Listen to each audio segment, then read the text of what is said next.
What is going on, my today people? My name is Wendy, and I really appreciate you all tuning in yet again for another. That's the last one of the year, y'all. Wow, what a year it has been. I really appreciate all my today people for supporting and just rocking with me, man. I appreciate y'all allowing me to speak as freely as I can, as truthfully as I always want to do. I just really appreciate y'all, and I can't be more thankful. Right, we got a lot of big things coming, so you know what I mean. Just hold on tight. You know what I mean. Just hold on tight. But like I said, definitely appreciate y'all. All right, and I definitely have to say this, man. It is what it is. Happy New Year!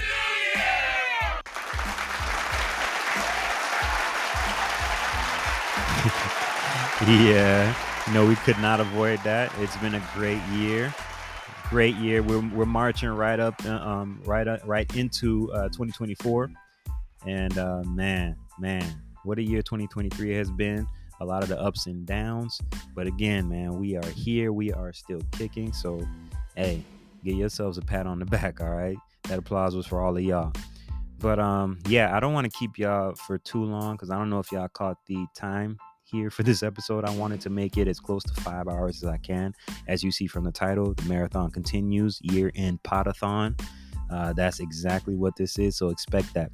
I have a few different conversations that are in place of my philosophy, and that's what I'm turning this into.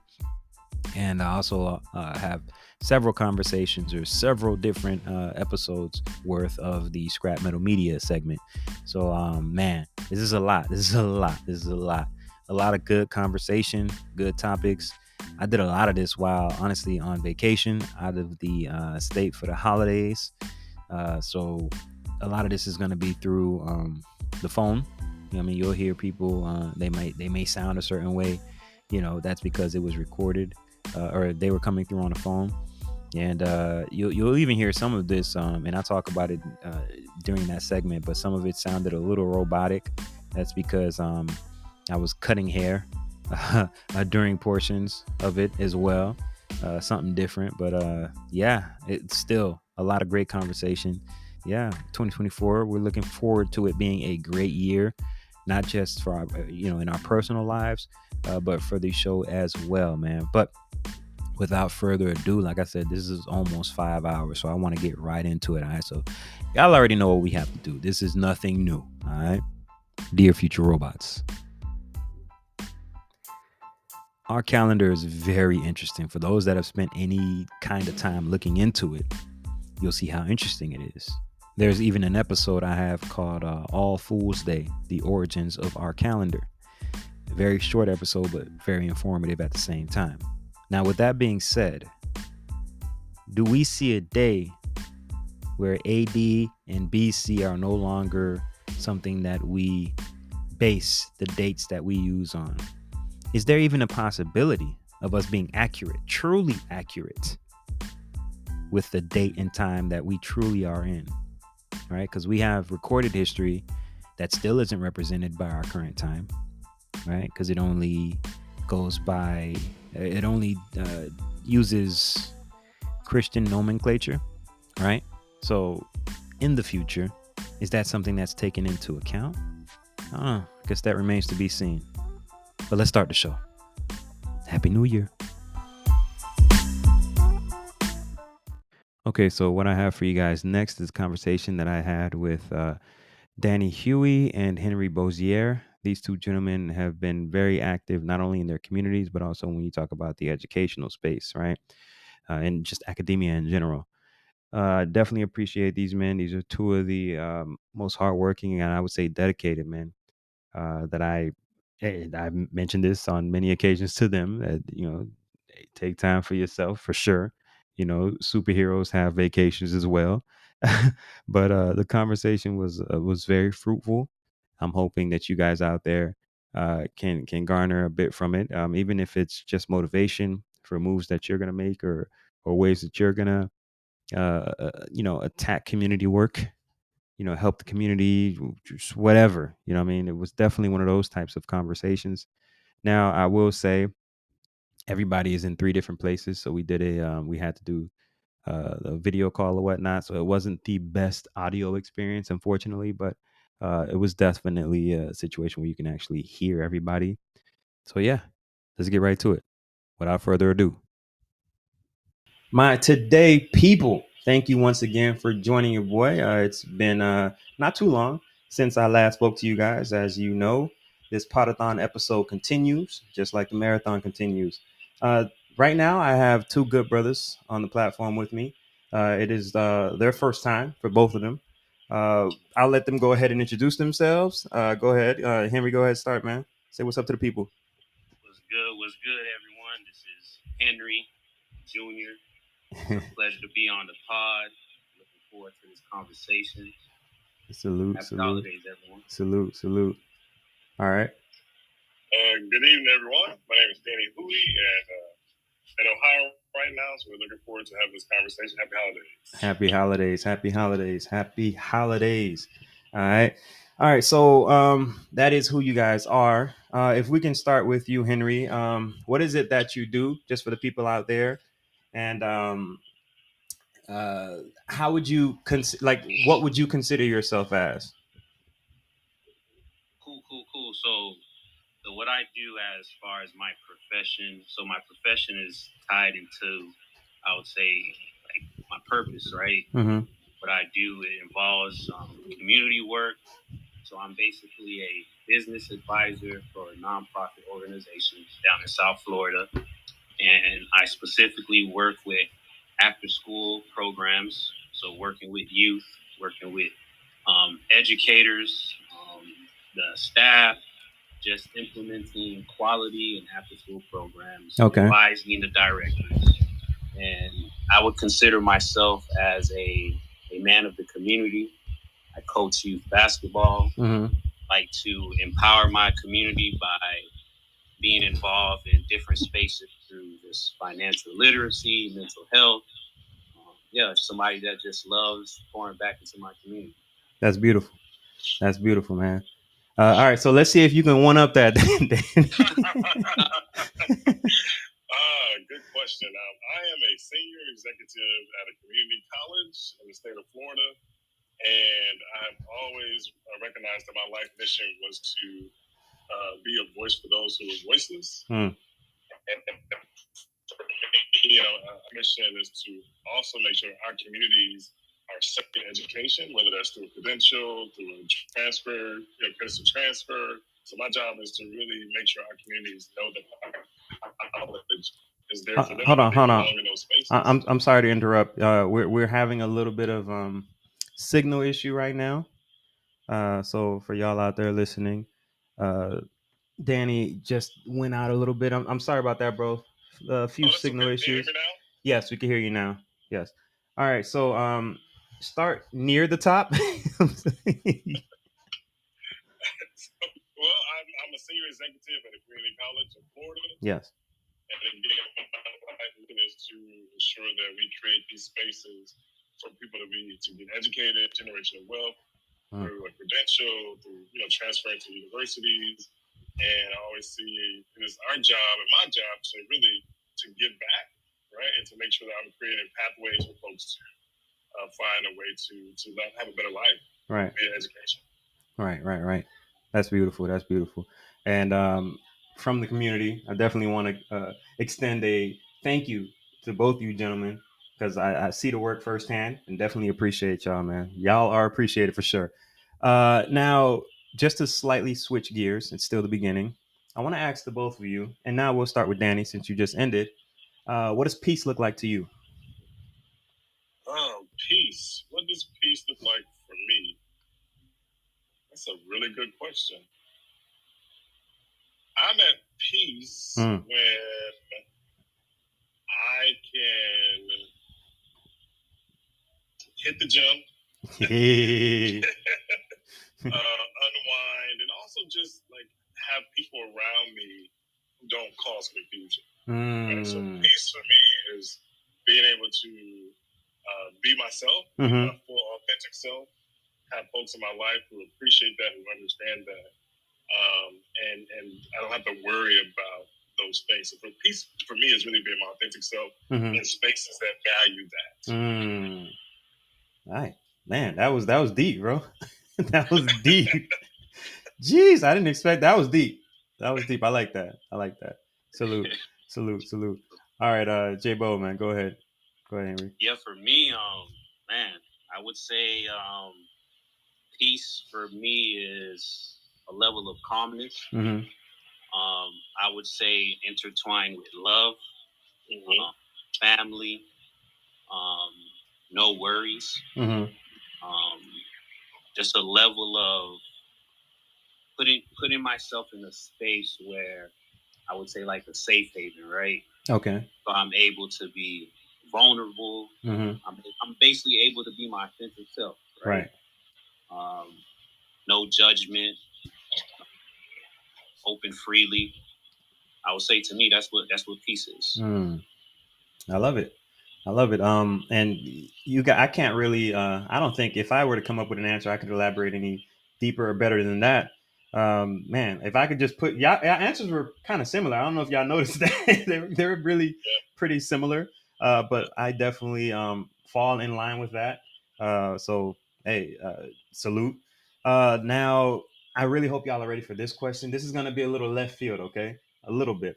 All right, so if you two had to first, because obviously the show is called Dear Future Robots, and y'all understand the premise, right? This is an audiovisual time capsule addressed to the future from a human perspective, right? So if you could, on the spot, obviously, think of a question to pose to said future robots or future or people in the civilization of the future, like what would that question be? What would you leave in a time capsule?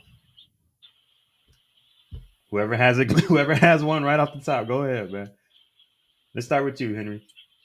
You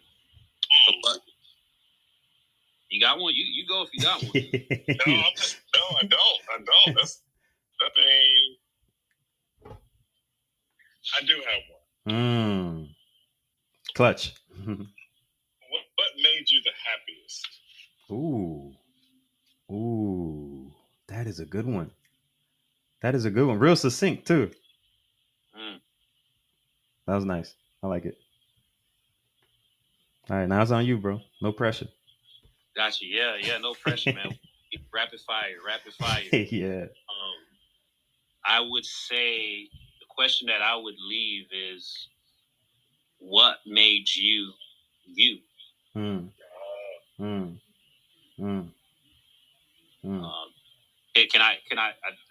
I just add a little? This is a free space, bro. It's a free space. So what made you, right? I think that question is something that even today that we grapple with, right? Right. And I think is definitely something that I would leave for the future, because I think that's an ongoing question that absolutely a lot of times we and just to speak for myself that I go through, I'm pretty sound with who I am, but just in the spaces, being somebody in the community, I know that's something that constantly comes up. Especially as Black men, right? Yeah, specifically, right? Yeah, who am I, right? What is my purpose? So what made you, right? Right. That's dope. And I also think that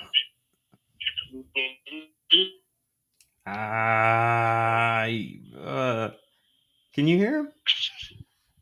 You couldn't hear me? No, I couldn't hear anything. You heard him, Jabo? No, he broke up. Can you repeat that? You broke up. He's in the car. It's okay. We'll cut out whatever I can't use. I cut out, so we're good. Can you hear me now? Yes, you're back. I said when you figure that out, I think that's when you can be your happiest. I 100% agree with that. I 100% agree with that, man. A lot of times, again, as Black men, we find ourselves trying to fit in these boxes or these molds that society creates for us, especially when you're talking about the corporate realm. And Danny, I'm sure you can feel this. I mean, trying to kind of bust out a different seams here and there to make yourself known and to find that peace from within. That I understand how that can be a challenge, but it's so dope when you actually figure it out, man. It's so amazing. And granted, I'm not in the corporate space, but I feel it, and I completely understand. So I just think that's dope, man. That is amazing. Now, just to keep the ball rolling here, what does the future of education look for you two gentlemen? There's a lot of things going on right now. There's like, I've heard talks about teacherless classrooms, and Danny, I know that strikes a nerve. You're teaching a class right now. Um, Teacherless classrooms, bro. There's like AI being implemented in different countries where they're checking the kids like eye movements, making sure they're not nodding off, making sure they're not like it's a lot of advancements taking place right now. So when you guys, either of you, think about the future of education in the classroom, what does that look like? If you can just put yourselves in put your mindset to the future, what does that look like? How does it feel? Is it lonely? Is it like, what is it? Well, I actually was having this conversation at graduation this past December, a couple weeks ago. Yes. And I said, as an educator, I think our biggest problem is that we're always behind. Oh. So all these technologies are happening, and we're upset about AI. People have been using AI. Yes, that's true. And so our problem is we're always behind the curve. So as educators, we're obsolete in a way because we don't really stay up with the times. And I think for education to still be useful, right? I think we as people who are educating have to understand who our people are. So we don't really understand our students. So this is why we can't be connected in the classroom. So I think we have to catch up. So as people, as a system, I think education is important, but I also think that it's not the only thing. So we need to be able to give our students options. Right. Give people opportunities. My nephews are going through this right now, right? Right. They're finding their ways. And we have to give people space to do that. So I think, but if we don't catch up as educators, we're going to be doing our students a disservice. We're going to put them out in the world, and they're not going to be prepared to do what other folks have been doing for years. Right. Wow. Yeah. Right. Man, that is so true. Now, Junior, with a slight pivot, how do you see that? How do you see that actually fueling community work, or how do you see that blending in with community work in our community specifically, and then the greater community at large? I mean, whether you want to talk about just America in general or the world. Well, first of all, I'm someone who truly believes like I operate as a person that's really optimistic, right? Mm-hmm. That's how I view. That's how I move through life. But honestly, as someone that's seeing it on the ground, and I see it from a space of, so there's a saying a lot of times they say when there's a problem, right? Mm-hmm. When there's a problem in the water, what's wrong with the water, right? There's a problem with the water. Yeah. Right. We focus on the water, but not focusing what's beneath that, right? Mm-hmm. Beneath the water. And I'm looking at it from a space of beneath that, right? The underlying issues. Exactly. Mm-hmm. And seeing it in after school programs, right? How behind students are, how lack of resources. Thank you. How money is not being distributed evenly the way it should be. So a lot of opportunities are being missed, specifically in our communities, right? I would say the Black and brown communities, right? I see that. And it trickles into our community. So that's the education aspect, right? Seeing how students are lacking in reading, basic fundamentals, like basic math, reading, right? These are things that are essential, right? And just social skills, right? Right. Seeing that lack, and then how it trickles into our community. And honestly, I think it works hand in hand within our community, because a lot of things that are being pushed in our community is not helping either. Like from music. One thing I know, I'm a huge proponent of sports. I love sports. Right. Sports definitely has helped shape me, and I do see a silver lining in that with sports, like coming back to sports specifically, right? But I still don't see a level of, what's the word, like, of diversity within our community for our education system, for our youth, right? So what about STEM majors? Like, it's there, right? Don't get me wrong, it's there, but I was just gonna lead into that, because Danny is author, all kind of other great superlatives. So Junior Henry, I'm sorry, yeah, both juniors really, but Henry actually just brought up sports, right? And that's actually, I think that's how we met, like hooping, right? I think so. If you can speak to the creative arts side, as far as what he was talking about, if you can speak to maybe how arts can be incorporated to help kind of put some lifeblood into the community to kind of battle those things that I think keep us stagnated, or are there to keep low energy permeating throughout the communities. Well, I mean, there's research that shows us and tells us that, when we exercise that part of our brain, right, that we more critical thinking, like we use our imagination, right, so we're able to just create and think. So we need to have the arts into our education system. Unfortunately, because some folks who are in higher education who don't really teach have created these curriculums that don't support the arts, right? It's incumbent upon us to bring that into our spaces. And so that's why, like, the STEAM initiative, where science and technology, we also bring the arts into that to help people understand how the arts can help your brain and how to develop as well. Right. So I think if we have these, like in our communities, we do these like creative writing, poetry. A lot of poetry slams are really important too. That's dope. Folks, right? Get these opportunities. A lot of people think they want to be rappers. That's great. But that's also a form of art, right? Yeah, sure. Creating these rhymes and using their brain to create these syntheses and using language to create images, right? So all these things are really, really important to developing the brain and developing how we think and how we process. And even how we communicate with people. So I think it's so important to have that balance. I think what happens is we don't see a lot of Black people actually in the classroom doing these things, right? And so I think sports is something that's really, I love sports. I'm a sports person too. And that's the thing that's really available to us. Right.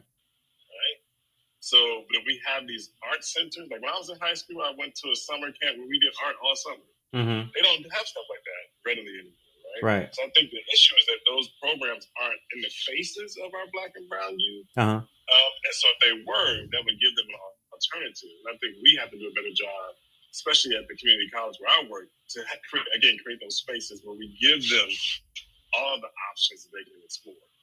But the creative arts, the art has saved my life, right? And so without art, I would not be where I am now. It gave me a way to escape reading, to create these worlds, and help me become an author. So there's so much to the creative arts that we need to explore more of.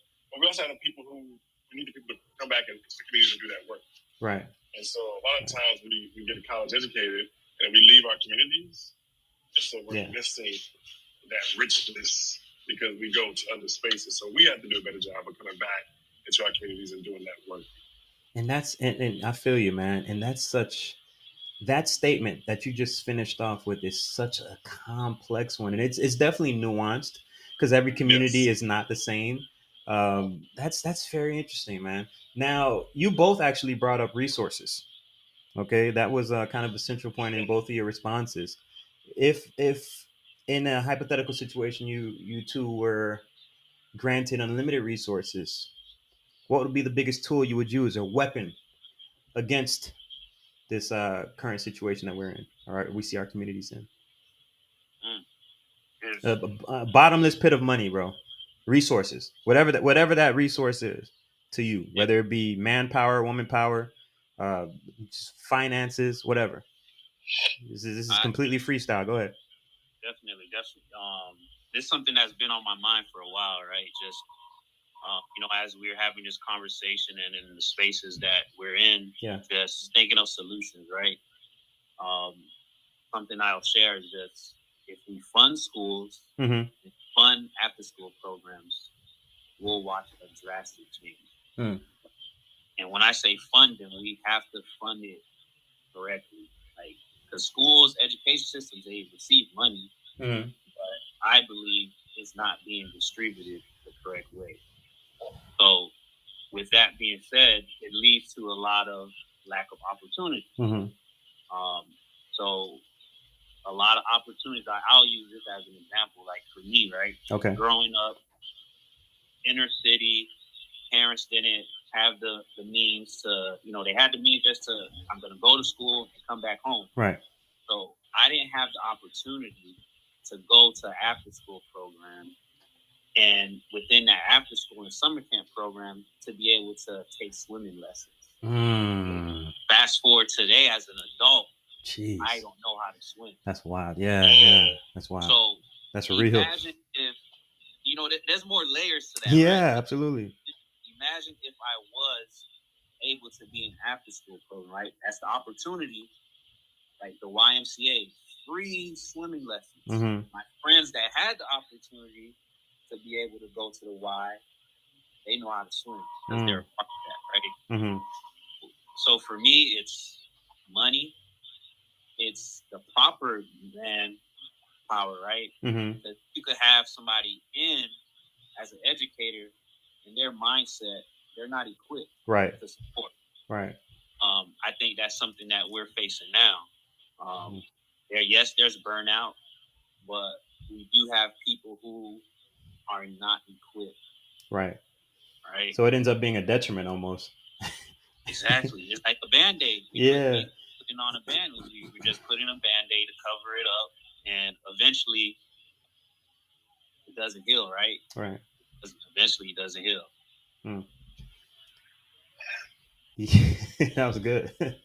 And you're talking about something like swimming. That's bro. I don't know if you were gonna go there, but that's deeper than just recreation or just fun or just knowing how to swim. That's life or death for a lot of people. You know how many drownings happen, bro? That's life or death, man. It's crazy. Man, what would I do? Well, first I would create, food insecurity is really real. Oh yeah, yes it is. And so I would create spaces where every child had free food, access to free food throughout the day. Okay. Right? Because if they don't eat, the brain, we got to fuel the brain, right? We got to fuel the stomachs are hungry. But also, I recognize we don't pay our teachers enough money, right? So I would increase those salaries, and I would make it a little bit harder to become a teacher, right?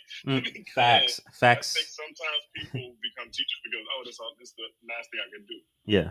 And so if we increase the salaries, I think it'd be more attractive to people because I think there'd be more of a respect, right? So the way that you pay me means you don't really respect me, right? So if you want to give me a little bit of salary, why would I come in here and be the best person I could be when I know that you don't respect me enough to pay me what I'm worth?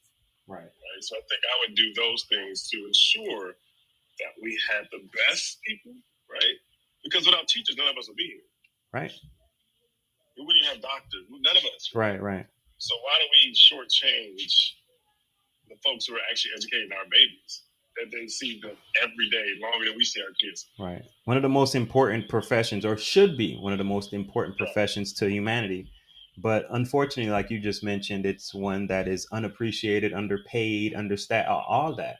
Like, and that's I don't know what that speaks to more, because there's a history there as well. I mean, we I'm sure all know about Rockefeller and his almost pledge to defund our education system in this country. So it may just be how the pie is baked, and we already know about the disparities in our communities. So that's another thing that we have to contend with as well. I'm sorry. Okay, I thought you were gonna ask something. Okay, so moving on. Now that I mentioned our society, right? I'd be remiss if I didn't bring up a big topic as far as our country goes right now in regards to education, right? And Danny, you're a little privileged right now because and I don't know if you know Henry, he just had his student loans wiped off, right? So he's a little privileged right now. And actually, you are too. Go ahead. You are too. You didn't even have student loans. So you are too. So salute to y'all gentlemen. Now, is there potential? I'm gonna just keep it light. Is there potential? Like, do you guys see potential in a society with free higher ed?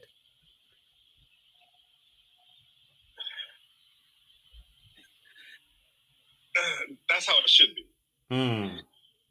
But it will never be that way. Oh, see, this is what I want to dig into right now. You just said something why? I mean, think about debt and what that does to folks who can't.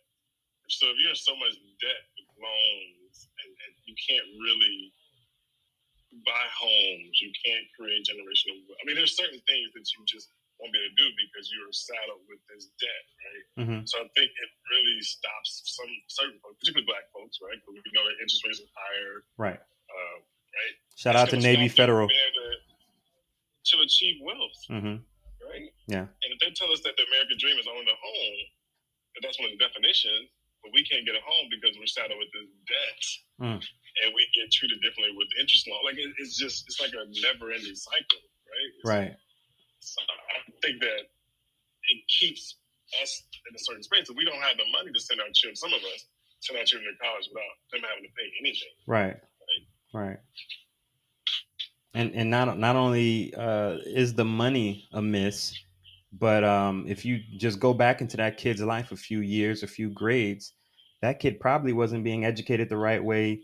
Anyways, just like we were mentioning before, like, he probably didn't have the best of teachers because he didn't come from the best of areas. So he's behind the 8 ball, period. And now he's going to a place where he doesn't have the best I don't want to say education, but he doesn't have the best habits with money already. So now you're in a situation where you're almost back against the wall to take certain loans to saddle yourself with said debt that you just talked about. So and that makes dropping out so much easier. You know what I'm saying? And then if you default on those loans, right, you can't get back into school, right? Yeah, then you keep, like, it's a vicious cycle. Yeah. Interesting. I'm gonna add something. Please. The system is doing exactly what it was created to do. What do I mean by that? Right. Go ahead, preach. So, yes, in a optimistic mindset of mine, right? Ideal world, free education, right? But that is not what this country is built off of. Built off of capitalism. You have to have an education system that's funneling through, right? So I go through grade school. That I'm pretty sure you heard the whole saying of like creating workers, right? Going through grade school. Now I enter college. I get a loan. Now I get this loan, debt, interest, right? Now I get a career. I get a profession. Now within that profession, I have to pay this loan. The profession a lot of times don't pay me enough. So now I need to pull out more loans. Now, yeah, right. So I have a family. Now I need to get a home. Let's say I do qualify, get a home. I don't make enough to pay it cash. So what do? I have to get a mortgage, right? And the cycle continues, right? Right. And it's like I said, the system is doing exactly what it was created to do. It's unfortunate. And I'm not gonna front. I am hold on. Okay, so how I'm looking at the situation is, yes, I completely agree to an extent with the both of you. Like you just said, Henry, our country is situated a certain way, and how I feel, what I would add to that is that's for now, right? We started out a certain way. Whenever we started to pick ourselves up and move how we should have been moving uninhibited, we were knocked back down. You know what I mean? Jim Crow came about. All these, at every corner that our ancestors picked their heads up, started marching, started walking towards that light or success. people were knocked down, unfortunately. I think those things still happen in this society, even to this day. We obviously, and you gentlemen, I'm sure can agree with this, have more opportunity and potential than ever. So when I'm thinking of a lot of the roadblocks as far as a society that we as Americans and especially our community as Black men have to deal with, Black men and women. Uh, Again, I'm glass half full. I'm thinking people like us are going to be at the forefront doing things. Our kids or the next generation that we bring up is going to be at the forefront, creating the environment that we actually need to be in to prosper. You get me? So I don't know if you guys see it like that as well. Maybe it's just my pipe dream, but you know what I'm saying? Like, I don't know. I just can't help but be that optimistic. And I do think we live in a society where free education can be a reality. Maybe not in my lifetime. I would hope so. Uh, but in my kid's lifetime, I mean, maybe a wish and a prayer. I don't know, but that's something I could definitely. I'm definitely gonna be fighting for and pushing for. Now you good, bro. Don't worry. He's looking at his face. So no. Yeah. I mean, go ahead, bro. I hear you. Yeah, I do. And I wish that were the truth, but I'm not really sure that it is the truth. Dang. To be honest with you. Yeah. I agree with Henry 100%. Right. It was designed to do exactly what it's doing. Right. Yeah. Exactly. Yeah. Now what I would say, right? I mentioned a system, right? Yeah. What would have to happen? I truly believe what would have to happen is that system would have to be eradicated, right? We would have to, because it's a system that's been in place for like centuries, forever, right? Centuries, right? And yeah, it just would have to. Do I see that happening? What I see from the ground, yes, we have people who are pushing, trying to make change, making change. There is change that is happening, but it's just the level of change versus the problem. That's going like 10 steps back. I take steps forward. Like it's really pushing it further back for me to say that. Man. Is it possible? Yeah, like I said, I'm an optimistic guy too, right? Yeah. And I want to see that, but that system definitely would have to be dismantled, and we definitely would have to have more people like us, right? Right. Mm-hmm. Right. With the right intentions, right? Because you could have people that look like us, or people who have the right intentions but don't lead with action, right? So I could have the intent that I want to make a change, and I get in a place, in a position, and you know what? And I'm good where I'm at. That paycheck good. Like, and it continues that cycle, right? Yeah. Right. Wow. Well, gentlemen, I'm not gonna front. This was a very productive conversation. I enjoyed it. I promised that I wasn't gonna keep y'all too long. I hope. First of all, thank you so much for even taking your time. I know, Henry, you had a busy day, busy week, and Danny, you're on vacation, man. So hey, I tip my hat to you, gentlemen. Thank you so much. This has absolutely been a pleasure. A little eye opening because none of y'all believe in free education, but but we're gonna keep pushing. Go Biden. I think these conversations, right? This is what needs to happen, right? Yeah. We need to have these conversations. Yeah. We need to continue to have these conversations to hear different perspectives, and like I said, we have it. We want it, right? But it's gonna take a community effort, right? And unfortunately, our history has shown us who we are as a country, man. Like, we can strive for these things, but historically, like you said, like the Reconstruction era, Jim Crow, all these things have really showed us how our country operates, particularly when it comes to Black and brown people. Right. So that's the framework I'm coming from. Right. Because you give us free education. I mean, that means literally what that means. What System flipping.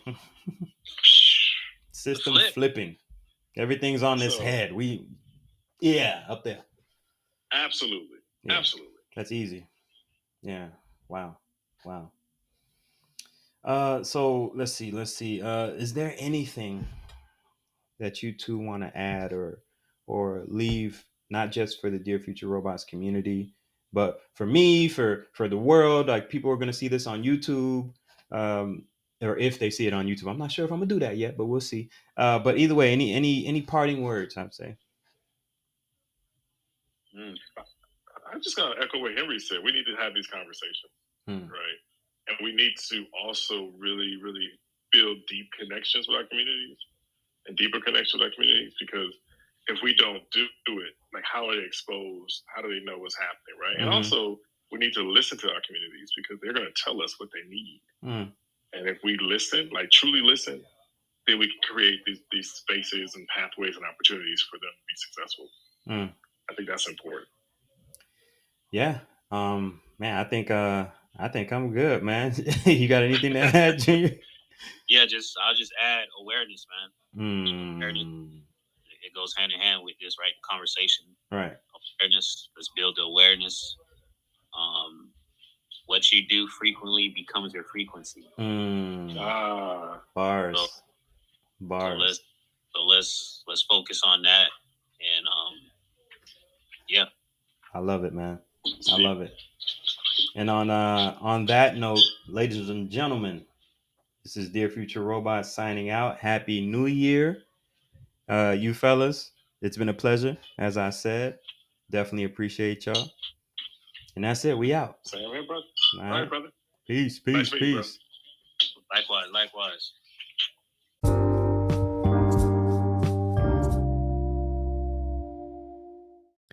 My today people, what you're about to experience right now is just was just a conversation between Valley G and myself. This was actually in the midst of a haircut. Yes, for those that don't know, for some reason, I have been cutting hair for well over a decade in the Orlando area alone. And this whole conversation was right in the shop. It was cool.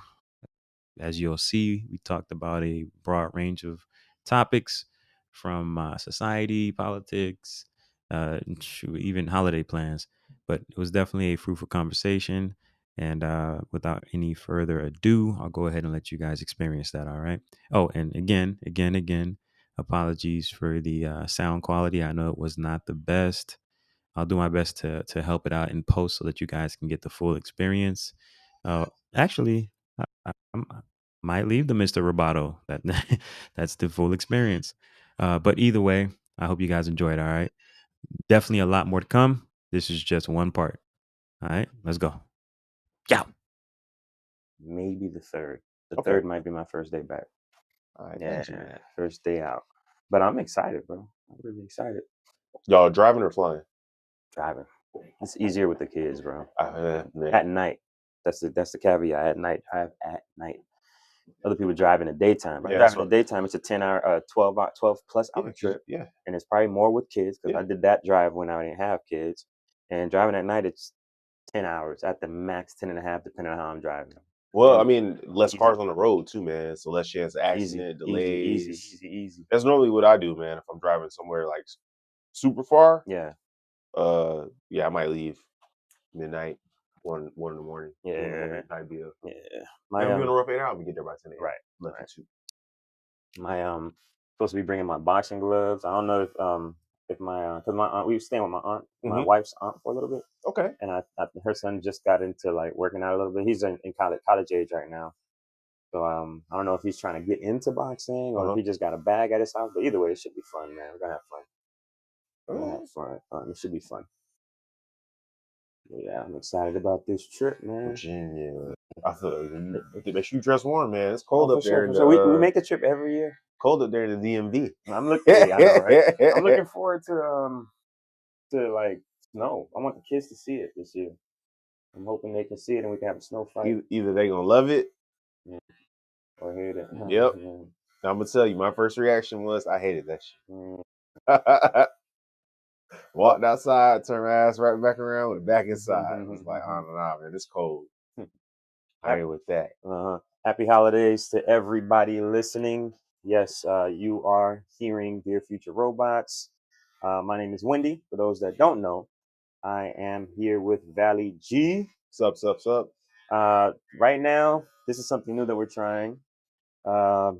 Is it really? No. But we're gonna have a few different conversations with a few contributors, co-hosts, friends, and I really want to make this a marathon style. I really want to make this as long as possible. I've had talks where I was like, yo, you know what? I want it to be like 5 hours or something like that. But we'll see how long it gets. But the key, or what is non-negotiable in this whole thing, is that I want to have great conversation with good people. So yeah. I mean, y'all already heard a little bit. I'm not sure how much of that I'm gonna be editing out, but I definitely want to get out there. And first off, give you guys a happy holidays. Okay, happy holidays. I hope y'all are enjoying your holidays at this point, Christmas, whatever you guys celebrate out there. I'm not gonna run through the whole host of cultures and holidays, etc. But salute and respect to all of you. All the diversity on the planet is obviously necessary and needed, man. So Valley, man, what's going on with you, man? How you feeling? Pretty good, man. Just trying not to freeze my behind off today. You know, weather loves to fluctuate in our state for whatever reason. I love it. Like we said last episode, I loved it, bro. It ain't a bad thing, but I'll be honest, it ain't the reason I live here. Yeah, that's fair. So, but nah, man, everything's good with me. Definitely can't complain. Right. Now, how'd you feel about last episode, man? How'd you enjoy last episode? That we did? Yeah. I thought it was no name. I thought it was pretty good. Yeah, a lot of people like the yeah, I'm pretty sure some people like, who's this NoName guy? Yeah, I had a few people like Is that. He coming back? You know? No, but they enjoyed the adding the third person. I figured yeah, they enjoyed it. I thought it was a good balance. Yeah, great balance. Even more of a in-depth, diverse conversation and whatnot. Right. Tonight, or later on today, I should say, I'm gonna have him on again, and that's when we may do that corporations talk. He wanted to have that. Let me know how that goes. You'll hear it for sure. Because that I have questions. I don't know why you want to do that to yourself. I don't know either. That's almost as bad as talking to me about religion. I like almost as bad. I'm entertained by the thought or the idea of hey, let me oppose this theory. Yeah. You know, but I feel like it's a lot of evidence to show that corporations are corrupt, man. They don't have a rough time. But it should be cool, man. Heard that reminds me. I heard something where they said crime is a construct of like society. Something along the lines of where like a corporation violates a law, you know, normally we only find the corporation. The corporation can really do or violate, you know, public trust for years, and they're not really punished in a severe. It's not true. You don't think so? That's not true. You don't think it's true? It's not. I don't think so. It's not true. Corporations get punished, but the issue is people should get punished. But I think people do get punished. No, they don't. You don't think people get punished? I'm telling you, they don't. I think powerful. I'm not giving you my opinion. I'm telling you, they don't. I think powerful people don't receive the punishment. Powerful and privileged people. But are we talking about when a corporation gets in? Okay, so check it, right? An example: if a corporation is found poisoning groundwater or something like that, right? They might get hit with a fine of, I don't know, $5 million, something like that. You know, dropping the bucket, depending on what type of corporation it is. You know, excuse the noise, y'all. Excuse the noise. By the way, I'm sorry. Excuse the noise. I hope the noise cancellation is doing what it's supposed to do. But I realized I just, the air just hit his microphone. So excuse that. Right. I'll repeat it. I said I think like when a corporation violates something, for example, like if they're found poisoning, your groundwater or something like that, sure, they're gonna get hit with a fine. Yep.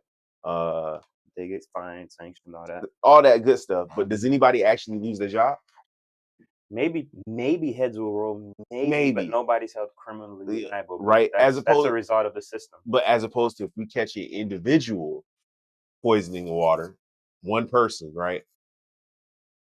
That person gonna be prosecuted to what? But you Fullest keep extent moving of the law? goalposts a little You bit. just- I mean, you are moving the goalposts a little In bit. what way? Because at first you were talking about solely a corporation, and now you're saying if an individual. I'm saying versus the individual. Look, I watched the video and it said, crime is like a construct of society. What is Basically, this, Instagram? Nah, I feel like it's Twitter. Okay. That might be worse. I don't know. Might be Instagram. Yeah. Go ahead. I'll take it with a grain of salt, man. You have to, please. I'm not taking the whole thing as gospel. But I felt like they did kind of have a point where I'm like, okay, if an individual does something we don't like, us as a society, we're gonna, villainize that person, X, Y, and Z. Versus a corporation, we might look at the corporation and say, yeah, the corporation's wrong, but like we don't point the blame necessarily at the individuals running the corporation. You know what I'm saying? A lot of times we don't know that person, but most of that is public information. So you feel like it's because we can't put a face to the. No, I'm not saying that. No. I'm just saying for the average person, it takes effort to look up who the CEO is. It takes effort to look up the board, et cetera, et cetera. But information is out there. Yeah, I agree with that, but I also think that's a combination of lazy journalism. And these aren't journalists; these are regular people. Journalists usually do the work. They're journalists. Yeah, they do. Well, real journalists do. Yeah, it depends. I don't throw them all in the same group. But you got to understand, there's Citizens United and a whole host of other entities that. No. Citizens United was a court decision. Mm-hmm. But there's a whole host of other court decisions and finesses, so to speak, that corporate power has done over the past 60 to 75, almost 80 years to make sure that they have complete control and no accountability. So that's what when you're saying what you're saying, I get why you're confused with it or why you are saying it, but it's designed like that by the corporations, and it sucks. Today. Yeah, it's been like maybe that not not originally. No, I don't think No, it's better. It's okay. Here's the thing. It's actually easier today for us as individuals to keep them under control, but they spend a lot of money to brainwash us. So a lot of us don't. And I know a lot of this sounds weird because that's the thing. I get it. A lot of people. I don't have a college degree, but I spend a lot of time. That don't mean you're not educated. A lot of time researching, studying, thinking about. You hear that, America? My brain works a little different. You do not need a college degree to be truly educated. I'm sorry. Right. Continue. And those that understand this. Yeah. But they have a lot of corporations, and obviously the biggest, have made themselves impossible to keep in check, unfortunately, because they're spending money on brainwashing us. A lot of money. They're spending money on buying politicians. They have the whole thing in a freaking nicely tied up bow. And it's unfortunate because which is why I go against major corporations, not the mom and pop, etc., but I go against the major corporations because they're doing us dirty and we don't even realize it. And they spend money to have us looking crazy arguing for them. We be arguing some people do for them. Absolutely. Nah, when you talk about free education and free healthcare, no, you stop being lazy. And it'd be regular people saying that. People that are. How do you think they got there? That's brainwashing. Misinformation. That's a part of form of brainwashing. Right? That's a misinformation. Yeah. But I mean, if you look at some of these states, man, the way they vote overwhelmingly for a particular party that does not have their best interests at heart, and it's proven with stats and data every time. I was talking about Pops yesterday. He was telling me that I think CNN did a story when, and I'm not pointing a finger at any particular person, but CNN ran a story when Donald Trump was in his presidency talking about bringing all these jobs back to small town America. You know what I mean? So I guess they went out. My pops was telling me they went out to some places in Illinois, some small towns in St. Louis or whatever, and West Virginia.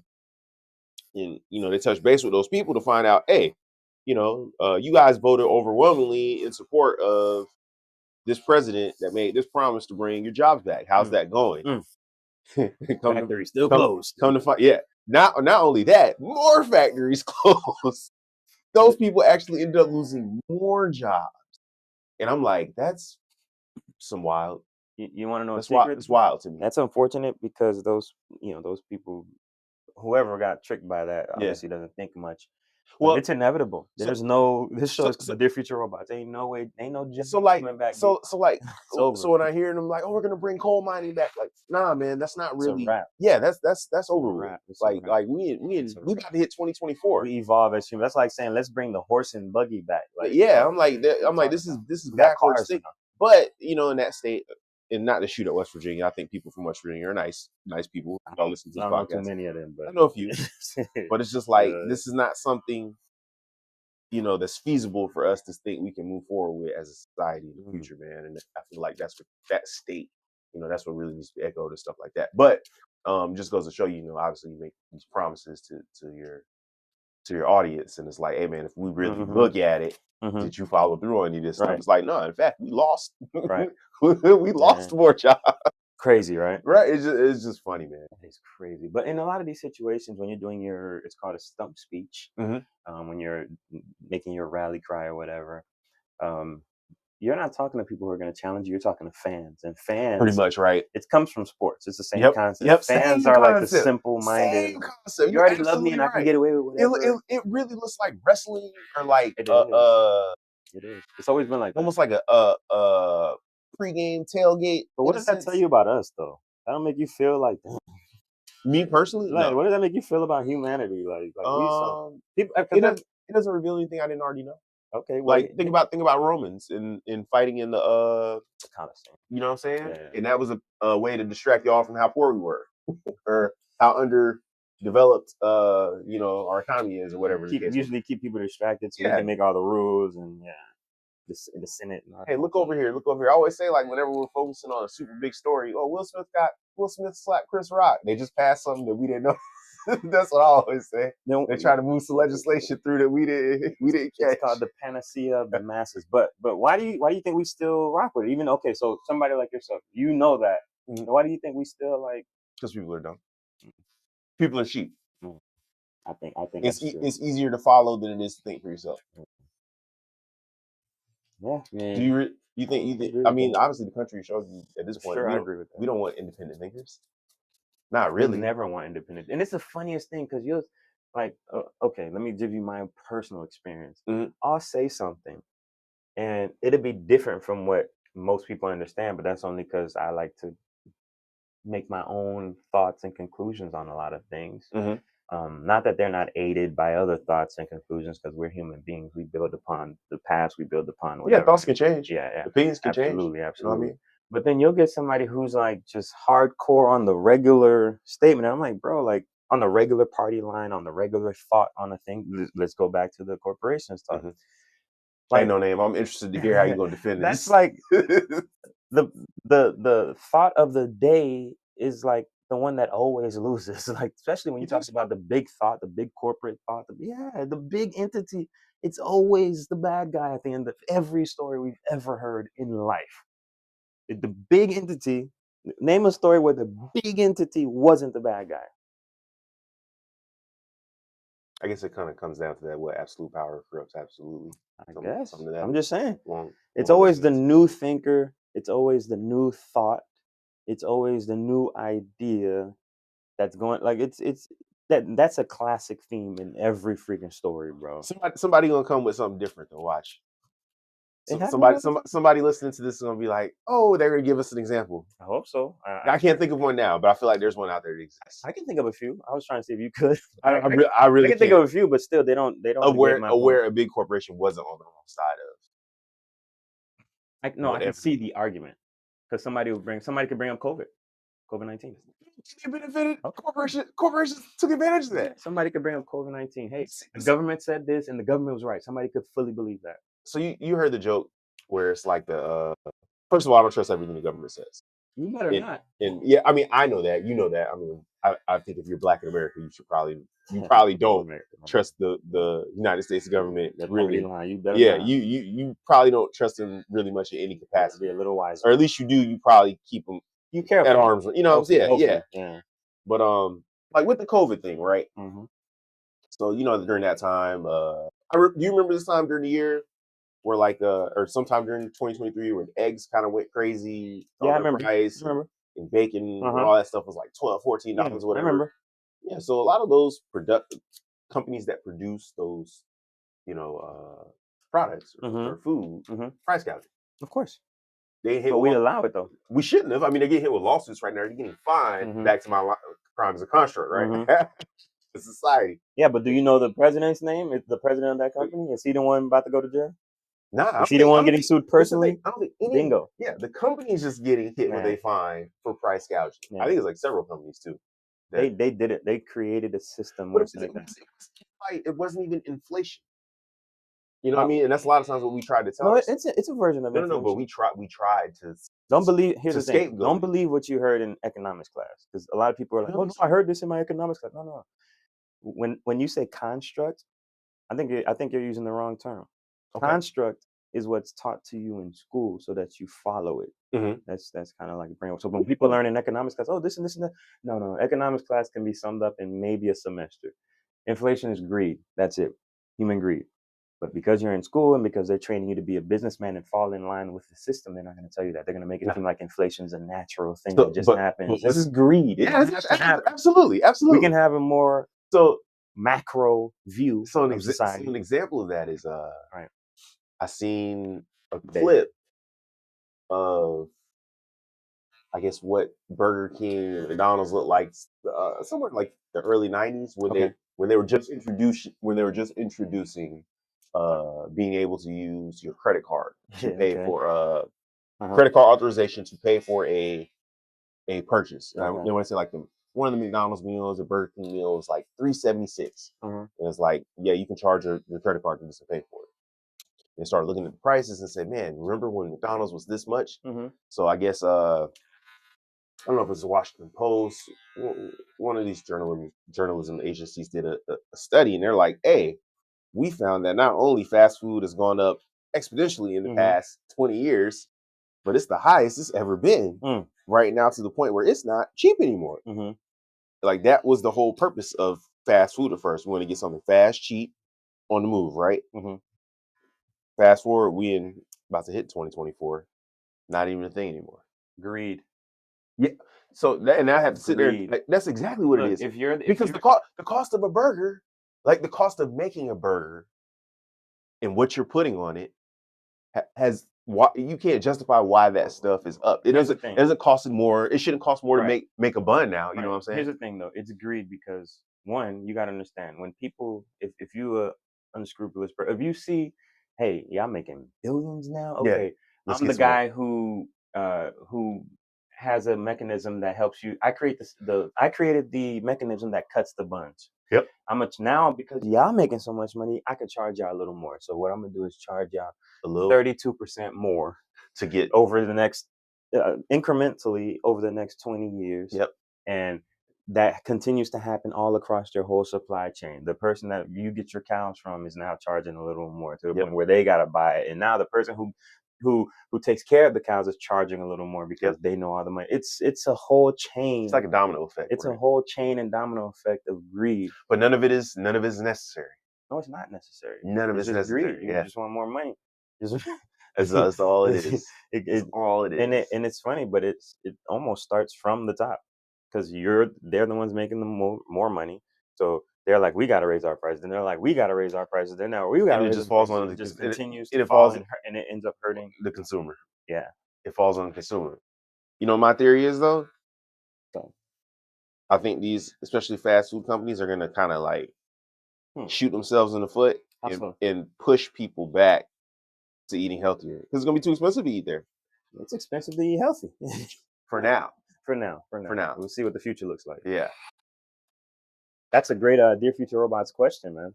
I'm gonna have you do one of those one of these days. I think I'm gonna have contributors come up with one, like on episodes that y'all like. Think of a question for the future. It could be: are we gonna get moved back into healthier foods? Dear Future Robots, does the dynamic currently in your time affect the way that humans consume food? Are we eating more healthy? Are healthy foods more affordable?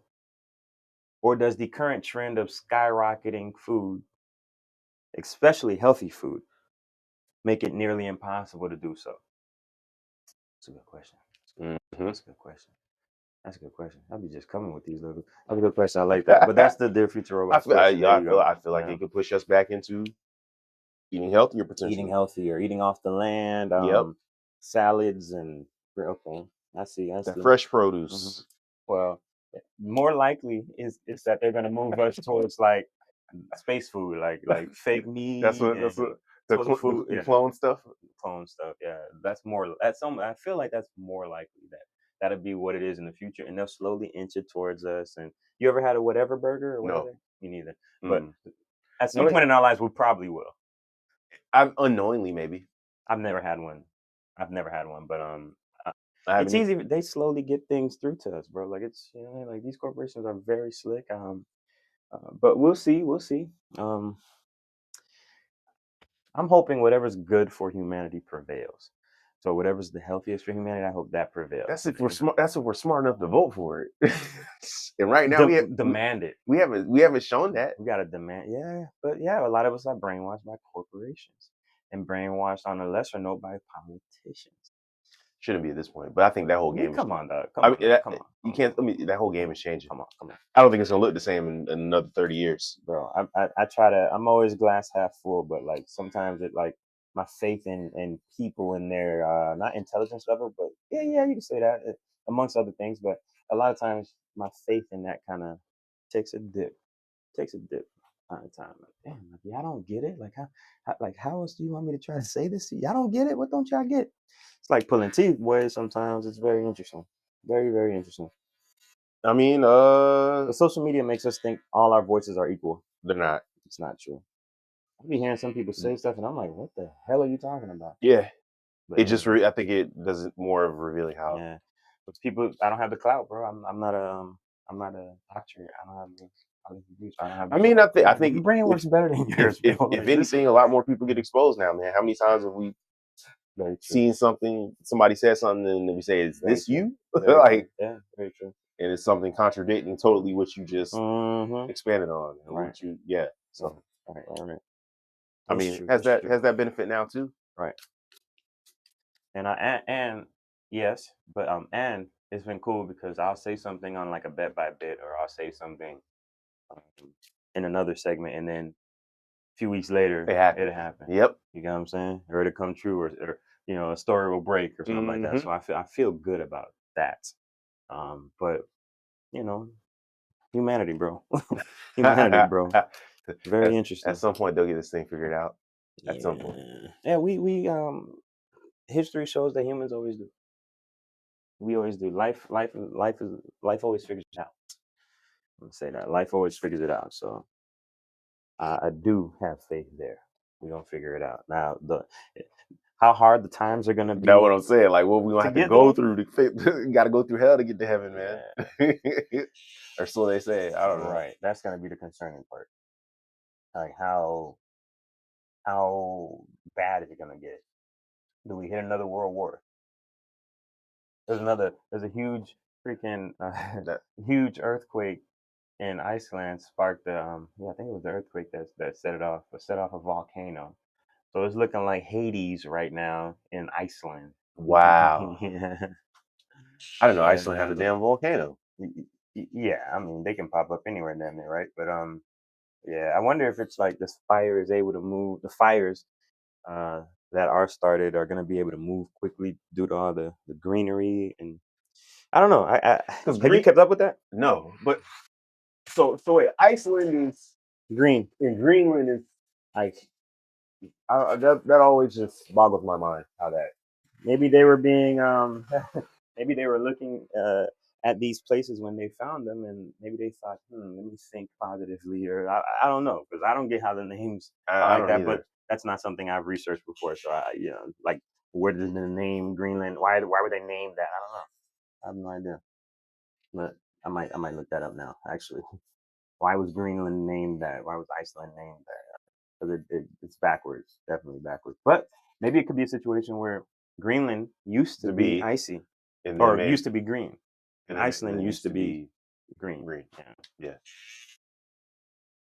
Whatever, whatever. Or Greenland used to be icy. Yeah. Greenland used to be green, and Iceland used to be icy. Now they're opposite. polar opposite. But I don't know, man. But did you hear about Donald Trump recently being taken off the Colorado ballot? Colorado court, it said they declared him ineligible to be on the ballot. Yeah, it's pending right now.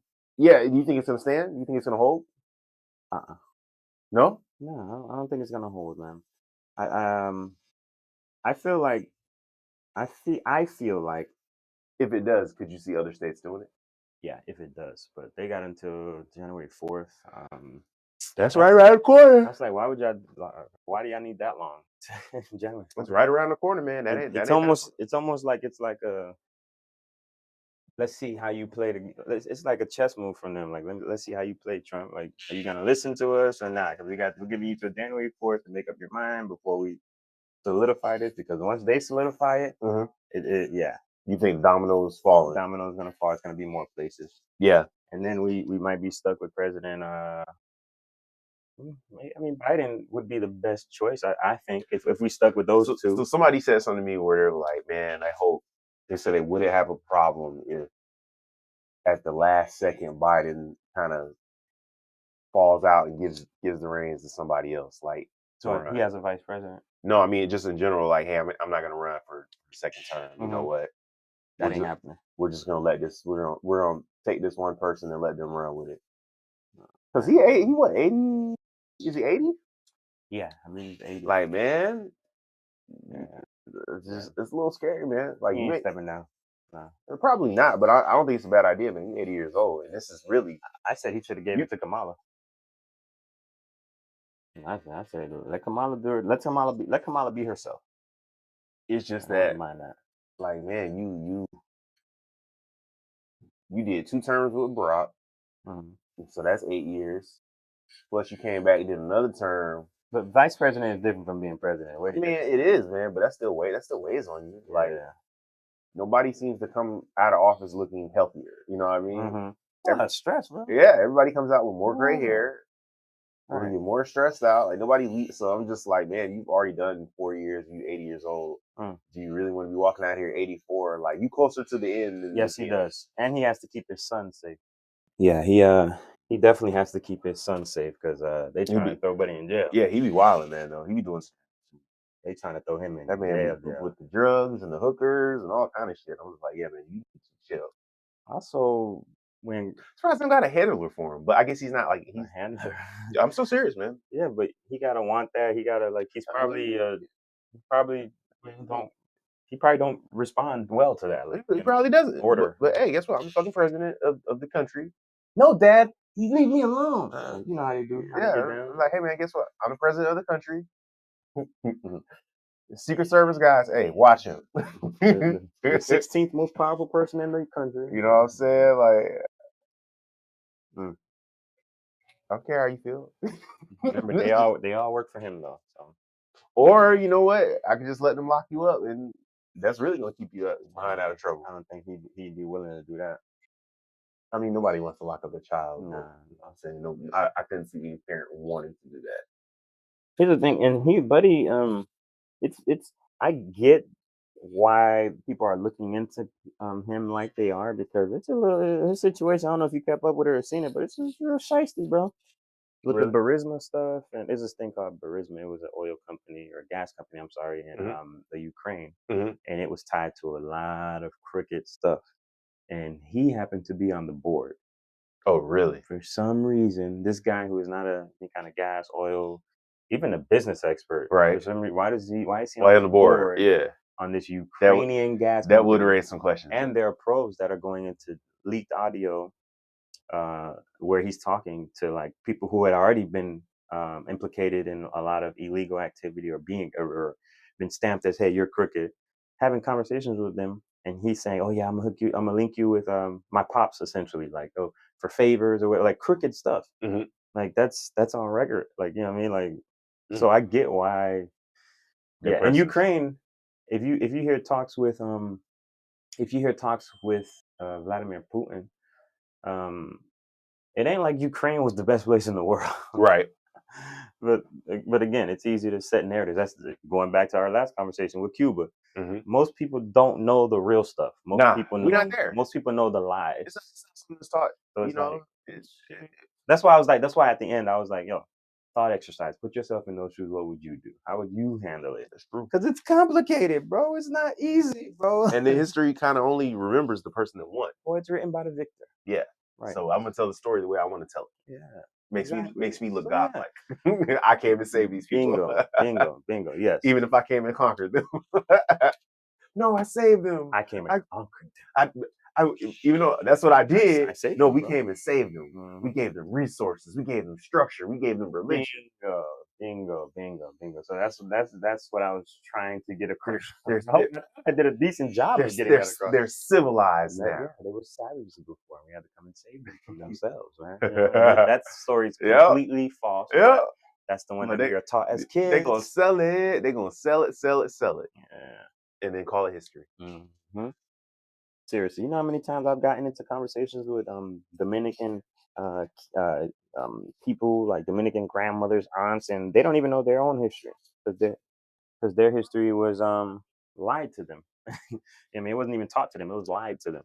These people, there are people in Dominican Republic still to this day that think that Haitians enslaved them. Because that's what the Spanish taught them. That's crazy. So how you gonna go by going by the brainwashing? That's why I mentioned in that last episode, like, yo, you arguing for Israel, like just an example. Yeah. You know what I mean? Like, bro, think about it. Like, what are you doing? You know? But yeah.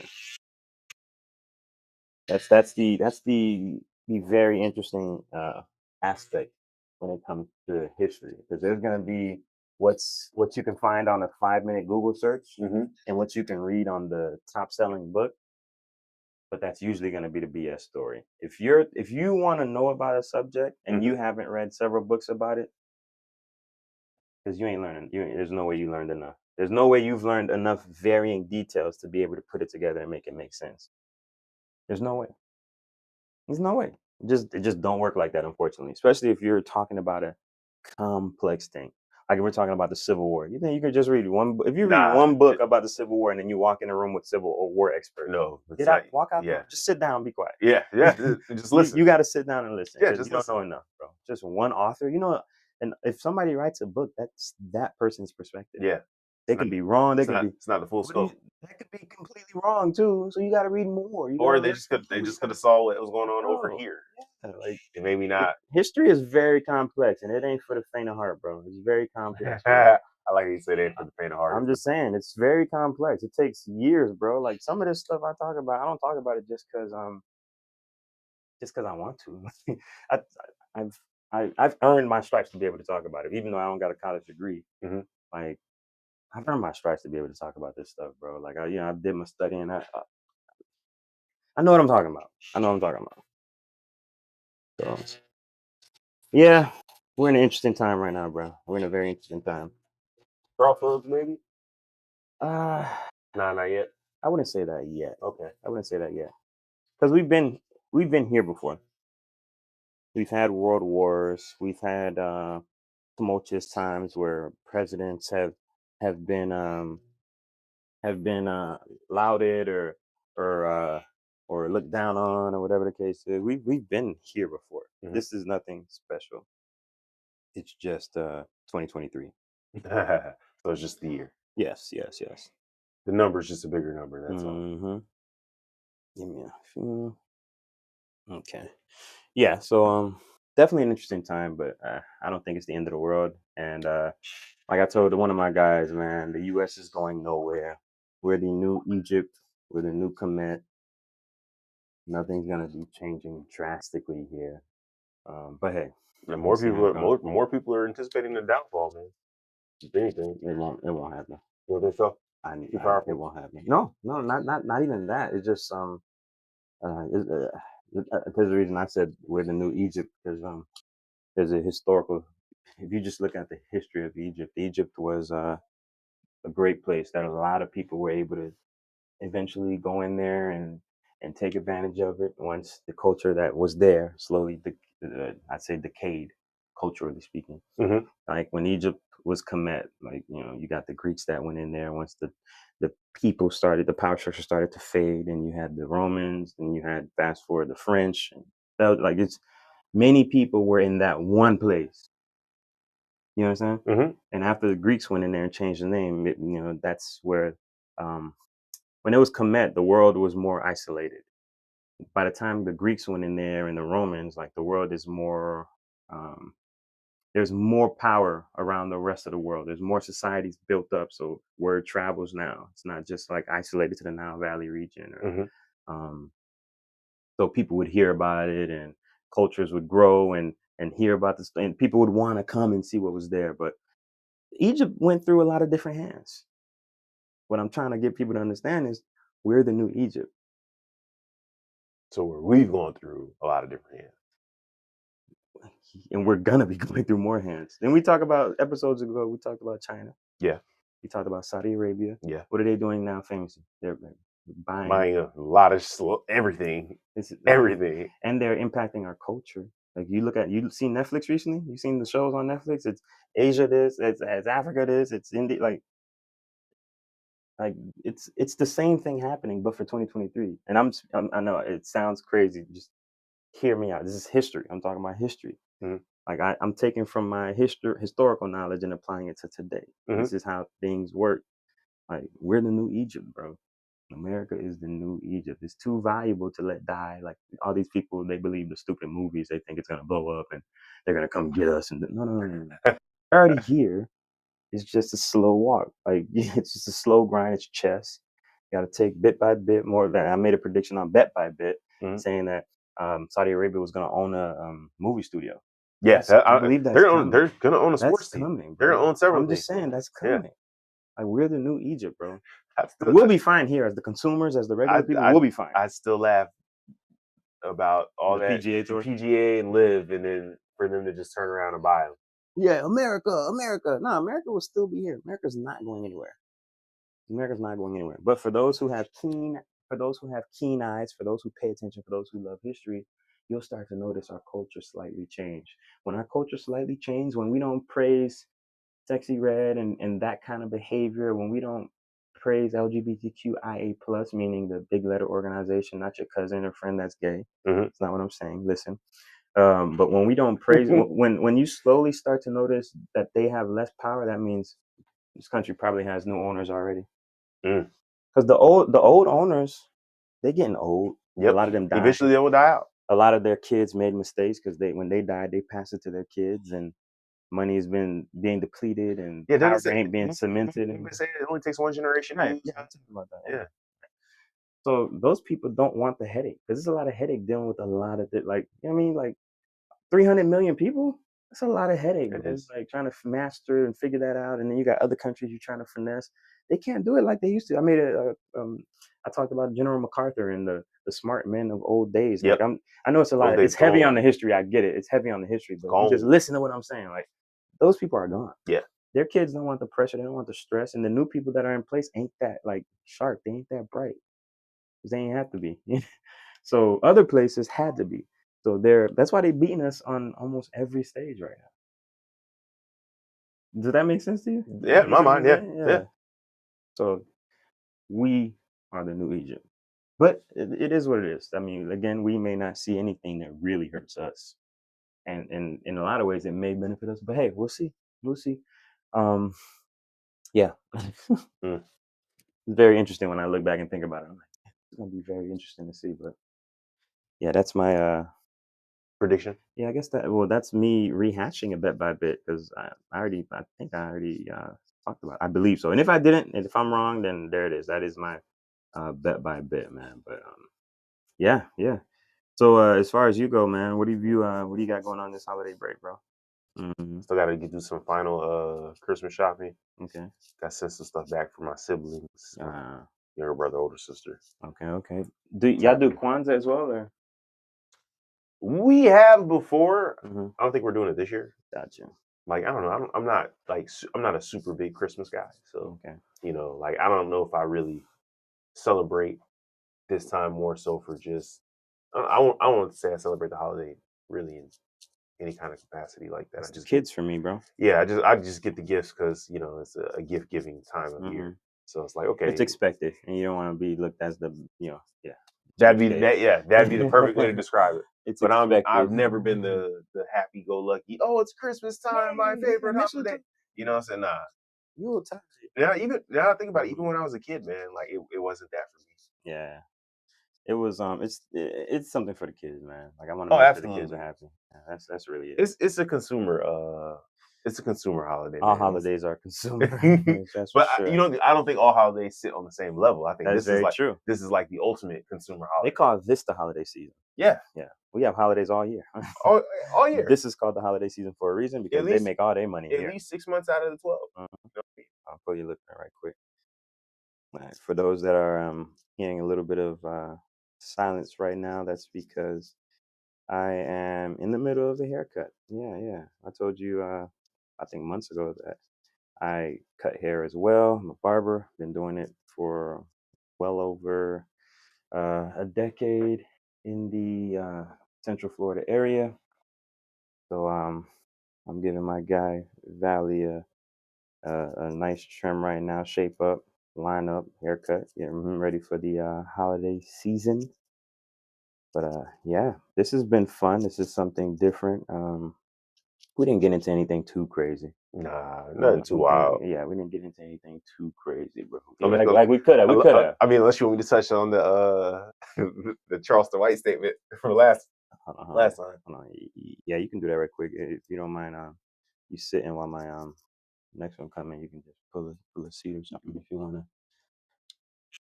to go into it. So, what's up? When I watched his Cam Newton thing, there was a point he made in there where I was like, I've never heard anybody argue this before. And not saying it was right, but it was like the whole domestic. You don't have to do that. No, we ain't doing that. In 2024, we're not doing that. We're not doing the pandering, bro. Speak your mind. Listen, this is the time capsule. What you think, what you believe goes in the time. Don't worry about cancellations. Don't worry. Nobody listen. Nobody say listen. This ain't the typical hip hop show. The people are scared. This ain't a hip hop show, personally. No, that's not the point. You already know me, bro. You know me. You know how I give it up. But the point of this show is to put your real thoughts in the time capsule. So I've never been, a supporter of domestic violence. Like I don't believe in hitting women. Me But I got whoopings when I was growing up. During the Charleston White interview, he made the point. And who's Charleston White, by the way? For the people in like Dagestan and the people in somewhere else that don't know. We got people listening from other countries. You're right. Yeah. He's a comedian. He's a black guy in America who's a comedian / activist / influencer. Definitely an influencer. Yeah, influencer. So a combination of those three. Yeah. He's a social influencer. Black dude. Yeah. But he made the point of saying, what's the difference between hitting your child, corporal punishment? Mm-hmm. What's the difference between corporal punishment, spanking your child, whooping your child, whatever, and then telling them you love them, versus you hitting your spouse or significant other, and obviously, you loving them the same way? What are your thoughts on that? Because I've never heard someone argue that. He has a point. The point is definitely pre-1990, right? Where you can, where men were more likely to be able to hit a woman and be accepted. That's not how it goes today. And again, we already said we don't agree with it, and that is not pandering. That's our real thoughts, obviously.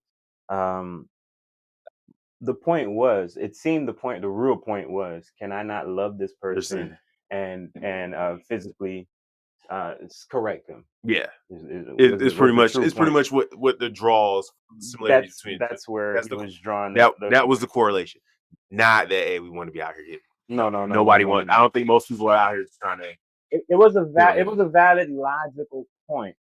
So I get the idea or the thought process in it is what is more so what I was pulling from. And I'm like, man, I've never heard anybody argue it that way. Obviously, you're not gonna walk around and find a whole bunch of people saying, hey, I should be able to go out. We should start smacking them up. Yeah, I should be able to go out and hit my woman anytime I want. No, we're not saying that. But there are people, especially in the South, there are people that nobody's advocating for smacking up. There are people that beat their children, beat their kids with a belt, beat their kids with a slippers, sandal, whatever. You know what I mean? So I'm like, what's the difference between the two? I'm like, you know what? I don't think we'll ever get back to that, especially with the the movement, Yeah, man, like equality, etc. Some people out here still doing it to this day. That's true. To this day, true. still going That's on. true. You That's remember who was it? Football player Adrian Peterson. Remember he spanked this kid. He spanked this kid, and Adrian Peterson's a really big guy. So they tried to hit him with child abuse, and I'm like, yo, man, my boy Wesley's walking. Country guy, come on in, bro. Country strong. You know what I'm saying? Like Wesley's Valley G. What up, Wesley? You can come on in, bro. Yeah, you good. But that's the point I was trying to make. I just thought it was a different type of argument. I think I'm gonna call you back later, and we got to go in a little deeper on that one. See, you got to pull it because he said some wild stuff. I don't agree with everything he said. That's what he does for shock value. It's shock value for sure. Even in that statement. But I was just like, I've never heard somebody argue that. Like I never thought about it in that way. I think because whenever I think of domestic violence, I think big white guy in a white beater hitting on some woman in a country town or some shit. You know what I mean? Like that's the stereotype that's kind of been displayed. And a big percentage of domestic violence actually comes from what I found in the day. A percentage comes from lesbian relationships. Right. Yeah. But this is the thing. Women, they don't call it domestic violence if it's like woman on woman. No, they will. They will. To be fair, they will. You should. Yeah. And that's the theory. But I'm just saying, like historically, when we look at it, just as men, when we look at it, we don't even look at it that way. Mm-hmm. Like it's just not. It's not right. Yeah, it's not. It's not shaped in that. Yeah. Societal. I mean, so all stereotypes come from something. You speaking of domestic violence now. How do you feel about what's his name getting the 2 charges?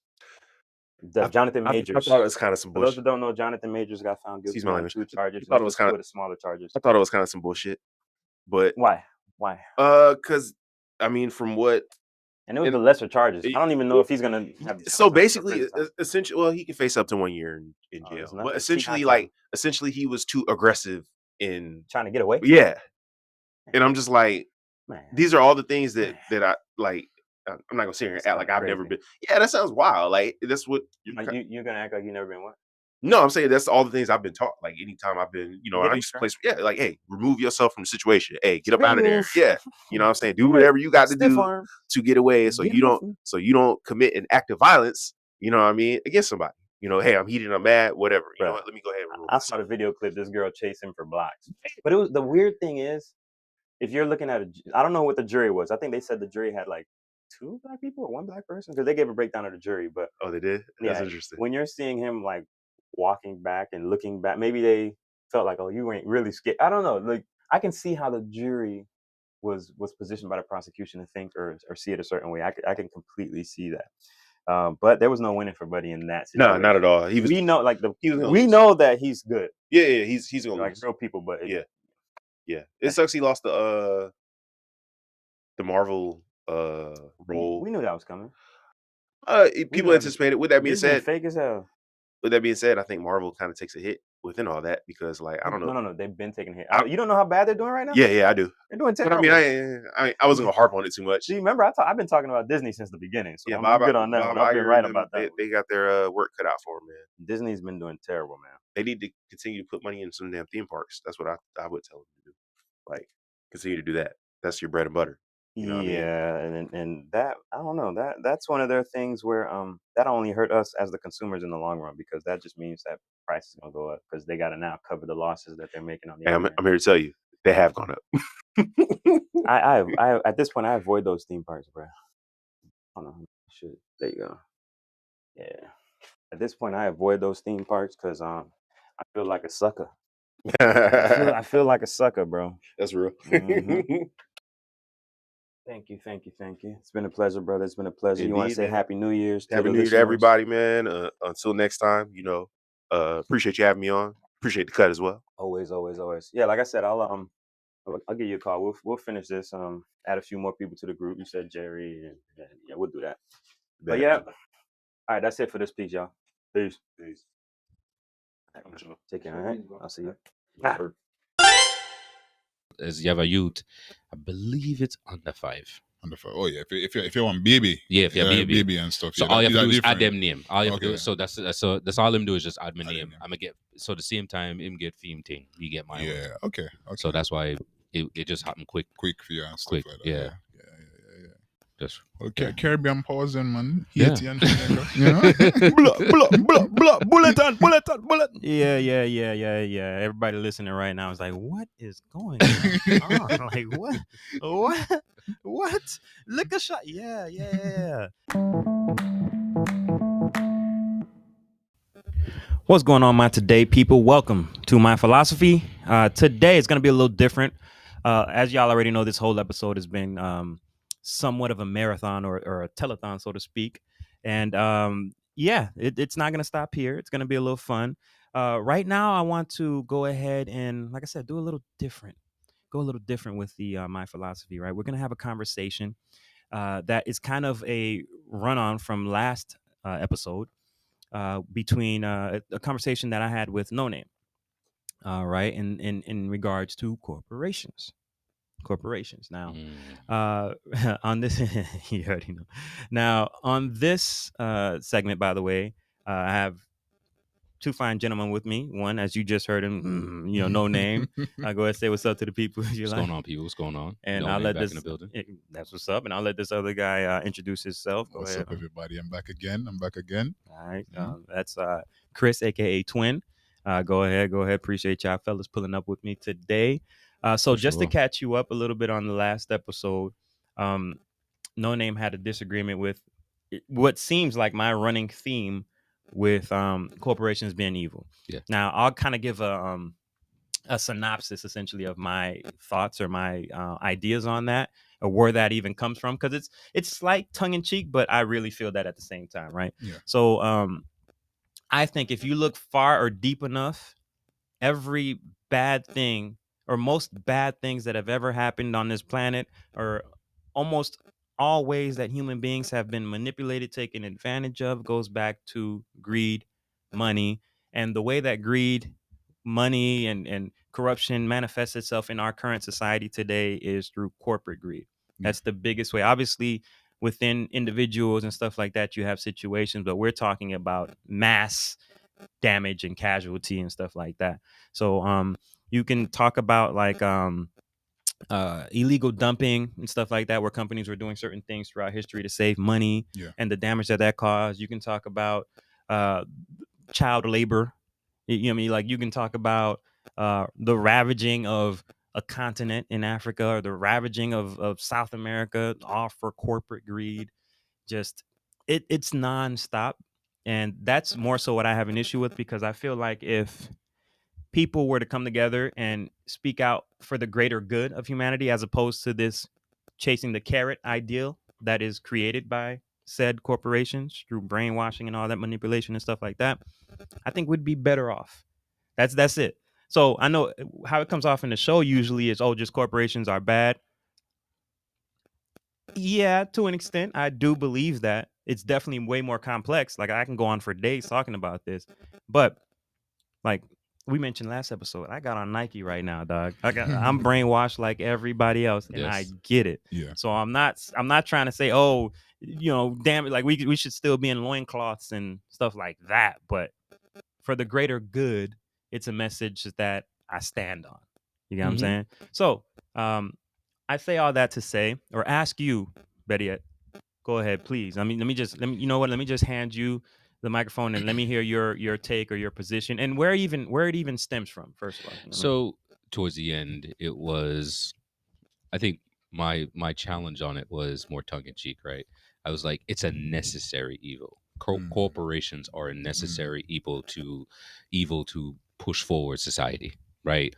Everything you just mentioned is 100% correct, right? And how certain companies come in, and whether it's child labor, dumping, or ravaging a country, De Beers, right? Right. I ain't even go that far. But that's what I'm saying. I understand, and I do my research, and I what I'm saying, it's a necessary evil, right? I'm not here to say, no, corporations are fantastic, and I think we should all. Oh, that caught me. Right, like, you know what I mean, like. But what I'm saying is a necessary evil, and is something that we have to have in our society to kind of push us forward, right? Like, kind of then make strides against other things that are in society. So if you were to dial it back a little bit and you say, all right, without corporations, certain advancements or things that we have in society wouldn't be there, because it would be a singular entity trying to then get it out there. Whereas a corporation can take it. Yes, they might take your idea and may not get paid for it, but it's an idea that can be pushed forward and then brought out into society. So one that comes to mind quickly is the electricity in the beginning, light bulbs, right? Yeah. When it first started out, it was very small. And then it took a corporation to come in and say, okay, hey, this is something that we need to do. This is something that we need to then push forward, because we can't just sit here and say we're going to live in this. And, right. And so that's what I mean. That's an example we came up with last time. When you get to the episode, you'll see.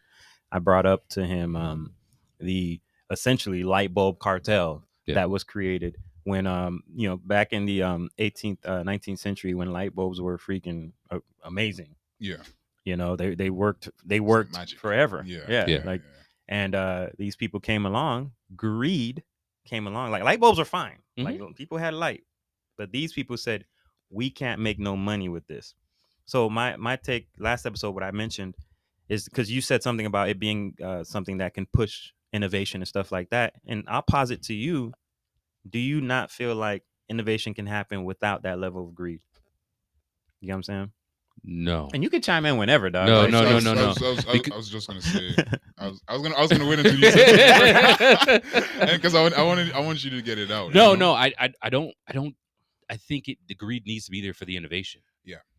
Right. Because to your light bulb, right? It's, if I got a great light bulb, I ain't gonna sell no more light bulbs. Yeah, I agree with you 100%. That's the greed, yes. Yeah, it is, because when you think about it, it's you have a great idea, and the only reason why I want to push it forward is because I can make money from it. You know? So the greed does drive the innovation. You rarely do you see those ideas are funded just because it's for the well-being of everybody without the need for greed. But majority of the time, it's about maximizing profits, right? That's definitely what we see. Those seem to be the only examples we've seen in our society. But it don't work like that everywhere. That's our society. Going into industrialization. So it's already a greedy capitalist. This is before laws had to be made to rein in the greed, because unfettered capitalism, greed that isn't with a chain on around its neck, is going to destroy the whole planet. We've seen that already. You know what I'm saying? So around that era, the same era, they realized that, this got to be controlled. You know what I'm saying? And that's what happened. And that's ultimately my point. Right now, unfortunately, these greedy corporations have been put in a position or situation where they were able to slither into the way our government works. You know what I'm saying? Like, they're paying politicians, they're finessing, putting whatever they want into play. They own this, they own that. They own the world right now. Like, a lot of these corporations. So that level of greed, I think, isn't necessary for innovation. I think innovation comes from innovators. Yep. You know what I'm saying? We see that. But in the US, I get it. We have a frame of mind that's dictated by what actually happened. And we did witness a lot of greedy, competition pushed by greed. Sure. We've seen that. Like the Wolf of Wall Street, right? You've seen that scene from Yeah, Wolf of sure. Greed is good. Absolutely. Right? Greed of course. is good, right? But we know what kind of person he was. Yeah. You get what I'm saying? There are people who do innovate and do things for the goodness of humanity. Yeah. Nikola Tesla was one of them. Yeah. You know what I'm saying? There's tons of Nikola Teslas, like the guy who innovated and made the car that can run on water. What happened to him? Greed took care of him. It wasn't him. You know what I'm saying? So I think that's my only point when we talk about this. Like, I think greed is obviously a natural thing. People have it. Self-preservation is a real thing. Yeah. I think greed is just an extreme version of that, of self-preservation. I get it. Yeah. I just don't think it's necessary for humanity. I think we're conditioned to think it's necessary. Right. And it almost becomes a self-fulfilling prophecy, almost, I guess you can say. But were you gonna say something? The thought when you mentioned that about everything's a thought exercise for me, by the way. I'm gonna get you to try to think about something. When you said it's not necessary for survival, yes, you're right. It really isn't, because how much is too much? You know what I mean? Like at a certain point, like how many more billions? Exactly. I mean, after I remember I heard someone said after 20 million, your life doesn't really change that much. Like after 20 million. After 20 million, like if you have $20 million, if you get 20 more, there's nothing much that's going to really be changing from the first 20 because what are you going to buy extra? You know, and when you touch billionaire status, I mean, It's always something to buy. I mean, yeah, you know what I mean. But the point is that at a certain extent, you don't really need any more than what you already have, you know, and that type of greed to make you go further than what you actually need, that's the dangerous greed that I think. Greed to an extent is good because it's a motivator, right? It pushes you to, and even though, yes. But is that greed? Is that greed that pushes somebody? I would say so, yeah. Greed pushes you to succeed, or like greed? Yeah, because that's such a strong, greed is such a strong word, bro, greed. Yeah, and there's different aspects of it, right? Yeah. Right? My greed doesn't necessarily mean a negative connotation, right? Right. My greed is, you know what? No, I need that another 20. Yeah. Mm-hmm. I need the other 20 because I can say, you know what? I need that. I need that because the power of, you know what? Because I'm in this box, right? I'm in this $20 million box. Yeah. And then I get to the 40, right? And then, but that doesn't afford me certain avenues because I'm in this $40 million box to then really make changes or really kind of push the agenda that I may have of, hey, let's go back to where I grew up and kind of do certain things or doing certain right there, right? We touched on clearly not greed then, because you're looking to give it away. Well, it's not greed as in no, I might fix up this motivation. That's the opposite of greed. Right. So it's greed. It's motivating me. Greedy. Somebody might. It's all perspective. Because somebody might be like, why do you need another 20 for? Yeah, you're greedy. Yeah, like he said. Well, you're greedy. Yeah, right. Why do you need another 20? Like the saying you just brought up with the 20 billion. Like, why I need more? Yeah, I'm like, there are things to buy. Like there's things exactly. Yeah, so and it goes back to that conversation we had last episode of there's FU money.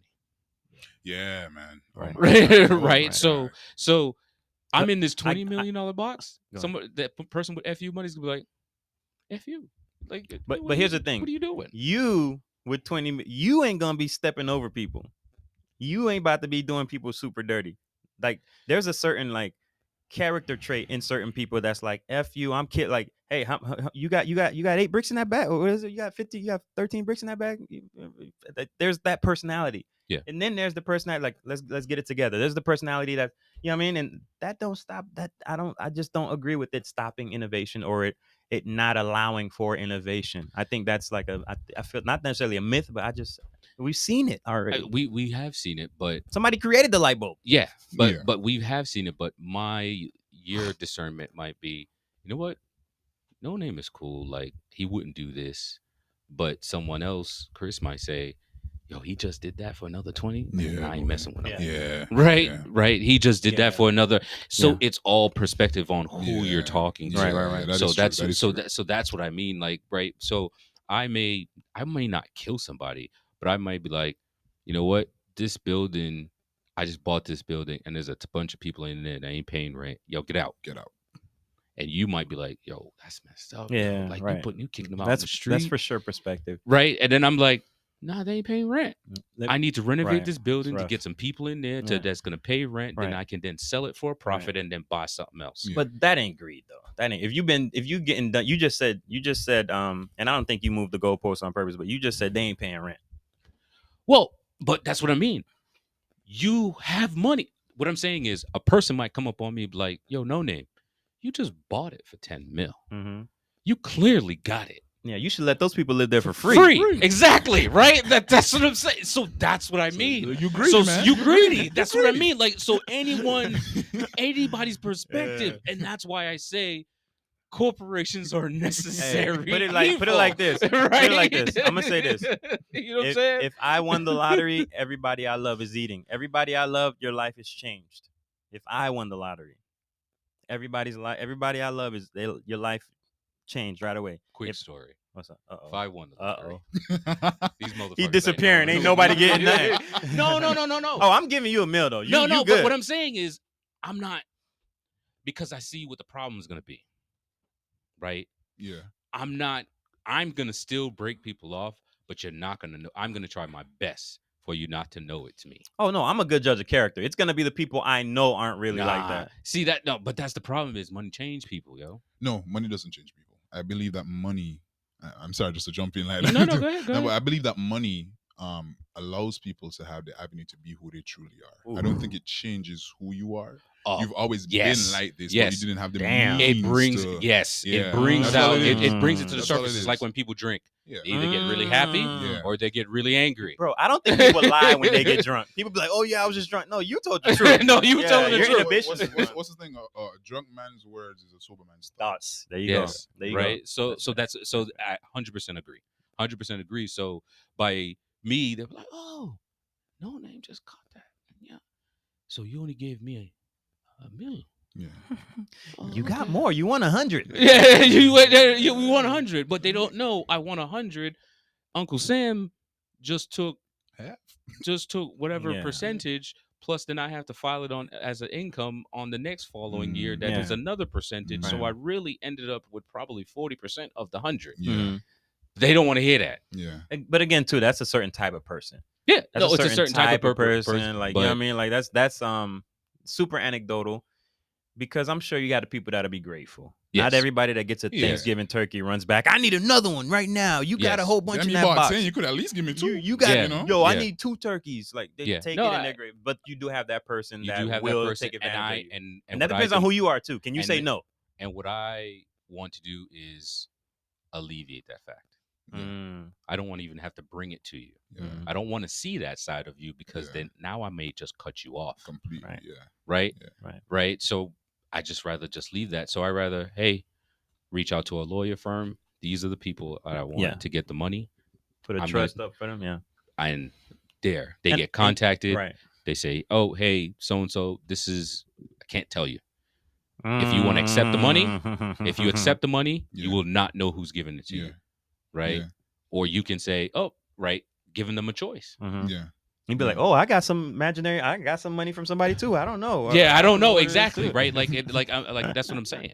That's what I Yeah. mean. Right. But right, that so- it sounds like, and you could tell me if I'm wrong, but it sounds like that's like somebody who's dealing with like family, like some It's family they want anybody. to take care of. it's Like, anybody, because 'cause I feel like you- family don't know how to you how never- to take yeah. advantage of you a little bit different. family or your closest friend, Friends, you, yeah. that Hey, you man, never. listen, bro.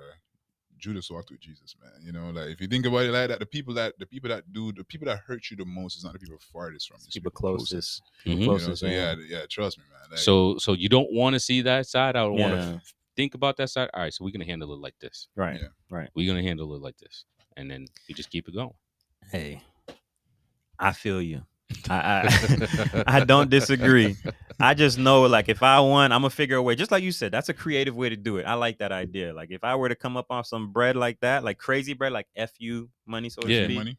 Oh, I'm changing lives, I'm dog. gonna give away a lot. I'm of it, man. gonna be legendary. I'm changing Yeah. lives, dog. I'm changing I'm lives. giving away a lot of it. I always said that. I'm like, if I won, because sometimes that jackpot be like 1.2, 1.5 billion. Bees. Oh my God, Yeah. bro. I'm like, I give away most of it, bro. Yeah, I give away a good most amount of because it. I don't like. But You the- just said 20 million, right? Yeah, 20 million. Because Something like the that. thing, what I believe, man, is the law of the universe, right? When you give it away, it's gonna come back to you. You're a hero to a lot of people now. You're Yeah. a legend. Because guess what? To and that's the craziest thing about money sometimes is that to the guy that got it, an extra mil is nothing. But to the guy that doesn't have it, that $1 million just change his entire life. Everything. You know what I'm saying? So that in itself is worth more to me than just having. You know what I'm trying to say? Like if I'm good, Yeah. That's give it legendary. away. Yeah. Give it away. That's Yeah. I'm trying to be legendary. Everything I do, I'm trying to be legendary. Yeah, So and then it's like, as you said, I like do the that. 20 million. At a certain point, even I know we're not good on math here. So Hey, I was close last time. So I know we're close. not good on math here, right? So, but after a certain point, just even a measly checking account, Yeah. 5% on that. Yeah, Would- the returns, man. Same. Well, Savings, just the returns Yeah. on whatever that number Yeah. is. Savings Yeah. account, yeah. Like Yeah. not even a Nah, savings, just I think like, I think it's a little over 1 or something like that. It's not much now, but Yeah. Yeah. Yeah.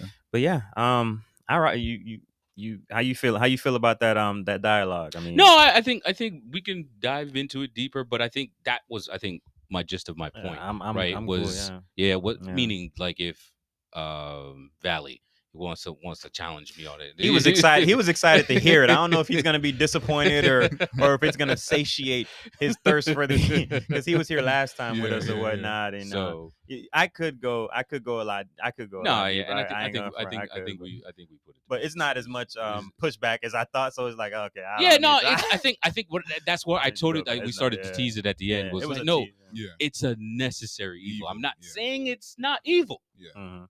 right? I'm saying it's a necessary evil. That's evil true. for us in society. That's where I push back slightly, because the necessary part, it's evil. I don't think it's necessary, because I never think. Sure, there's a balance. Somebody could say, yeah, there's a balance, but is it necessary? It ain't necessary, because we got examples of where it don't exist. If it existed everywhere, bingo, I got you. I think it does. You can't. It don't exist everywhere. I think it does. It's all about perspective. Yeah. I think what it is, if it's in another country, it may look a little bit different. Mm-hmm. But the best example I think about when you say it's a necessary evil, Facebook, right? When Facebook first started out, and the reason why I use Facebook because I had to do a case study on Facebook, right? When Facebook first started out, and initially that you got the money, right? I got the idea.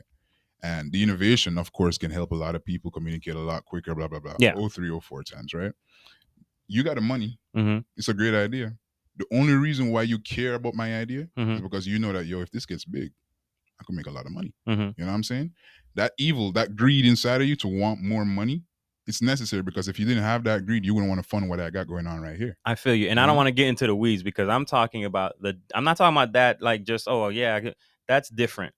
I'm talking about the greed that topples governments, the greed that poisons water well. I'm talking about that greed. I'm not talking about, like, if I got an idea and you're talking about De Beers greed. Yeah, I'm talking about that, because that's the highest level. All this other stuff, I get it, greed. Yeah, but I'm talking about that.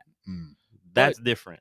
But without the De Beers greed, doesn't push a secondary market of lab-grown diamonds. It doesn't opportunity, right? Opportunity. It doesn't push a scientist to sit like, I'm tired of seeing these kids walk around with no arms, but that greed ain't necessary. It wasn't necessary from the beginning. I understand it wasn't necessary. None of that has to happen. But what I'm saying is, it got to a point where they felt it was necessary to be number one.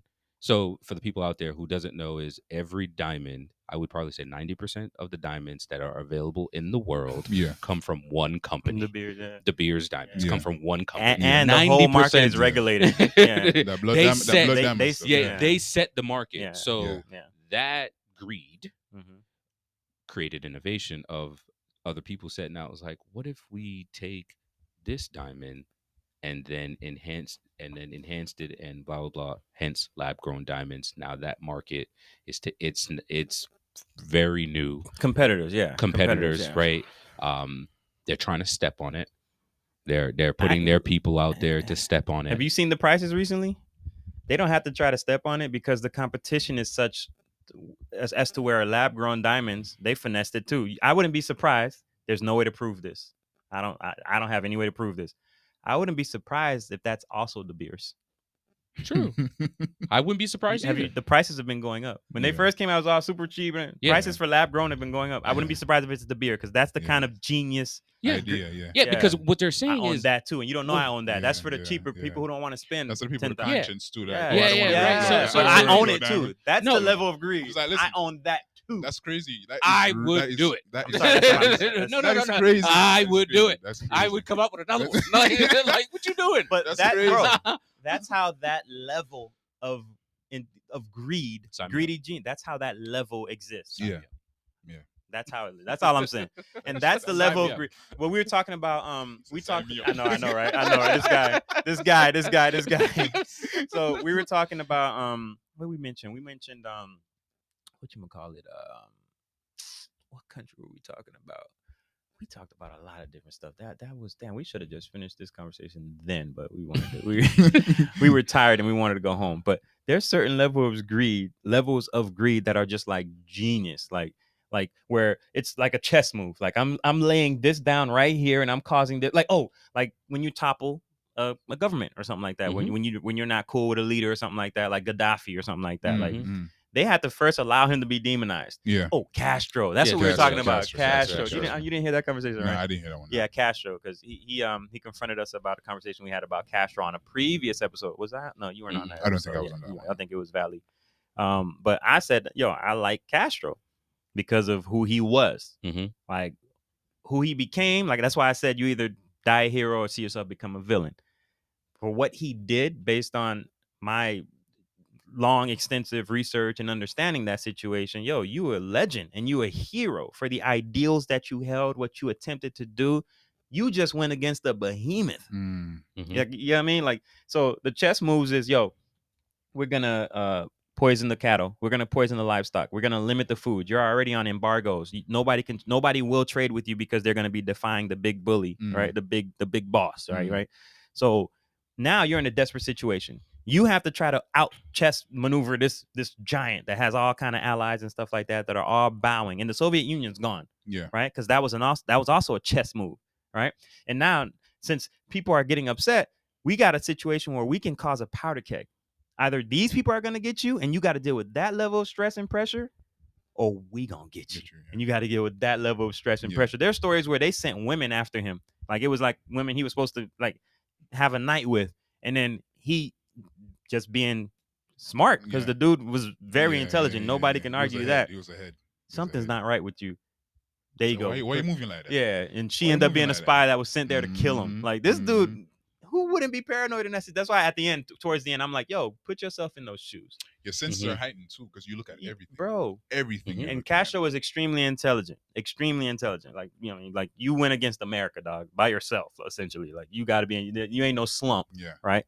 Everything that happened, like people talk about, oh, the work camps.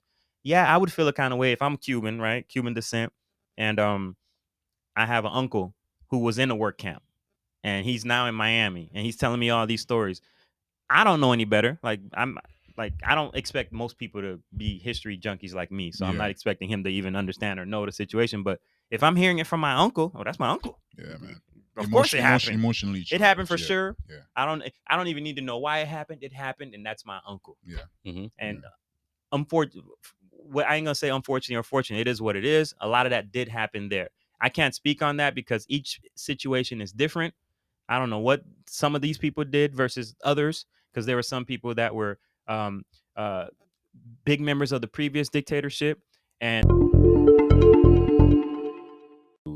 he also did certain things, right, and bringing up that side as well. So the acknowledgement of that side. You can't shed a man's light without shedding his darkness as well. Yeah, right. Yeah. So that's reality. And I think that was my only objection. I wasn't an objection to, because it's complicated. It's very complicated. Like, so, you know,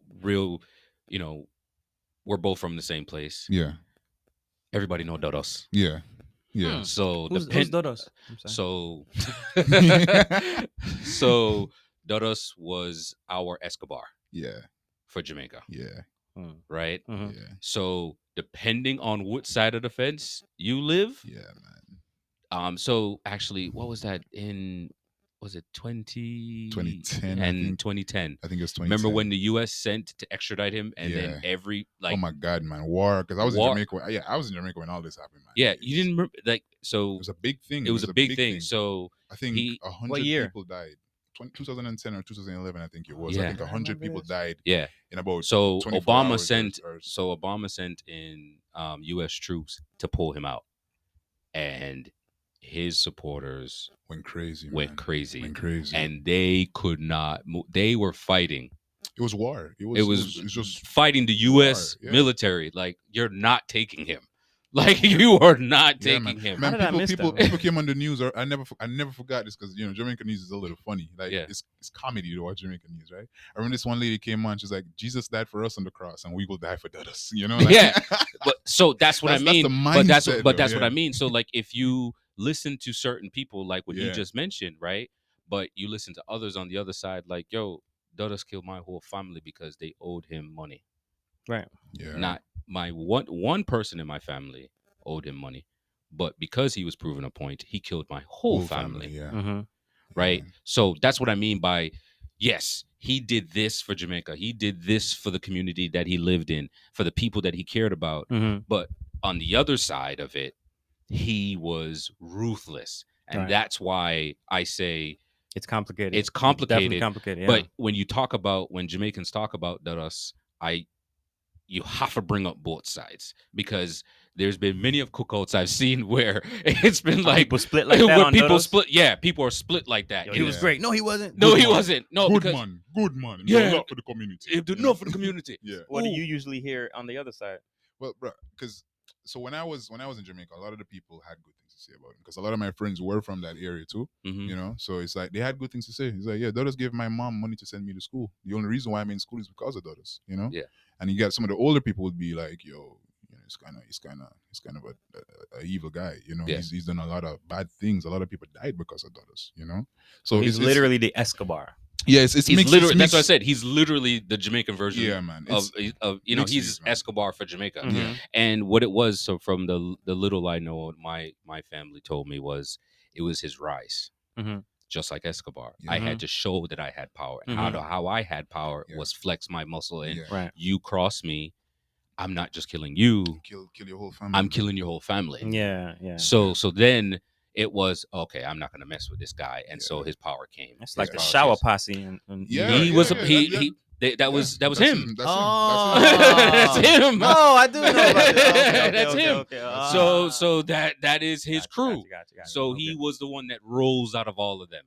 That was his crew. Like it was a He was a humble guy too. Well, yeah. It was I was told he's a humble guy. Like you'll see him, and he's not like flashy. He's wearing like a big shirt, tear pants, and he's a calm looking guy, you know. But he's very powerful. You know? Yeah. So that's- he was a part. He was a part of that group, Gotcha. but he kind of maneuvered because Of how he was. because of how he was. Okay. He was able to rise and not get into the trouble the rest of them did. He did, Okay. yeah. Right. He's smart. He was very smart. Like I watched the doc on him, the FBI. man. Oh my gosh, man! When they were trying to, how they caught him, I never forgot how they caught him. They got into Tivoli and and they were searching for this man and couldn't find the man at all. Mhm. You know, It's So- the army. Yeah. So they dig tunnels, right? It was tunnels underneath the ground and stuff like that. Dodos was at the airport in a dress. Dressed as a woman. Just as a woman trying to leave the country. That's what they caught him. And they have a photo of him. Yeah. When they caught him, justice prevails with Dodos on the front in a dress. Yeah. How you spell his name? Dodos. D-U-D-U-S. Yeah. D-U-D-U-S. Yeah, Christopher Dodos Coke. In dress. Oh, yeah, I definitely heard about him. Yeah, in man. dress. I never forgot that, man. Because I Yeah. remember. No way. Yeah, man. Never forgot that. No Never forgot that. way. Never Yeah. forgot that. No. Never Yeah. forgot that. So I watched a former FBI agent, to put a little button on this, said that the shower posse rivaled the mafia as far as power Yeah. and money. Yeah. Mhm. The only thing was their downfall Mhm. was internal strife. Yeah. That's always. I feel like that's a lot of. They said because the situation, yeah. mafia had a code a certain hierarchy code. Yeah. where Jamaicans didn't. Oh yeah, It was- ruthless people, man. Ruthless people. Just unruly. You know. Them now no behavior. You understand? Nah, Yeah. You know, just unruly. You just buy that chain there? All right, watch, man. Yeah, Just what unruly the- people, man. So Just unruly people. he said it. He was saying if they had the same code as the mafia, Yeah. they would have been even more powerful because he says because Jamaicans were very smart. But they rose up in the 90s or was it the 80s? 80s. The 80s. Yeah. Okay, yeah. I mean, that's if you think about it though, it makes sense. If you just think right quick about the history of like violence and gangs and stuff like that, the mafia is ancient compared to the 80s. Yeah. And the 80s was when disrespect and a desecration of hierarchy in Mhm. gangs. That's the 80s. So it Yeah. makes sense. Yeah. So maybe if the shower posse started in the 1930s, they would have a system where Oh yeah. That makes Yeah, sense. yeah, yeah. No, why you say that? it's still Jamaica. At Yeah, end of but the day. time mattered. At the No. end of the day. The reason why I say that, hear me out. Mhm. Like Frank Lucas, Frank Lucas. those Mhm. gangs in like the 50s and 40s and stuff, and 30s with black people, they had order. Mhm. They had a hierarchy. They had a system that worked perfectly. It wasn't until FBI. It wasn't until Infiltration and yeah, they turned each other that on each other. that you know the respect, and it happened in the mafia as well. The mafia No, lost it all did. those stuff. The mafia lost all that too. What I'm saying Yeah. is, knowing my culture, I'm only speaking for my culture. I'm telling you right now. No, yeah, I'm telling you right now. Yo, we messed up. Honestly, no, true. Because when you say that, it's true. Like I just you know, I use history as my yeah, guide. that's bro. true. Yeah. But you're right. I'm telling you. Y'all shiesty, huh? I'm telling you. You're right. I feel like that one person. would That come one, up, it's that one person. Yeah. No, It's like- he doesn't need no outside Say, influence. yo, man, not no shot. Yeah, I'm telling you, he don't need no. Oh, this is man, not no shot. And Yeah. you what I know. You know, like that Yes. one guy is there. One, he always. don't need no outside influence. He don't Yeah, need nothing. That's Just wow. He's just gonna look Well, and damn. say, "All right, Yo, I'm tired of It's this like now. that. This old, Yeah. new style, Yeah. style. Yeah, man. Me, I run things Me, now. I run things. Yeah, Yeah. I'm the top shot. Right? Like it's the same. Yo, Yeah. damn. Okay, well, Yeah. that's crazy. Well, it's interesting. I hope y'all out there learned a little bit about Dudas. Christopher Dudas. You know what I mean? I just thought it. Well, Shotas is a great example. it's amazing, right? No, it's a great example. Mad Max. It was a great example of how he The came. movie. The Yeah. movie. Yeah. How he got deported and then came back and then said, "I don't care about your hierarchy. Yeah. I want my." Yeah, right, That's right, a great. right. That's a Just If unruly y'all haven't people, seen man. Shotas out there, what are you doing? Y'all gotta see Just Shotas. unruly people. Yeah. yeah. But that's So- why they sent the military, like the U.S. Army, Yeah, Mhm. yeah, after yeah. Buddy, man. Yeah. But Yeah. I don't know. That's very interesting, man. Man, But we yeah, love I think we'll put a button behind this, man. I hope But y'all got left something with from that. it. Yeah, right. that. Exactly. We went from corporations to nuts. Right, exactly. Still- But that's what this is. Like I told y'all out here, this is a telethon. This is a marathon. This is Yeah. conversation. Y'all are here with us hanging out. This is nothing but a conversation. And how it flows is how it flows. It is what it is. I'll see what I keep. I'll see what I don't keep. It is what it is. It's We'll still go from it's there. still a corporation if you think about It it. you know? is. It's an illegal corporation. but Yes. yeah. A very That's fair. profitable one. Yeah. That very profitable for sure. Yeah. Taxes ain't really there. Yeah, It makes sense. yeah. It makes sense. But I think that's it.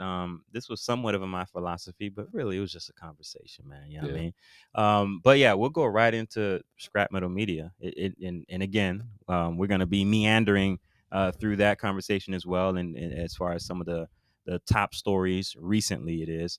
But yeah, we'll see. Yeah, that's it. That's it. Let's go right on to scrap metal media. Welcome to Scrap Metal Media, where all news is two-faced. Take it or leave it. All right, so for y'all that just heard that conversation, we left off with the U.S. military being called in to control a vicious, vile criminal by the name of Christopher Dudas. You know what I'm saying? Christopher Dudas. Hey, crazy. Shout out to all my Jamaicans out there. Blup, blup, blup. All right, so moving on from that, since I invoked the United States Army, we're going to talk about we're going to take a slight detour and talk about another organization, the Navy, right? Not quite, because this is Navy Federal Credit Union. All right, but they're in the news recently.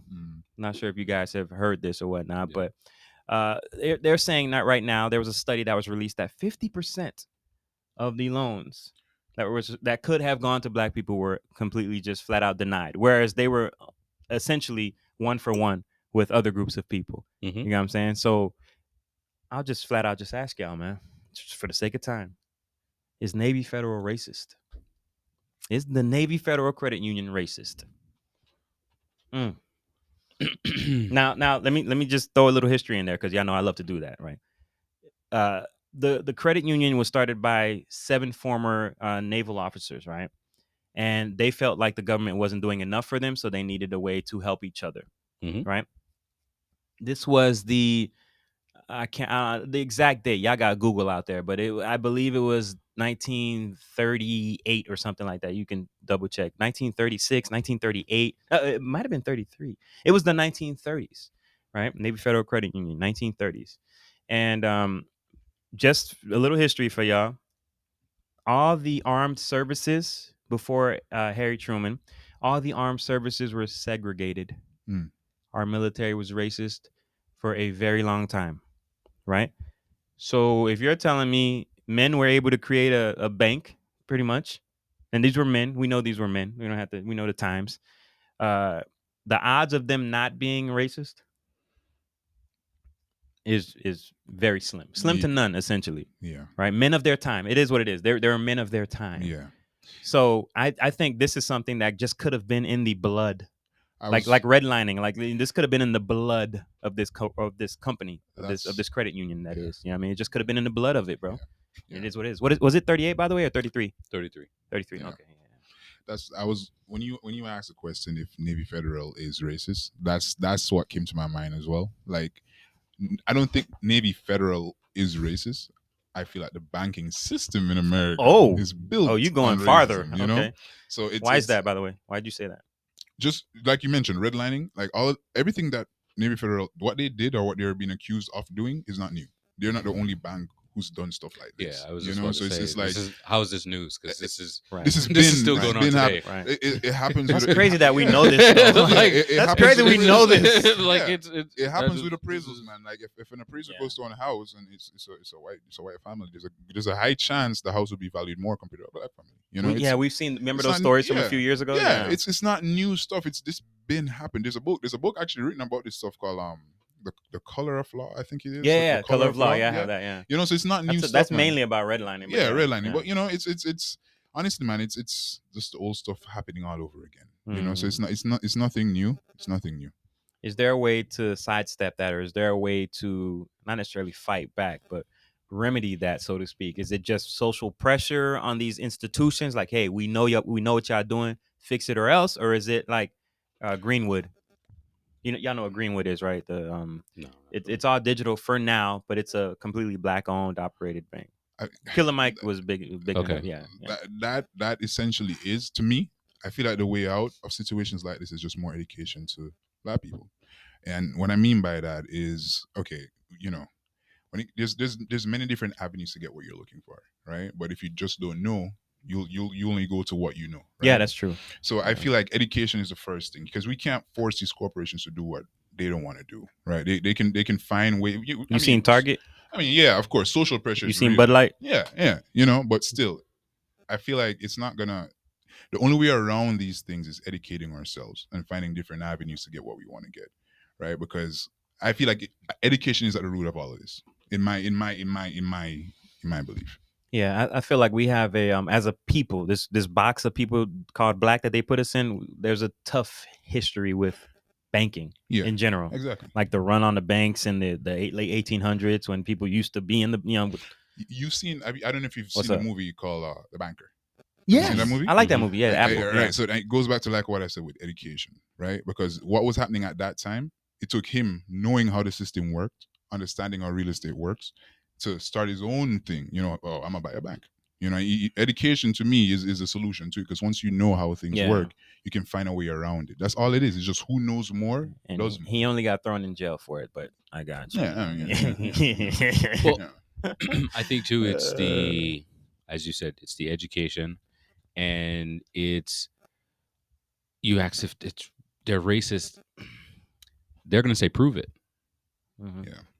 Prove that I discriminated against this group of people because of their skin complexion. Yeah. Mhm. Right? They're gonna Which say is like prove an unprovable bar. It's like, you know what I unprovable, mean? right? They Like- gotta the banker has to call you the N-word. No, the president has no, every teller, president, everybody has to call Yeah. you the N-word for yeah, it to work. because they can disqualify you Yeah. for every little reason. Yeah. Like woo, I know you got a 750, but Is that a bonnet? right? No, it's not Nah, even. we It's can't not even do that. that. No, I'm talking about like on paper. Yeah. Right? They'll say, "Oh, I Sorry know to you got a prove. 750, but I see that you were just late on Yeah. this one thing."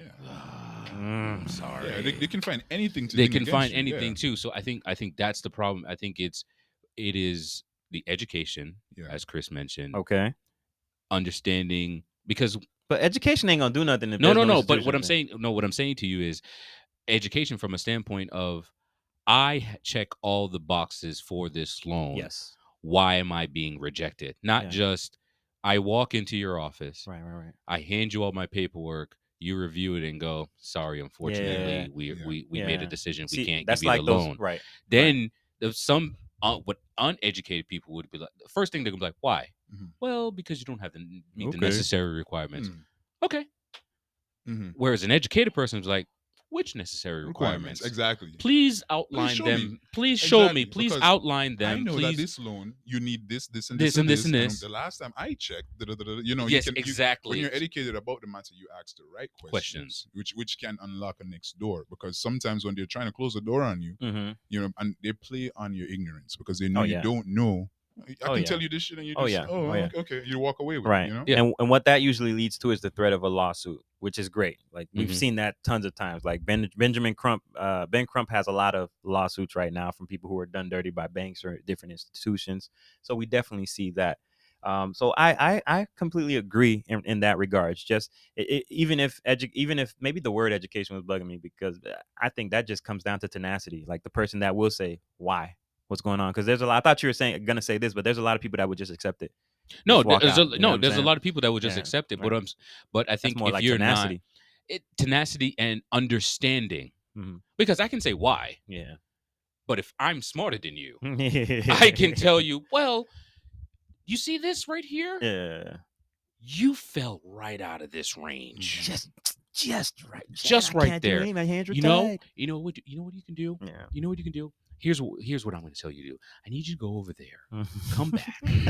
I need you to just get working on this. And they give you this we BS. need video. We need video, yo. We give you this Video. BS.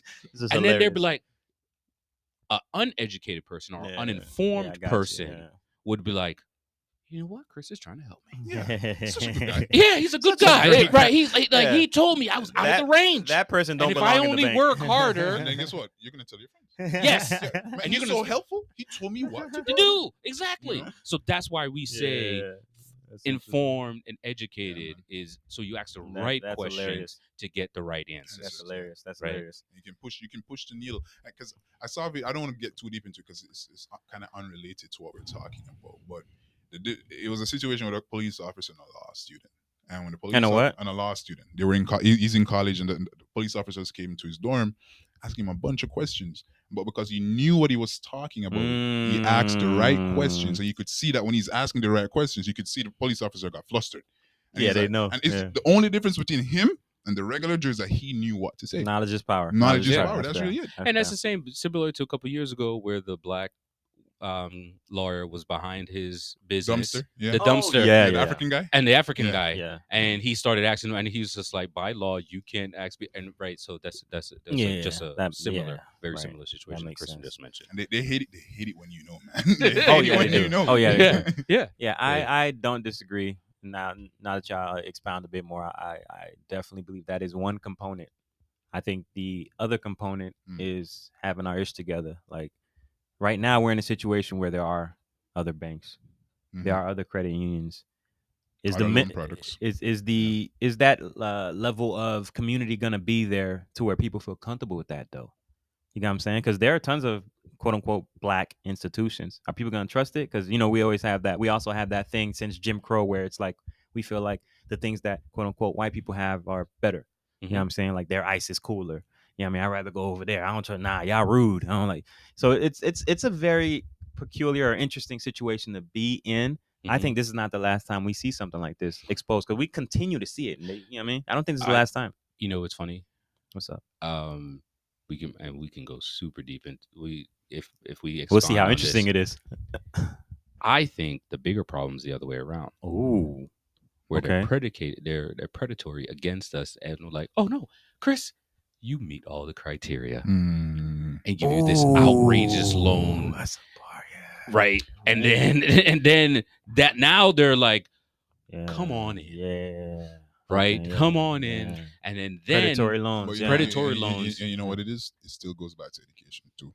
yes. But what still I'm goes saying back is, to what education. if I But were to we're- put the two of them? Assume the community is miseducated. Yeah. So, But like it what normally I'm is. saying is, Yeah. but if you were to put both of them on a pedestal, which one do I give more weight to? Yeah. Right. Or which one? Right? Go over there. They'll give it to you. They'll give it to you, and then because that's even worse. Yeah. Yeah. It's Because just- now you get the loan. Yeah. Damn. But it's like You a buy the crazy- house. It's a crazy ass loan. You're like, No, but You what know? I'm saying is, you get the loan, Mm. you buy the house. We saw this in 2008. Yeah, Mhm. exactly. That's where I Right? was going. They yeah. give you this low payment, and then they give you the balloon payment that you didn't read. Right? You people get don't the understand loan. what a balloon is, man. They're like, Yeah, right? So you see this really low Yeah. payment, Yeah. and then I you're got a in the great loan. house. I got the loan. I bought a car. 700 a month. I'm like, I I'm got doing 700 a everything, month. Like I got all this, Yeah. and next thing you know, that balloon payment come due, They're like, wait, what? and they It's just come due? a knocking. What you mean They it's come a due? knocking. They come a knocking. Right. They come a knocking. Right. House is not gone. The car's not gone, and you on the street. Yeah. Yeah. You know, Right. you know what's so crazy too about that? You know what's so crazy about that? To tie in what we were first talking about with the greed, Yeah. some evil genius thought about it. Like, That's wait a minute, let's not send them That's away. chess. Yeah. Let's not send them so. away. I Let's think. just give them bad products. you I know? think it's a little bit better to get turned down and not get predicated on. yeah. Right? Because Mm. if we really want to look at which one, Navy Federal would be like, I bet. Mm. Because, man, I don't want to go deep, but, if That's what this is the for, people, bro. the This is a people out marathon. there, so the people out there The Big Short is a great explanation of the financial crisis that happened. Yeah. Right. So what they basically did was, if they knew this person came in, NoName came into the bank, and they see clearly on paper that NoName cannot afford this house, they would still give them the loan, then take that loan and then leverage against it and bet against it and say NoName is going to default. He's going to default at this particular time. Then I'm going to take out an insurance loan on this said loan. So when NoName defaults, I now only get the insurance policy on the default. I also get the house and all of the assets. And I've now just ruined NoName. Coming and going, they got you. Right. Yeah. So I think when you put them side by side, like, it's like you have to really. I'd rather not have all that. Thank you. Yeah. So I rather get discriminated. I kind of like that take. I rather get discriminated on. Close the door on me. Close the door. No, matter of fact, no. Put the sign in front. No blacks allowed. Yeah, you see what I'm saying? Like, so no blacks allowed. See, Let me know who you are. You see I like that take. I like that take. You see what I mean? Like, so that's how you got to look. Kind of. I like that take. Just put the sign, please. I don't want y'all to be fake. They let you in, man. They have you forever. They feed you more than you can eat. Yeah, exactly. So that's how. Bro, I think that level of being like effed up is something that people that look like us, and it ain't. Here's the caveat or the tricky part. It ain't just us that get manipulated. Oh no, it's not. It's not. We just serve a purpose of being at the bottom of the system for it to work properly. Right now with them on top, but they get brainwashed too. Yeah. You get what I'm saying? Yeah, like, everybody. It's everything. Yeah. It's not discriminatory. I'm gonna take advantage of all y'all. Well, it's discriminatory in how we experience it for sure. Yes. But it's designed to work like that for the whole of the system. Yeah. Yes. Because these people got to feel a certain way about them. The dominant society, as far as numbers, has to feel a certain way about themselves. Yes. And if we're on the bottom, they feel good. They feel better about themselves. Yeah. If we're mixed in and we start. That's how revolutions happen. Yeah. Hey, yeah, that's how January 6th happens. You know what I mean? When they feel like, yeah. So, but now that we're moving on, let's get away from that. That was a great conversation. I really like that take you had towards the end. But let's get into a little bit of something else, right? There was a recent article that came out in regards to Crazy Bone, and this is something that has been out for a while, definitely under the radar, but now for some reason there's a resurgence, right? So Crazy Bone was on a radio station apparently, and he was reading a letter that was supposedly doctored or not doctored, but created by a ex-CIA agent or a former CIA agent, essentially like some deathbed confessional or something like that. But this agent was alleging that the CIA is who actually created or came up with the system that would allow for gangster rap to be perpetuated throughout the communities, throughout the airwaves and stuff like that, to push a certain message to get through to the youth and the communities in order to destroy said community. Yeah. I thought it was interesting because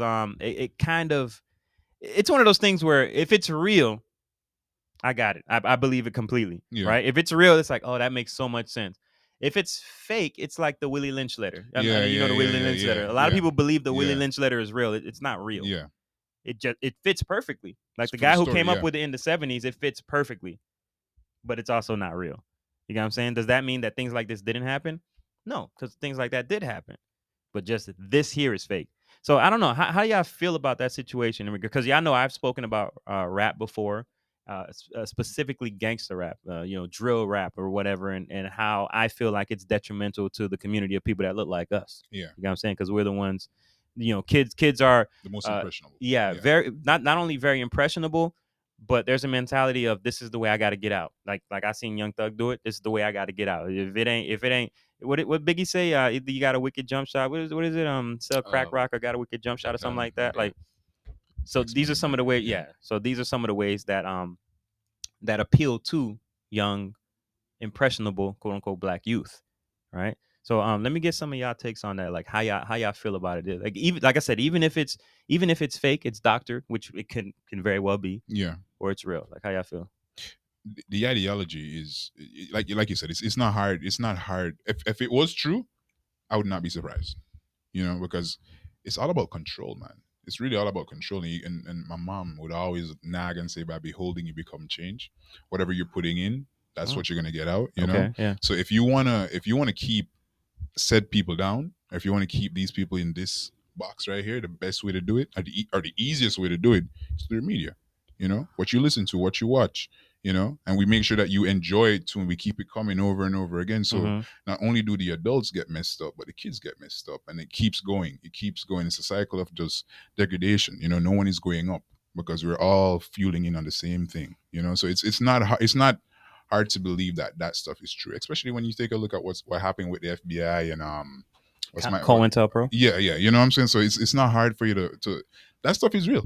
That stuff is real, and that one scenario, like you said, might not be real, but the situation where they create certain systems to keep certain type of people down, I definitely believe that stuff. Let me say this right quick before we go to you, NoName. And this is if I didn't read this story, I probably wouldn't have believed it because I'm always skeptical about different things, right? But there was a guy who used to be an FBI agent. He lived somewhere in California. I can't remember. This is an old article I read and saw the story and whatnot. People always try to figure out how so many guns got into the black neighborhoods, right? Yeah. Like how, like where these are poor kids, like how they getting all these guns? Like where's this coming from? Because everybody, the story everybody would just come up with, because it's easy, it'd be, oh yeah, they just steal it from people. You just go and rob an old veteran's house and now you got a gun.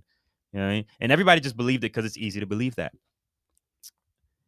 But this one very day, this strange day in California, this guy happens to die. He dies in his car. I can't remember if it was suicide. You guys can look up the story. It happened in California. This guy was an ex-FBI or CIA agent, right? So he died in his car. I think they believe it was suicide. They go in because they got to investigate now. So they go into the guy's home. They're looking in his home. As soon as they lift the garage, it's so many guns piled in the garage, guns are falling out. His whole house is nothing but guns. You know what I'm saying? So a lot of people from that situation believe that this was one of the ways that these guns were being put into these communities. The guy who pulls up, oh, I got it, low price, or here, you got this. That's like I still remember that story to this day. And it's like, damn, there was a lot put in place to make it easy for people that look like us, people that have our similar experiences to essentially kill ourselves. Yeah. You know what I mean? And it's one thing when you put the guns in the community, but you need that motivator to want to take it up, right? So if I listen to the rap music and I hear him say, oh yeah, kill, yo man, yo, shit, let me get that gun for real. You know what I'm saying? Because yo, I like this rapper. He's my boy. He's saying what I want to hear. Yeah. He's saying kill, and I want to be like him, right? Yeah. So yeah, I'll take that gun. Yeah, let me get it. You know. Right. So that's yeah, man. It's not hard to believe that this stuff is really true. You know. How you feel about it, bro? So I think the story has some validity to it, and this is why I say it has some validity. Yes. Because I was doing a little bit of research, and it was like, well, they influenced the lyrics, then blah blah blah blah blah blah. Like it's well documented that Ice Cube wrote the majority of NWA songs, and he wasn't influenced by no cooperative CIA agent. What I think why there's some validity to this story is because there's been many drug dealers on record, Rick Ross, the real Rick Ross, yeah, facts, yeah, saying, "I got all this coke from the CIA, from the government." It was actually proven, right? It's proven that the CIA, like, right. So I think they flooded the streets with the guns, with the drugs, which then influenced the music, which then they turned and pushed. From a corporation standpoint. So backwards. Right? Yeah. So I think that's the way the story has some validity. Not I infiltrated some come into my group and no. Right. I think they provided all the necessary tools and then birthed this type of genre. Now be free, my creation. Right? Be free. So I think that's what it is. It's the notion of, because just like you said, how did all these kids get guns? Where do I have access to all of this drugs? Yeah. To all of the drugs, all of this. They say ain't no chemist in the hood. Right? Like, how do I know how to cook it up? Yeah. Right? How do I know all of this information? Right? And we're talking about back in the the 70s, right? And then there's no internet, there's no Yeah. social media, so things don't spread. It's all word of mouth. Somebody has to show Somebody you how has to to show do you how to do it. how to do all of this. So I Yeah. think there's some pieces of it that's accurate of like, no, we influenced it this Right. way by providing Right. the drugs Yeah. and providing the guns. That's literally why I compared it to the Willie Lynch letter. Yeah. Yeah, that's literally that's Right. that's Like, so this is I- like a new Willie Lynch letter, bro. Yeah. Like, you know what I mean, very, very, very interesting. But I wanna and I'll probably put in some of those interviews somewhere. I'll probably cut and put in some of them interviews so you guys can hear that. But it's definitely somber. It's like one of those situations like, damn, they really like everything is for us to like. There's so many pitfalls for you, for me. Like The it's system is really crazy. built against me. You know? It's crazy, and it's also one of those situations where you're like, damn, like it's still possible to make it, but damn, there's so many pitfalls for me, bro. Like it's freaking wild, man. and I think it was by accident. Which one? Which part? It getting to us. Why you say that? I think it was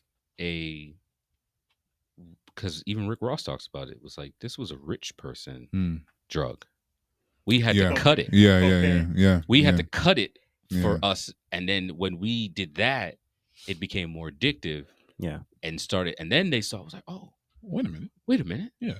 Oh, they're destroying themselves. It's Yeah. like, All right, let's give them more. yeah. Right. So I think Byproduct. it was a byproduct, right? Like it was because if you go back to the Cocaine Cowboys and all this other stuff, they were like Mercedes, like all of this rich people stuff, like, you know, like all of the groups from Harlem and all this other, you know, they started off with weed. Yeah. They started off with weed, Heroin. and like it was low level stuff. Yeah. Right. And then Crack was the explosion.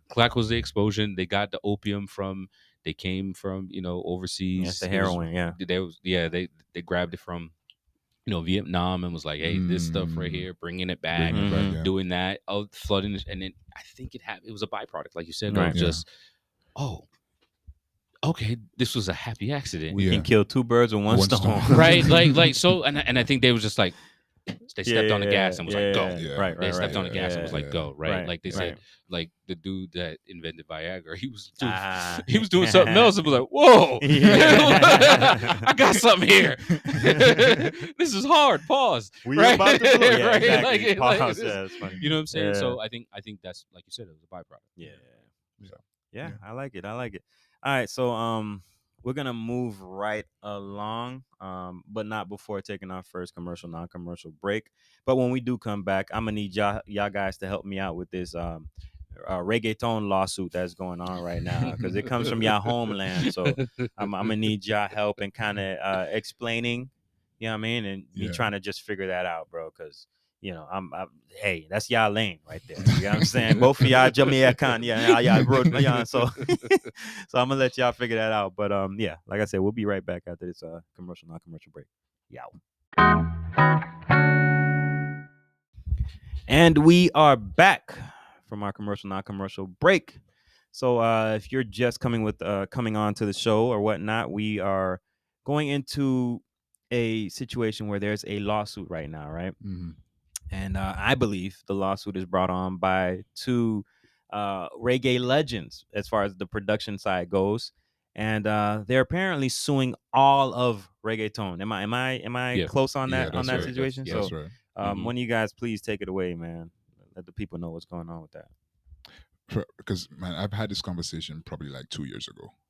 That's That long? Yeah, when I was in college, I was having this conversation. Oh, yeah, it's been something that's been going on for a while, and from what I can vividly remember, I know Jesus Christ, it started off with the because reggaeton is the same that same one drop beat that's in reggae. They just fused it a little bit, right? And they didn't give the appropriate credit for what they've created, right? So it's and they call it Dembow. I think that's Dembow, yeah. But the song, there's an actual song called Dembow, Dembow, so Shabba. Yeah, Shabba Ranks is it. And Shabba used it from Shabba used it, but that's and a gave normal them thing credit. in Jamaica. Mhm. Yeah, No, but he gave them credit Yeah, of because the course, article I read said that Shabba actually gave them credit. Right. Yeah. Because he won a Grammy, so he had to do it. Yeah. And that's a normal thing with rhythms, and it's a normal thing. Yeah. So there's no copyrights. Yeah. Right. Right. Everybody jumps on the same rhythm. And whoever gets it to go for viral and thing, and it just continues to go. Yeah. Right. So, but interesting. Continue. Yeah, man. And what you call it? I can't remember much because, like I said, it's been a while since I spoke about this. But I know that Daddy Yankee, all them artists and everybody was being brought up about it, right? It seems like it's all the biggest reggaeton artists. Yeah. So the quick article I read, right? It's like you said, Daddy Yankee. Yeah. It's Bad Bunny too. Bad Bunny. Justin Bieber's now named for Despacito. Yeah. Oh, okay. So Despacito, the remix, like, right? So my thing that I'm more it's how did it take you so long? Yeah. They are dead. Yeah. One of the I think one of the producers is dead. So it's their estate now pushing this. The estates don't play. Right. And the article I was reading, I think it was Guardian, right? They said that they bring this to akin to Blurred Lines. Yeah. Right. The gay family. With the gay family, right? They're super litigious. So you got to watch how you say their name. Right. So for they're comparing the two and saying, all right, is this the same thing? But there is no copyright on rhythmic, right? And I think and that's why they're smart. They're going for a jury. Yeah. So they're pushing to have a jury similar to the gay family, because now I get a collective of minds of, yes, I understand there's no copyright, but you can definitely see. Isn't this obvious? But isn't this obvious, right? That way, because without this, you couldn't have this. Right? And they can technically go in and say, okay, listen to this rhythmic pattern, and then look into this rhythmic pattern and say, okay, hey, we had it here first, and you guys took it and then did this and now have made this. That's the legal precedent. Yes. And that's what the Guardian article was like. The Blurred Lines lawsuit, the gay family winning was the precedent. So now it's no, because what specifically about the Blurred Lines lawsuit was the feel.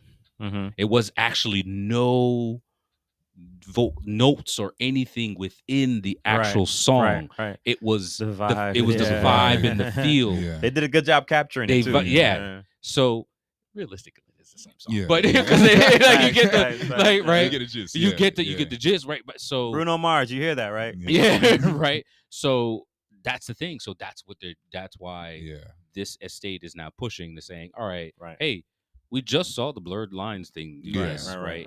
And for me, I think of it as like, why did it take so long? Maybe they don't have any money. Probably. Maybe Build a better case as well. Build a better case. Because they had that one massive hit. Everybody used their stuff. They didn't get paid. Besides Shaba, which was very close after that time. Right. So maybe it's funding, a lawyer trying to pick it up. Like, is this, Probably the producer them say, just make them go on Billy Top. Yes. Billy Top. Don't say nothing yet. Don't say anything yet. I promise you, just wait. Right. Because you got to get them to a certain point, because Marvin, same thing, Blurred Lines. If the song was nothing, they wouldn't have wouldn't have clearly. That thing started to go. Right. Then the remix, then like, all right, cool. Let's go. Right. Then they got him. Yeah. But like, to your point, Chris, they probably said, the fruit are ripe. The fruit are ripe. Yeah. Yes. Make it go on. Yeah. You put y'all two Jamaican guys. Get y'all two Jamaican guys, your yardies together. Everything is like, okay, I see what y'all doing. I got y'all. Get me a Haitian on here. All right. So okay. So I hope y'all out there understand this situation a bit more. We'll see how it turns out. It's really interesting, but we have seen it before, like we talked about with the legal precedent. That doesn't necessarily mean that this case will be successful. Yeah. But it does set that kind of like framework, I guess, on how a case could go for the prosecutors or whatever the case is. Unfortunately, I don't see it falling in the favor of the Jamaicans. Yeah. Same. I agree. They're going. I can't disagree. They're going up against a powerhouse. Yeah. Whereas the gay family and Robin Thicke and Pharrell and all that it was two juggernauts going against each other. So it was money for money. So you don't have enough money to squash me. Yeah, this is a way smaller family. This is a way Yeah. smaller family going up against Bad Bunny. Yeah. Good luck. Bad Bunny's gonna be like, Bad Bunny alone. yeah, Bad Bunny's gonna be like, how much? Yeah. Right? Like, Nah. or just like, you know, puppy, I get it. It's like, You want credit? right, and then, or might say, no hables. right, no, I don't speak patois. Yeah, right, like, right. They're gonna be like, you know what I'm saying? So Right. I don't see it falling in their favor. Yeah. You know, so Interesting. unfortunately. Interesting. Now, that brings me to another topic, I guess you can say, when you talk about things falling in your favor, or you know, the bigger entity swatting away the fly, shoe flying or whatnot. Anthony Edwards, right? You guys have you know who Anthony Edwards is? The Timberwolves forward. I think he's a forward. I think he's a 3. No, he's a 2, right? He's a basketball player, pretty famous basketball player right now. Plays for the Minnesota Timberwolves. They're calling him the new Michael Jordan or something like that. They've been bigging him up crazy recently. But he had a situation that popped up. I know, right? But a situation popped up recently where, and this is the guy, like, everybody's looking at like he's a golden child. He's a media darling. Everybody loves him. He's super charismatic, right? He's a super nice guy. He was just on the Funny Marco show, which was actually a good episode. Right. But that guy, he was on Funny Marco at the chicken shop. Yeah. So it actually came out today that there was a woman, or was it last night? But there was a side chick that was exposing him for forcing her essentially to get a abortion. He got he hit that raw. He got in the, he got in left himself in the whatnot. So she leaked all the text messages, their whole thread or whatnot, and literally this guy is on there saying, hey, let me get the video. I need to see you eating that pill right away. Let me get the video right now. After all that came out, they put what clearly was a press release out. Clearly, I've never heard this guy speak like that. I don't think he can write like that. So it was very interesting seeing this press release. I'm like, damn, your squeaky image of being this dude, like he was like the NBA Jalen Hurts. It's I'm not saying like the heartthrob like all the girls are talking, but like just the clean squeaky image, the clean look, yeah. And that's all done now. That's all done now, man. Yeah. But what's up with these NBA guys doing this over and over and over again, bro? Like, what's going on, man? Money. That's fair, but there's other people with money too, That's true. and everybody ain't doing this. Well, I think what it is, it's the money. But like, man, I got money. I can do what I want. Yeah. So what if I have a kid? I'm a DM her. I'm gonna get her. I'm gonna do right. Yeah. She's gonna be. Some of them have the thought process of thought process. She's gonna be infatuated with me, right? Yeah. So she's gonna She's gonna be like, oh, she's gonna do what I want. Yeah. So if anything happens, Yeah. it's straight, right? Straight. Mhm. We just saw this over the summer. Yeah. With Zion. Literally. Yeah. Literally. We just saw this. Yeah. Where one of them was like, nah, I was gonna keep it on the low. Yeah. Slide that color in. Right? And he slid the color in. Slide the color in. He slid the color in, right? Facts, yeah. And he told her to shut up. Yeah, And she what? She shut up, right? Like, That's fair, so that's the thing. Yeah. But to I don't know her name, the girl's name, she was shooting him a lot of grace. She actually was. If you see what in the text What she was messages, saying, yeah. what she was saying, she was just like, real listen, respectful. very super respectful. Like, yo, I don't know why you talking to me like this. Like, I thought this was gonna be a little bit different. She clearly liked him, and then it went left when she said, "Yo, When I'm he pregnant." said- No. What I'm yeah, saying, no, yeah. it in his mind it went left when she was like, "Yo, I'm pregnant." Then it was Yeah. like, "Oh no, nah." Right. Hell nah. You better get them pills. Right? Hell no. So then again, you see the other side of the people when certain situations come into play, right? And then he just started going crazy. Yeah. And she was just like, at first she was like, okay, I'm gonna let you. Knee-jerk reaction. Yeah, It's okay. Yeah. it's all okay. right. This It's is okay. a lot. It's a lot. It is yeah. a lot to process. Take your time. And he just kept going. Yeah. And then she was like, all right. Bet. Right. But and that's what I don't get. Like, it's the technology. What do you think? Like, she ain't gonna just screenshot this? Like the whole Stupid. message is there. Get on the phone, bro. That's what I'm saying, man. Stupid. Call. Stupid. Get on It's the called phone. a phone for a Have reason. a conversation. Right? Like, like, you know what I'm saying? Like the only thing, and the phone is the least used app damn near. yeah. So the only thing she would have had was the proof of you sending her the money, and then That's it. you would have been like, I never forced you to do that. You did it on your own. oh, did it on your own, or Mhm. prove it that I gave you that Prove it. money Yeah, for an facts, abortion, right. reason. Yeah. right? Yeah. So then it's my word against. I don't know. What Right, she's talking right. about. Yeah. Yo, I just sent her that money, man. You know, she, Yeah, you she know. needed it. Yeah. You know what I'm Damn. saying? So I felt bad. I For got her. it. She Yeah, rocked she me. got it. Yeah, it was yeah. $20K. Yeah. Like That's right, it. like Man, 20. That's an expensive abortion. Yeah. Yeah, it was like 20K. You got to pay me Like, for my time. That's what she right. was Like like. this. It was like 20. Man, he go spend She was that like, on "Nah, her. you got to take care of me because this ain't gonna be that easy." Yeah, she essentially made him pay for, and she would have gladly had the kid and gladly been his woman. I'm Yeah. 100% Yeah. sure of that. Yeah, you could but- tell yeah. based off of Yeah, how just a she little was- bit, just a yeah, little bit. right. I'm just No, we you're right. speculating. You're right. Based off of her the way she was responding, you can tell like she was just like, all right, cool.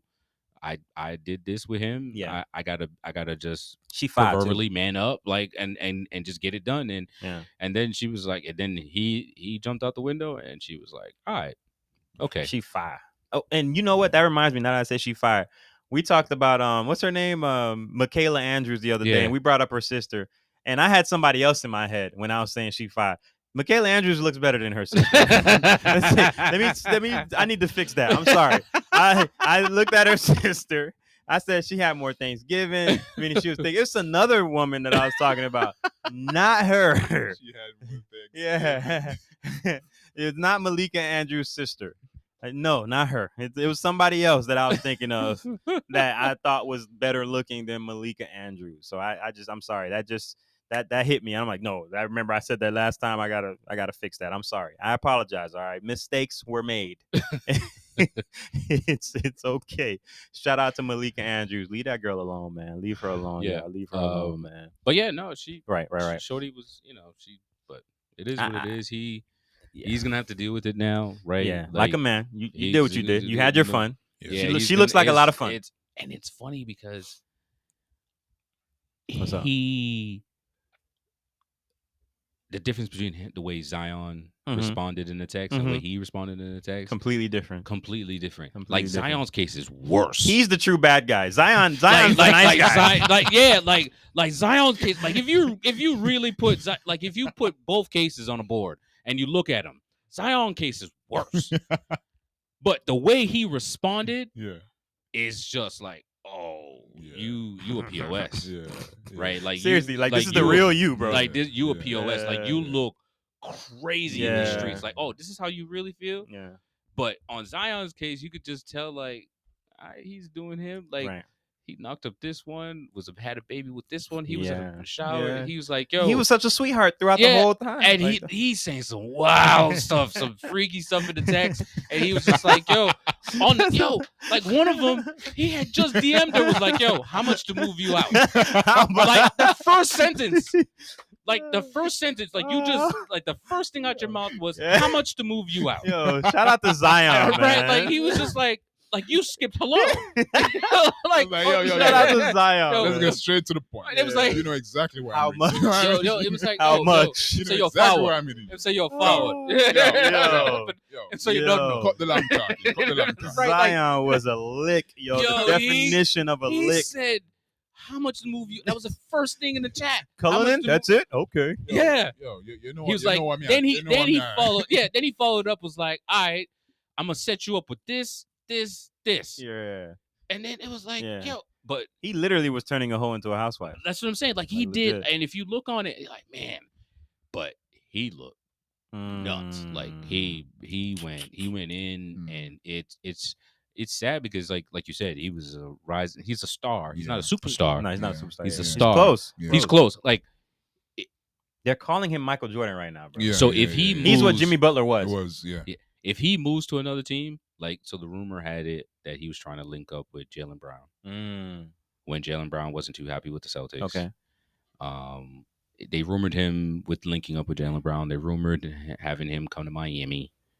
With Jimmy and them. With Jimmy and them. Mm. And so he's gonna have to switch teams and then like Crazy, man. and go crazy for this to kind of like blow Die over, down, yeah. like to die Yeah. over. But him on the minute, it's gonna. There ain't no news in Minnesota. They're gonna be talking Yeah, about and- this for a while. Right. Yeah. That's for sure. Right. Yeah, Right. for sure. That's all Yo, they got. let me That's all say, they got. you know what's funny?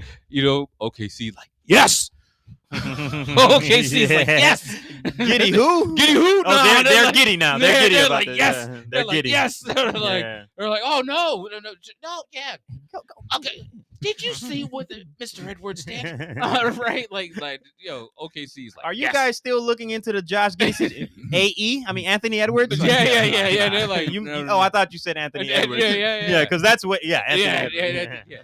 Oh, OKC is like yes. Yeah, hell yeah. Yeah, because they're now under the radar. This is Right. Their joint's gonna die And they're down. winning too. By the They way, are they're winning. actually a really good team right now. Yeah, They're winning, and right after that episode, some rumors came out that the parents yeah, was of like- course, of course. like yeah, we're cool with it. yeah, we're fine. Like we're fine with it. I don't know We're why fine. is everybody making a this big deal. actually was an arranged Mm. situation here. Yeah, this was cool. Mhm. I don't know what y'all talk about. They're in Mhm. love, Yeah, they're in love. Yeah. right? Like they're not cooperating. They're like, yo, we're It's a not wrap. pressing any charges. wrap. We're not doing nothing. Yeah. Right. We don't know why this is news. Yeah. We're Leave good us with it. alone. Yeah. Leave us alone. Yeah. We're a happy family. Yeah.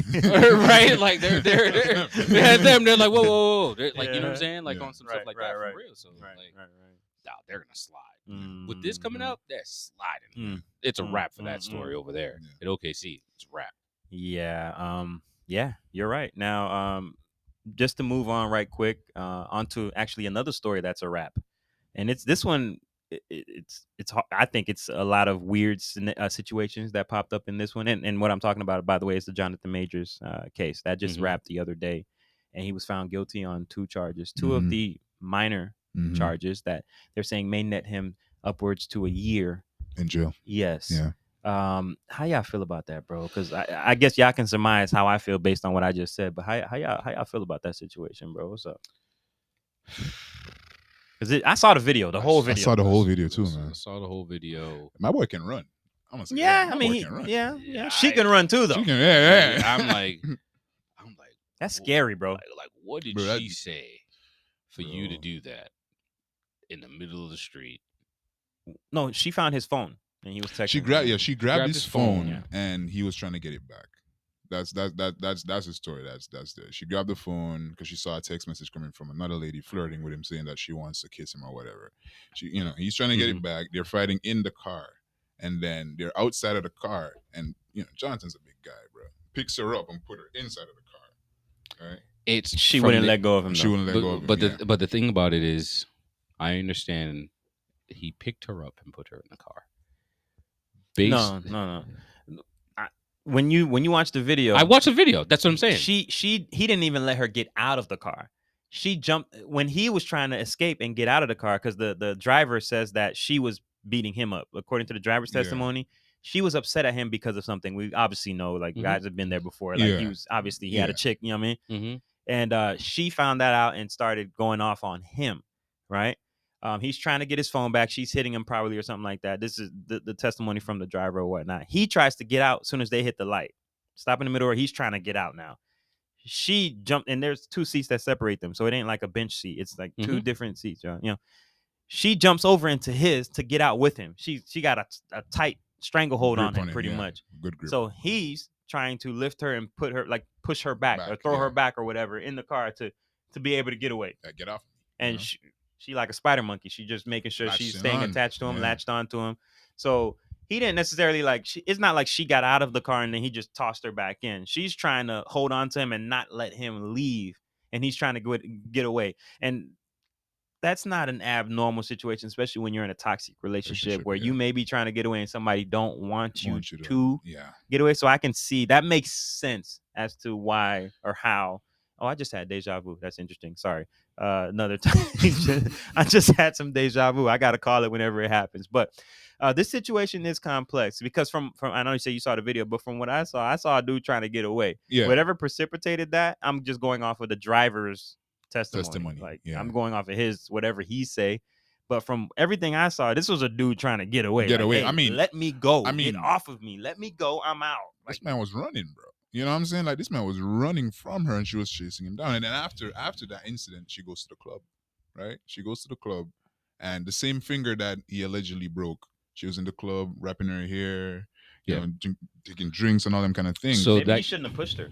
So so I saw the video, and I don't know if the video I saw was bad quality.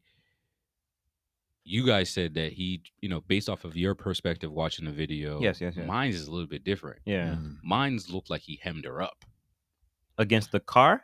like meaning like if he were to, like you guys said, he was lifting her back in. Yeah. Now, if you're looking, and That's the dude's testimony. yeah, Yeah. if you're looking, it's looking like he hemmed her up. If you people out there who don't know what hemmed up is, Yeah. you grab both That's what I'm saying. with two like lifts, Yeah. and he's trying to put her in, but it look with the truck Like shake, yeah. truck shake, Yeah. it looks like he hemmed her up against the truck, Yeah. and that's what the jury's gonna see. She's jumping in the car. She's Right. like she's not letting go of him. Yeah. And he's trying His to wrench trench coat himself blocks free. a lot of it. Right. His trench coat blocks a lot of it. All Yeah. you see is him, two hands, Yeah. spin around, Yeah. put her like putting Against her the vehicle. Oh, this was putting her physical. against This the was vehicle, physical. Yeah. right? And the truck going up, Up. like Yeah. But moving. Right. Yeah. This So- was physical. Yeah. So that's what I mean. Like it looks, There's no winning that. No, looks but, I mean, pretty think- bad. Think about it though. Clearly, if, there's if, no if, winning that. if Jonathan was doing that, if Mhm. if a man grabs a girl, hems her up against a car, it's logical to think, oh, she might be afraid, right? Mhm. She's gonna be scared. Yes. She's chasing him after the fact, right? So she's not afraid of anything. You know what I'm saying? Irrational. Yeah, It seems she's- irrational. Yeah. You know, she's Prosecution can make Yeah. that case. Yeah. she's not afraid of anything. Yeah. You know, But what I'm gonna say is, she was afraid of her life and trying to run. run him down. How do you know she was running him down? We She was saw just the running. video. She was running. She was running in the same direction. She was trying to run past him to get to the cops, Stop. to get to help.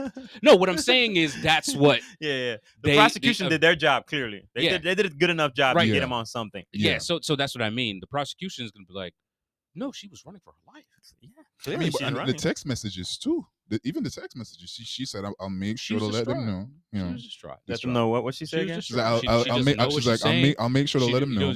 Unfortunately, I'll wasn't- tell you, jury, she was on medication. I'm She was on sorry. medication. Right? Like what I'm saying is, there's a lot. Is that That- is that the reason why she was unconscious in his closet when he came home as well? Because Yes. she was on medication. Yes. She wasn't trying to self-harm. Lucky thing, she was near to death. She was near to death. Right by her. She was just- traumatized. She was yeah, traumatized. She was traumatized by the She experience. was just it was just really just holding her down. Yeah. You know what I mean? Yeah, Like that's yeah. and that's the problem. Like that's the way. Like I'm serious. That's the way they're gonna. They're No, it's it's true, just though. like It's that. true. Just like that. Like I have on the surface, I have a black man that we just saw in 2 back-to-back movies Three that movies, man. are ripped, And beating people up too. beating people up. Yeah, man. Right. What I didn't like was as soon as this happened, you heard some little rumblings on set that he was a little bit Yeah, that was difficult to interesting. work Yeah, with. all of out of nowhere too. Mm, he Out of was a nowhere. little bit of course. I mean, of angry, course. right? The defamation of his character. is right. kinda- So Hand in hand. but Yeah. it wasn't like full blown. It was just a little bit. It was like a Yeah. little sprinkle. Subtle. Yeah, Yeah, to that's see what- what would It was a stick. little- That's, it was a little that's sprinkle. all that's Hey, needed. Yeah. He was a little bit aggressive. Aggressive, yeah.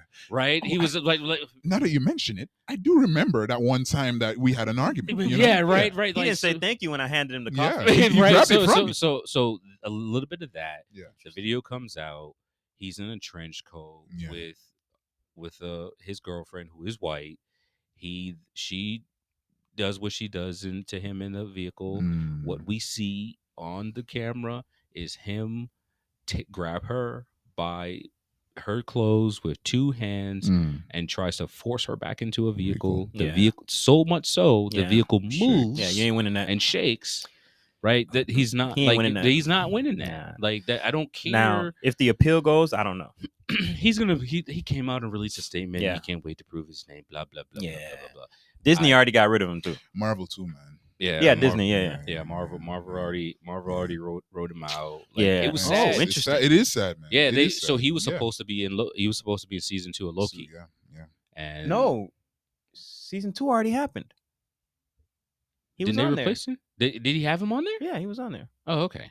Yeah, he was on there. Well, I guess what they're saying They Going forward. they going kind of killed him forward. off though. Yeah. Yes, Going forward. I think. Yeah, that's what they're kinda saying. killed him off. Yeah, I apologize. Man, yes, it's- man, there it's- was. it's- There Sad, man. whatever they had of him footage that he's already pre-done. Right. Yeah. It's over. It's Like done. they're moving on. Yeah, They're moving on. A couple of million, man. Yeah, Left a couple. it's definitely. Yeah. And you know what it was too was, so the Marvel people out there will know that they were building him up to be the next Thanos. Yeah, the Thanos. Yeah. So Dang, he was going to be The heights that he was going to, man. right. Like, you could see it happening because, Right. Yeah, bro, man, listen. Disney can't catch a break. Listen. Or Marvel. Disney too. Disney's doing Man, terrible right I'm now. gonna be honest. I was hoping that they wouldn't have let him go, bro. It's you know, why? Well, no, I think from a just from an appreciation standpoint of how he acts and what he contributes. That's why I was hoping they wouldn't let him go. Because you know why too. I agree with Chris. Right. If you watch Creed, he acted circles around Michael B. Jordan. It was easy. It was easy. Like it was Easy. like it was like it Great was actor. Great actor, right? So to see that, like if you were to think like to sit to Chris's point, think of a black actor right now, Mm-hmm. like that you can name to be like, oh man, right? Like there is, he was kind of our new version of, you know, I'm not gonna name any of the greats, but from a standpoint, and we don't have a series of black actors that we can call upon at this moment. Yeah. That we can say, oh man, that right there. So like, if you were to think back, well, regardless of how you feel about Will Smith, you had That's the Will my dog, Smiths. man. Yeah, you had the Will Smiths, the Denzel Washingtons, you had the Eddie Murphys, you had a lot of those black actors that were in a series of movies. Some people were saying it's like a lot of the black actors are not even from the United States. The British ones are really like the really good ones now. The really good ones, right? British, yeah. You know, They started that to save money. Damson Idris, Yeah. Daniel Kaluuya. Yeah, like a lot of those good black actors are right. British. We lost a good one, a couple of years ago. Yeah. Chadwick, man. Chadwick. He was right? American, though, I think. Yeah. But yeah. No, that's what I mean. Yeah. One of those Chadwick good was actors, Chadwick was right? gone. Like Brilliant, he was on it. God, He Legend. he played Jackie Robinson. He's like, give it all to Man. me. Martin. Yeah. I can't play Martin, yeah. Thurgood Marshall, bro. Like, Yeah, Thurgood, bro. No, the Black Panther, like, bro. Black Panther. Then James Brown. He was only taking certain roles. Yeah. Like, he knew. He was only taking like legendary roles, or roles he thought he can kill. And same thing with Jonathan Majors, because the first time I saw Jonathan Majors was Lovecraft Country. Great show. Lovecraft Country on HBO. Great Jesus, show, man. yeah. Great, and then Devotion, right? I didn't see So Devotion. you haven't seen, man, and that's when I didn't see those two. that's when my blinkers went off for Jonathan, right? Those Devotion, I've heard of those Creed, and places. then the Marvel movie, right? Yeah. So I was like, yo, my boy working, because he got like 3 movies in the theater at the same time. I'm like, who's doing this right now, bro? You know, and then this. So I'm like, golly, man. You know, that's the part that hurts. Yeah, that's the part that hurts. You see the progress that he's making. Right. You can see the strides, man. And Because you're rooting for him. Kneecapped. I guess one, you got to keep your hands off of women. Keep your hands off everybody, but keep your hands off women specifically. And it sucks to see somebody kneecapped like this. But It's sad, man. now that we're talking about sucks and kneecaps, we'll go on to our next story right after this non-commercial break. All right, welcome back from that non-commercial break. If y'all heard that brief segue, we want to talk now about the Senate sex tape scandal. Yeah, kneecap sucked. I don't know too much of this, but I saw stuff about this. Not much, but let people be, man. Within the Senate, man, there was a Senate staffer apparently that and it's definitely a little bit that's still developing as far as the information that's being let out to the public. But there was a staffer in the Senate, and this dude apparently was notorious. Like, he would be like, I don't want to say marketing himself, but they talked about a time where he took a picture in front of a mirror. There was a mirror behind him, right? There was 2 mirrors or something like that, and he was holding up his camera so that the phone would show the mirror looking at his backside. And he said something about I'm waiting for not Schumer. It was another politician. I'm waiting for what's the one from I don't know. What's the one from And I don't want to. from he's like, oh, allegedly. If damn, what's his name? I'm gonna say allegedly because I'm gonna use Schumer, but just hypothetically, if it was Schumer, he's like, I'm waiting for you, Schumer. You know what I'm saying? You could have just left it that he was waiting for someone. Hey, I didn't say Chuck. I didn't say Chuck. Listen, man, Schumer, whoever's name is Schumer. Like, you know. But dude apparently was out here moving reckless, moving crazy, moving mad. So to have sex and videotape it in this spot, that's major, bro. This is that's major. Like, well, I think what it is Oh my like God. he's just a expressing savage. himself. Oh my God. Here you go. Here you go. No, in a way He should be Oh able to my express God. himself. Yeah, right. But I think too Shout is out to him, man. That's savage. Shout out to him. No, The part of that I'm looking at, like, yo, you, hey, You salute gangster, to man. you, buddy. You gangster. Salute, Well, you gangster. Yeah. Salute, Yeah. well, maybe he's trying to change the culture. salute. Right, salute. Yeah, He I mean, might- we already he saw the might- breast on the White House lawn. Right, like so you Salute. he might be. Why are we so Uptight, afraid yeah. to show who we really are?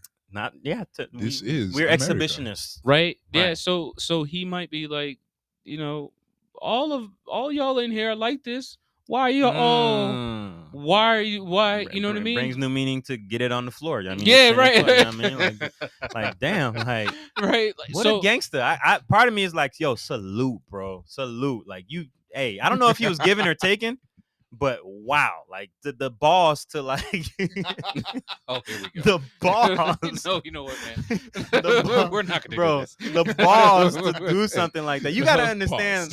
You gotta understand the I'm gumption gonna it change took. that to courage. In his own courage.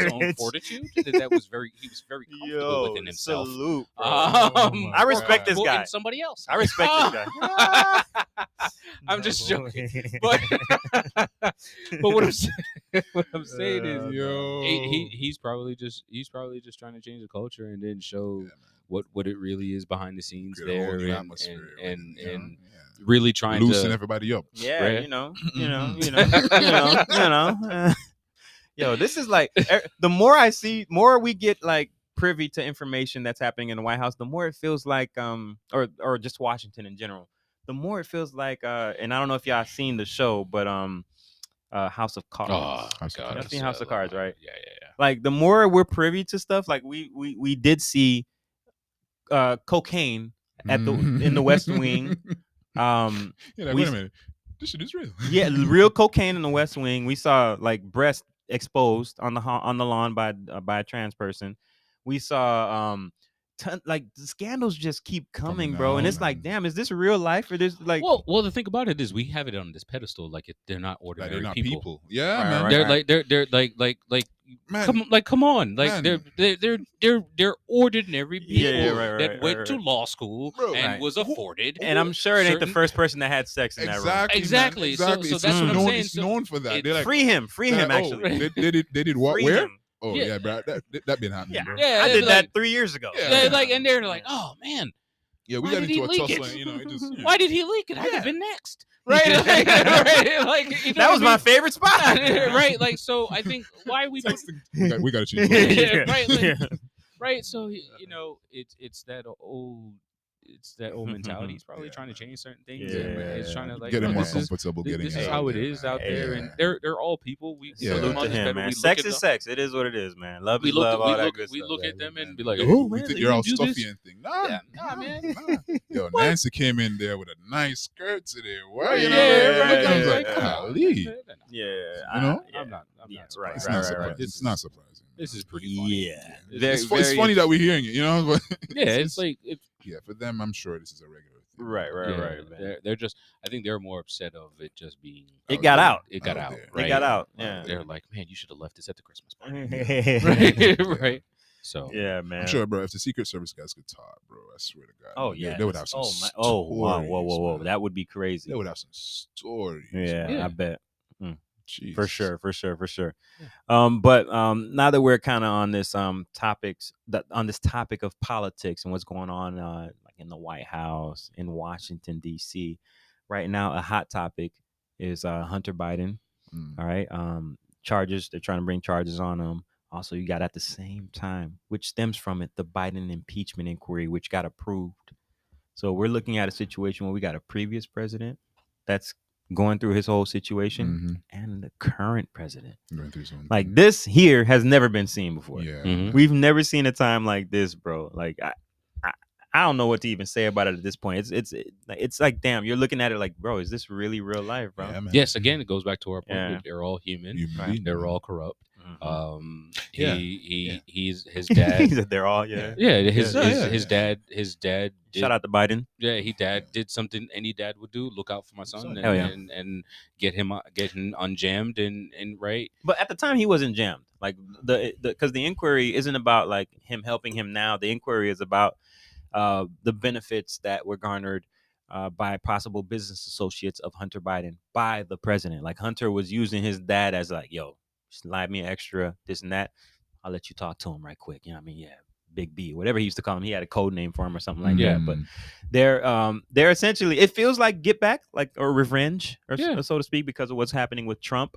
But either way, again, going back to what I said about this thing starting to feel like House of Cards, we have our president and the former president both in possibly in a situation where they got to be in court. Yeah. Or, you know what I mean? Which is, bro, we ain't never see this before. No, bro. we've never seen it before. And I think it's, unfortunately, no, I'm not even going to say Hunter's a savage, bro. Hunter is a savage, bro. Him and Chet Hanks. Chet Hanks. Chet Hanks got to be his VP. Chet Hanks is his VP, bro. Like, bro, like, I'm amazed at this point. Like he's just out here just like, nah, bro, man, that wasn't me, man. That wasn't me. He's like, man, Shorty don't know what you're talking about, yo. You know what I'm saying? Like, yeah, get out here legitimate. Like he's just moving real reckless. Like, and just dropping the veil, man. Yeah, like the squeaky clean image thing. Like, bro, cut it. And I respect that because I want to see that. Like, I want to see what it really is. We're real people, you know. Yeah, real people. Right. Yeah, I did a little. Right. You know, who hasn't?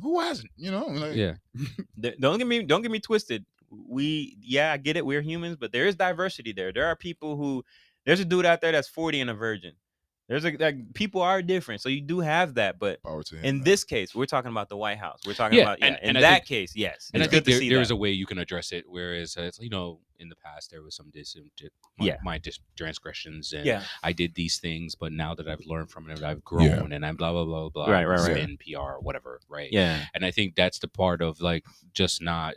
Well, as Chris said, just acknowledge it. Just come out and say it. Right? There's a certain way where the White House can kind of spin it. It's like, hey, this is what we're gonna do. This is gonna roll out with it. Blah blah blah blah. Hey, this is what it is. The president's gonna distance himself from his son. You know, he doesn't agree with any of his things that he used to do. Blah blah blah blah. But his father's real strident. Like, nah, bro. They lying. No, it's not even that. It's not even. That's what he said. He said they lied. They're lying. But what I'm saying is he's standing 10 toes down with him, right? And he, in his mind, behind closed door, he's like, "Yo, you stupid." He's like, no. He's probably saying he's probably upset. He's riding with his son 10 toes down, right? You should. And I don't even think he's calling him stupid. What his mentality is like.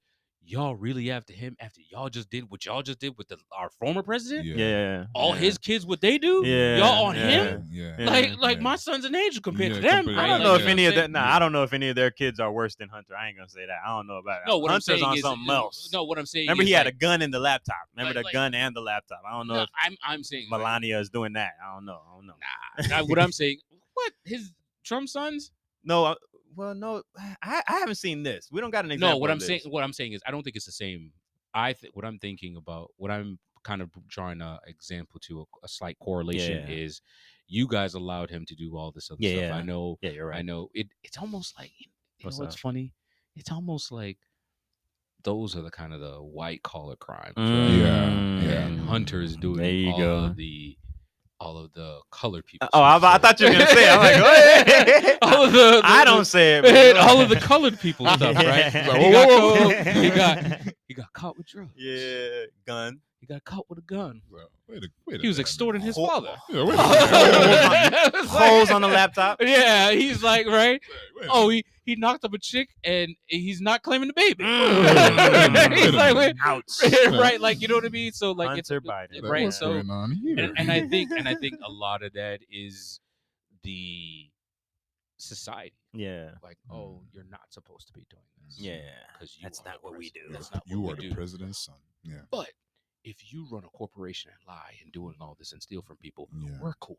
Yeah. We're cool with that. Yeah. Because that's That's the American way. Yeah. Mhm. That's the And American people in our position do that type of thing. Mm. We understand. Yeah. We Good get it. old We get it. America. Yeah. You know, Yeah. don't worry about that type Right, of stuff. right, But right. that. No, right? You have to father the child, pay them off, and then forget about them. Yeah. That's what we do. Right? Shout out to Schwarzenegger. Right? Like, you know what I'm saying? Like, that's what we do. You don't just disown them. Right. What kind of dad are you? Yeah. Right? Like, Yeah. you know what I mean? Like, I think that's what that piece is. Yeah. It's the you're looking bad on us. Right. It's not a aspect of good it. look, buddy. Yeah. Right. And I think that's where it's drawing all this criticism. But to your point, it's like he can't catch a win. You know, the president is dealing with that issue, then the son, Yeah. and then the Yeah. former president going through what he's going through. Yeah. Like it's all just a mixed pot, and we've never seen this. And unfortunately, I hate to say it, but it seems like it's becoming the new normal of Yeah. like this circus. It's a of circus. Just, like That's where I was there is going. nothing From top to bottom. top to bottom. From Like top to it bottom. almost makes you want to kind of like go back, like bring me back to just the you know the Clinton Bush That like era. that era of just regular politics. Yeah. Well, no, it was different. It was different back then because we got what post 2020 with Trump. Trump opened everything up. Yeah, that's what I'm saying. You can say whatever, almost do makes- whatever, yeah, yeah. It almost makes you arcing Miss back, those days. Yeah. mix those days, right? I used to Of just- complain in them days. There you was know? a And we used facade. to- right? There was a facade back then. Yeah. It was definitely yeah. like a blinders on. It was Yeah. just like we thought of one thing, and they're like, nah, we can take it up a notch. Yeah, you know? right. Do So- y'all know the Monica Lewinsky stuff wasn't supposed to come out? They only put that out to blind everybody because the same day the Monica Lewinsky story dropped, that's the day that they were the Rick Ross situation was supposed to go to the House. Was supposed to go to the White House. Yeah, I mean the whole story was supposed to come out. It was supposed to be, and then all of a sudden, oh, this is a bigger story right here. This is what Yeah. people care about. Let's blind them with this. If Yeah. y'all out there, look it up. That was the very same day the Monica yeah, Lewinsky she stuff was came just a out. casualty of war. Yeah. Casualty of war. It Yeah. wasn't supposed to come out. Was it? JFK. It wasn't supposed to come Yeah. out. Yeah, it was just That's supposed to come casualty out. of war. We need something over here to then distract distract. you. Yeah. Bingo. From the other Bingo. stuff that's That's going all it over is. here. Bingo. Right. Bingo. It's like That it's man like a should lot have. of the it's like a lot of the things that we What's currently in the state of Florida that it's like, hey, we're doing this over here. Mm-hmm. I'm doing all of this. Taking everyone's this away, striding. doing this. Yeah. I'm doing striding, Yeah. but I just passed a law that Yeah. makes me still governor, even though Even I lose after to- I- yeah. even after I run and Mhm. possibly lose. Lose, yeah. If I were to lose, Oh, he losing. Yeah. I can still be Be governor. governor, yeah. But nobody said anything Yeah. about that because hey, we're looking on over here with this other stuff that's not Distraction. going. The distraction, Yeah. right? So I think it's the same kind of. It almost makes you want to go back to that bygone era of just traditional politics where there's a blinder and that we don't know what's going on and that real secretism. But then it opens up and you kind of say, it's like, which one do you really like? Which one's better? Hmm. Which one allows the country to move forward? And Mm-hmm. unfortunately, this divide kind of just goes back to shows people who they really are and how they really were Mm-hmm. from the beginning. Yeah. So Yeah. Yeah. That's it. It's not new. They've always been like this. We're just now finding out. Yeah, This right, is- right. is- Exactly. Yeah. And exactly. I believe before every major change, things get rough. Yeah. So we're in a rough patch right now with our Yeah. political system as far as the divide that's there. And it's going to take, honestly, it's going to take us going through this Mhm. to know how to fix it and get out of it. Hmm. But The Rock is going to make it all better. Shout out to The Rock. Rock 2024. Yeah, right. Shout out to The Rock, man. Shout out to The Rock, man. Hey, if he run, I don't know. I might vote for him. I might, if he's up there, I might vote for him. Crazy. Would you rather vote for The Rock or Kanye West? None of them. None of them. Right, 'cause I you think- got to pick somebody, dog. None of them. No, because I think because that's just perpetuating Mhm. the. We're already there, though, dog. I understand We're that there we're already already. there, but we don't have to continue down the road. Yeah, I agree. We I have think we that- should be we- grooming I've said this before. We should be grooming the next generation to be the leaders of tomorrow. right. Yeah, So yeah. so it's one of those things we don't. Yes, we're here at this crossroad. Do we continue down, or do we say no? Let's provide a different direction on where we want to go, Right. and take take society and take the country. I understand a lot of people. It's really the people that we elect locally that actually make the changes, that make the differences. Yeah. And that Immediate changes to us. immediate absolutely. changes Mhm. right to us within that we're feeling, and then that is more of a country Mhm. society norm of the person Right. that sits in the White House. So there is some, I just don't think we need to continue to go down there, right? That path, and like all the rumors of Kim getting into politics, and like it's just like, why are America's funny right now, bro. I'm why sorry, do bro. we keep on? I love this country, but it's like God. it's like a popularity contest of Yeah. just who I really It's like. like who's and- who's class president? But Right. that lets you know what they think about us as people, just the constituents, the people in this country. That's what they feel, the power structure, because it's people up top really pulling these strings. yeah, Yeah. absolutely. But that lets you know what they feel about us. it's evil corporations. There you go. Call back. There you go. See. Okay. One thing we got to talk about now that we just mentioned the Bidens and whatever. Trump's Colorado situation. Mhm. Right, the Colorado Supreme Court just went ahead and said, you know what? Hey, we're a blue state anyways. They took him off of the ballot for 2024. Yeah. You know what I'm saying? Yeah. Like, now it doesn't go into effect. They're leaving time just in case an appeal comes or whatever. But even for it to go into effect, I think it's January 4th. That's the final date where it's signed, sealed, and delivered. He can't do anything about that. You know what I'm saying? If this goes through, is it like a domino effect that happens in other blue states, or what do you guys feel? Or is it something that's just, it is what it is? It's not going to affect him anyways. If he's able to get on enough ballots, he got it regardless. What do y'all see? Um, I'm kind of caught in the middle because I Fine. feel like it won't affect him.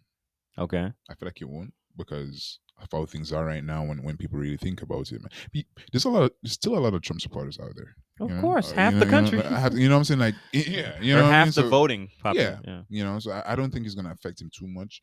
I feel like it will put pressure on some of the blue states as well. So, what are you guys gonna do? If this is successful. Yeah, exactly. and it's not going to affect him from the standpoint of the electoral college. Yeah. Yeah. There you go. It needs to be the states Yeah. that have a massive number of electoral votes, Mm-hmm. and the states that have the large number of electoral votes still rock with Yeah, them. yeah. So it doesn't It mean really anything. doesn't. So it doesn't mean There anything. you go. Right? So There you go. it's like, if you tell me Florida doesn't now. Well, that won't happen. Well, I don't what see I'm no saying, red but what I'm states, saying in a comparison of that type Colorado of versus, electoral Mm, power, power. Mhm. Yeah. right? If you're telling me a state like Florida that has that much electoral power Yeah.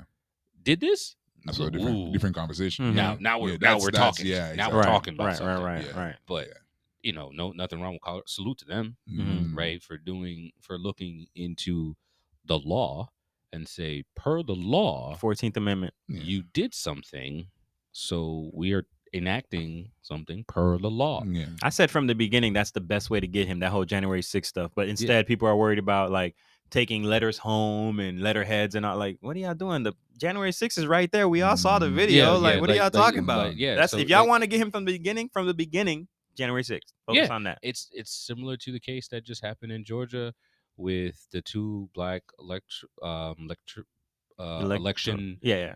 workers Yeah. that is suing Giuliani Yeah. Mm. And They they won. They won. They- Yeah. they They won. won. Yeah. because homeboy stupid. I understand how you're a lawyer. That was the pinnacle at the top of his game. Yeah. Mm-hmm.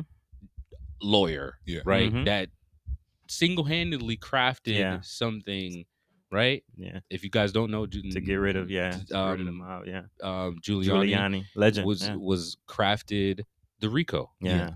right? Yeah. So he chose not to talk. He chose not to take the stand, but chose to go outside and hold a press conference Legend. and then Legend. bash all the then so they took his press conference and then played it in court. And then like, hold on, but you said no, I didn't say that. What you talking about? Yo.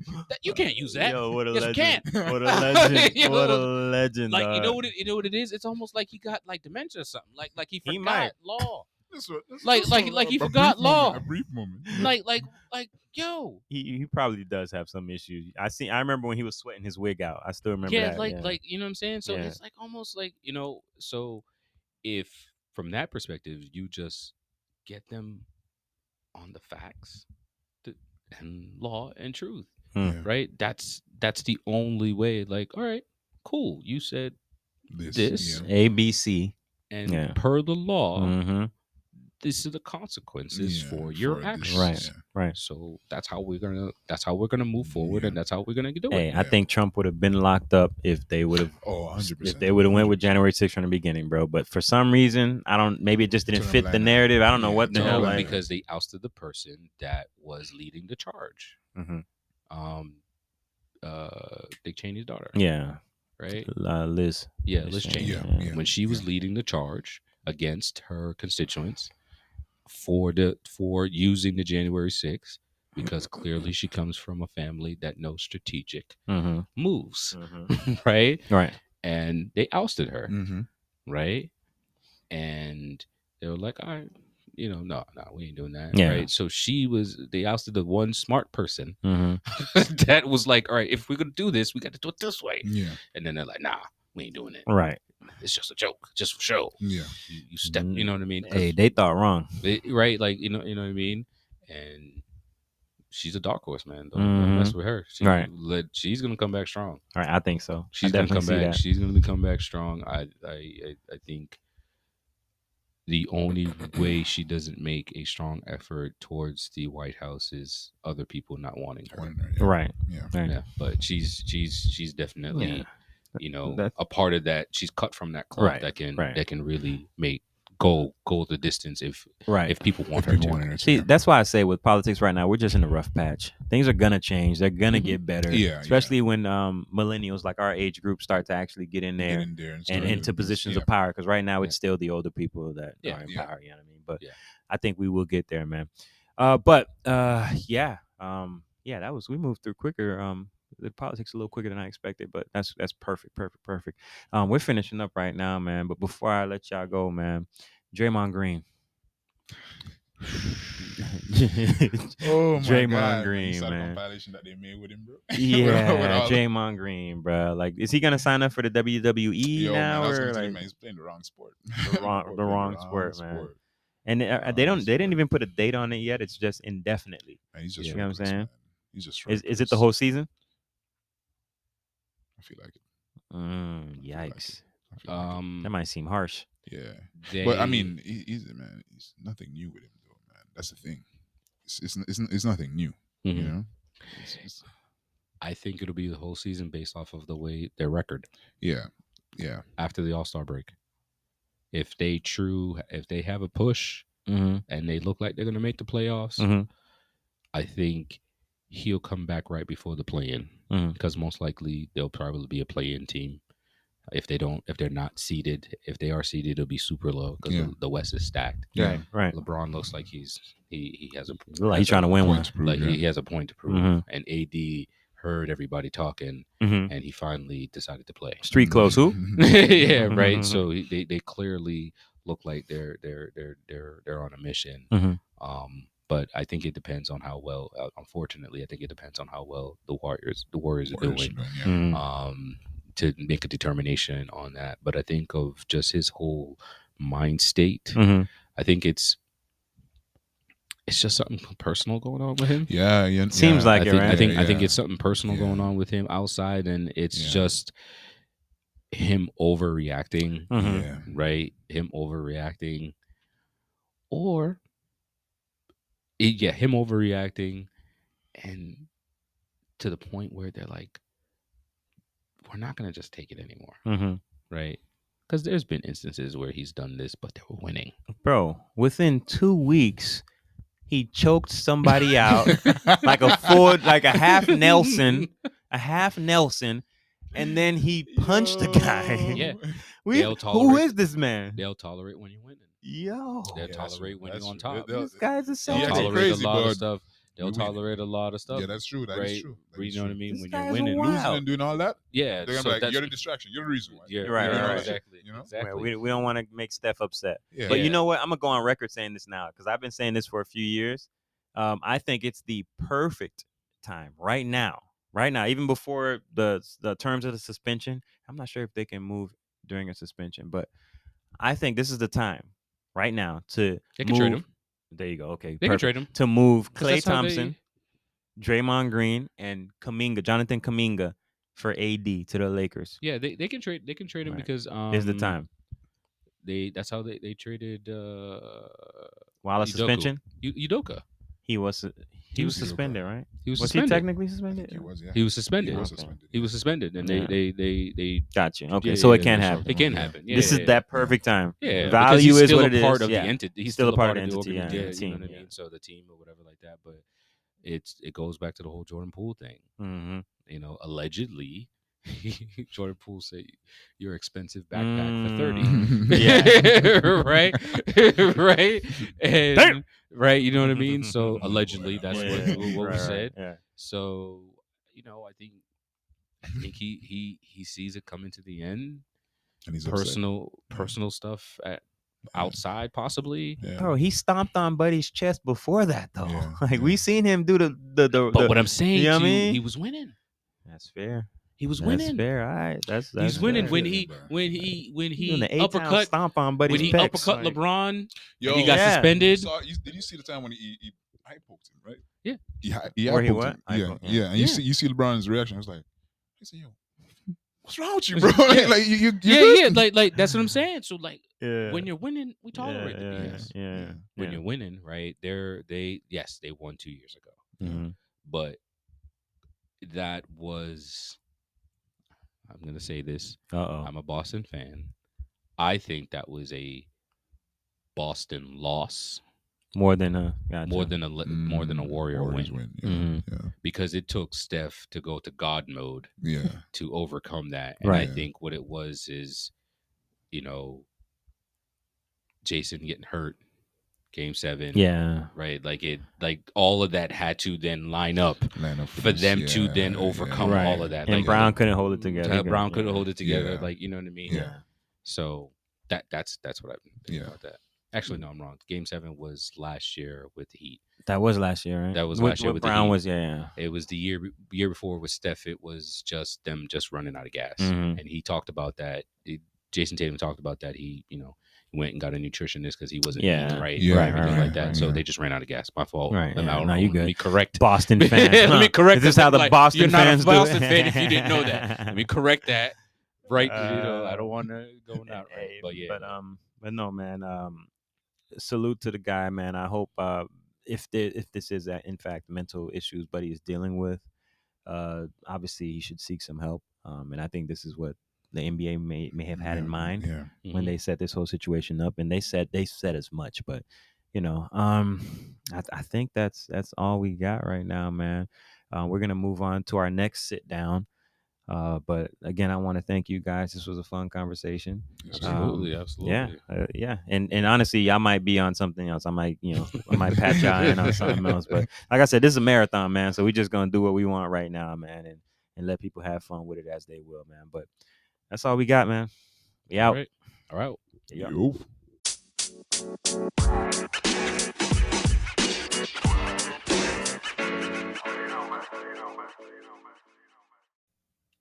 All right, so the next one I have coming up for y'all is a pretty much, you can call it the last scrap metal media of the year, featuring two great gentlemen. We're supposed to have NoName on it as well, and salute to him. I hope everything's fine with his situation.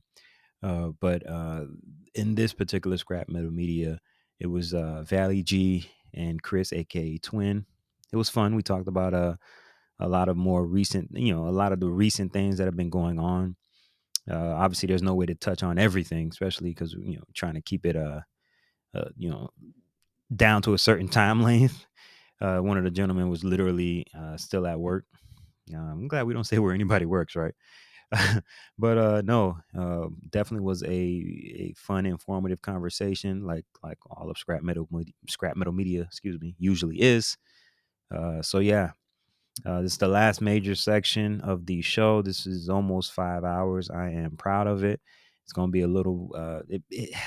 It should be right under 5 hours, but this is what a marathon is. So I hope y'all enjoy this Scrap Metal Media, the last one of 2023. Yeah, let's get right into it. All right. I was like, yeah, I feel a little better. And I took the shots. And I went to Universal, came back, took more shots, worked out again in like 2 days. Just went away. Yep. Yeah, man. Yeah. Bruh. Hey man, a little new COVID ain't hurt nobody, bro. It's okay. It's okay. If it don't bro. kill you, make you stronger, right? Hey, if COVID don't kill you, it makes you stronger. If COVID don't kill you, it makes you stronger. Wait. Y'all heard the internet joke? It probably came like a couple years ago where they said like December 21st, all the black people were gonna get their powers or something like that. Yes. I remember that. Yeah, I remember that. I remember that. one. Yes, I do. We're still waiting for it. Yeah. I'm definitely still waiting on mine, bro. I'm with it. Where they at? Where they at? Can I have some, please? But no, right? Just a little bit of something. Right. I ain't even gotta be all that. Just a little bit. But just a little bit. But no, man. Happy holidays, first of all, to you gentlemen. Happy New Year's. We are recording this on the 31st, New Year's Eve in America. Depending on whether you're listening to this show in another country, which I know a lot of people do. Salute to y'all and y'all annual holidays, et cetera, et cetera. I'm not well versed on all that, obviously. I'm an American.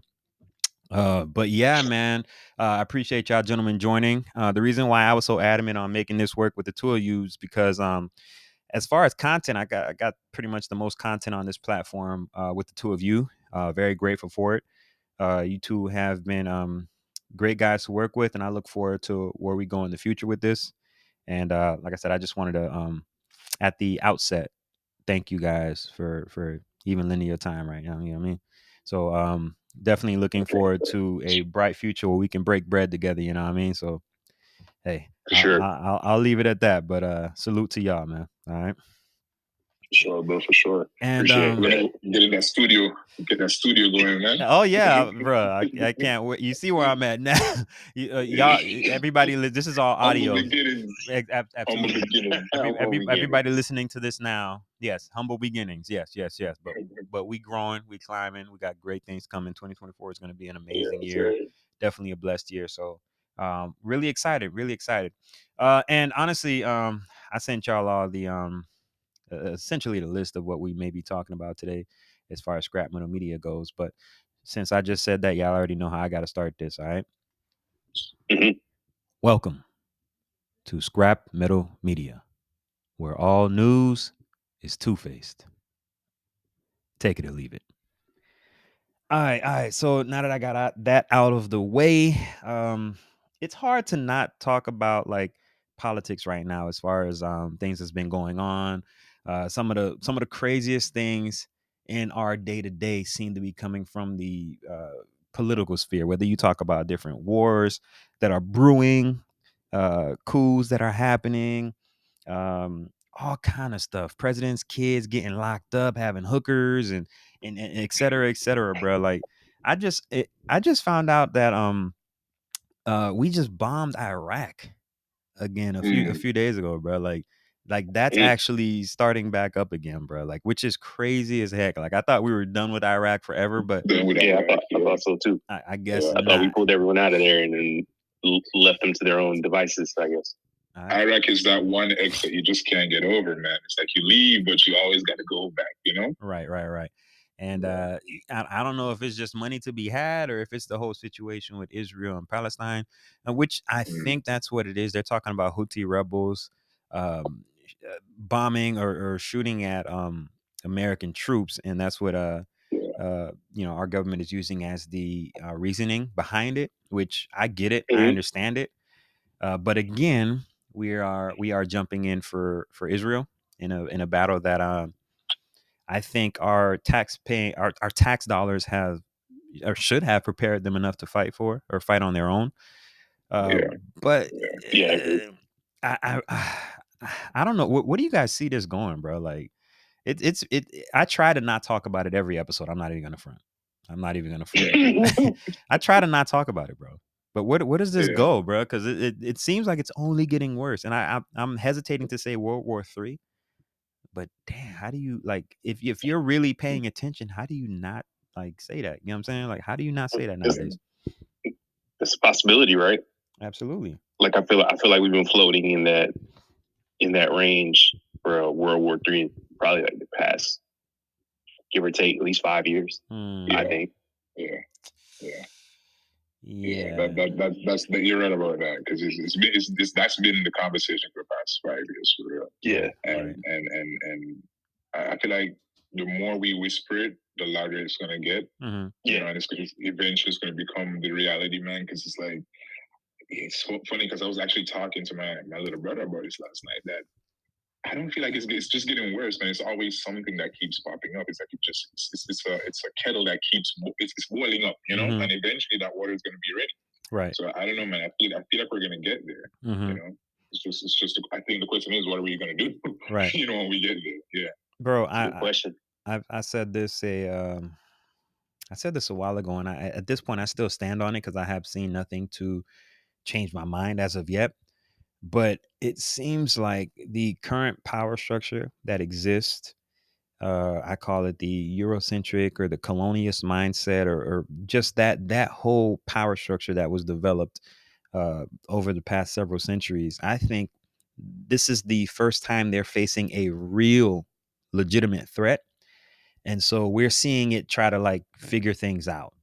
Like right now, like this is like with this, especially with this whole BRICS situation and all that stuff that's going on. This is the first time this system, this American or just this Eurocentric like dominated system has faced a real threat since like I can't say World War I because that was a battle against Europeans. Like they were fighting each other for dominance.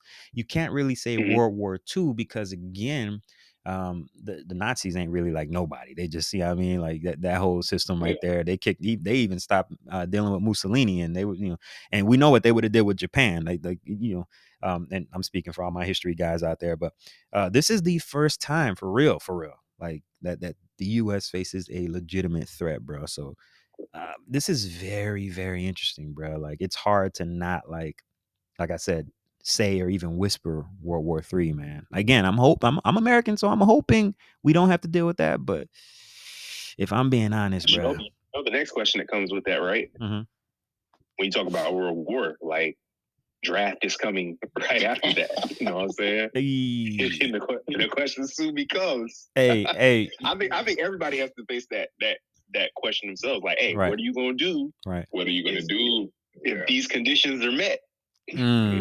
Well, you know what? Lucky for us, not you, Chris. Me and Valley G, we're aged out, bro. Like you, hey, you're gonna have to do what's best for the country, man. Bro. Salute to you, soldier. You gonna have to handle that, all right? Hey, Veterans Day though, you good? Listen, bro. Listen, man. You got your citizenship. I keep going in mind, bro. I got you, man. Hey, that probably ain't the draft you're gonna be looking forward to. Hey, man, I'm pulling. Chris might pull an Ali. Hey, I still got my Jamaican passport. Hey, I still got a dual citizenship. That's hilarious. That's hilarious. I ain't mad at him, dog.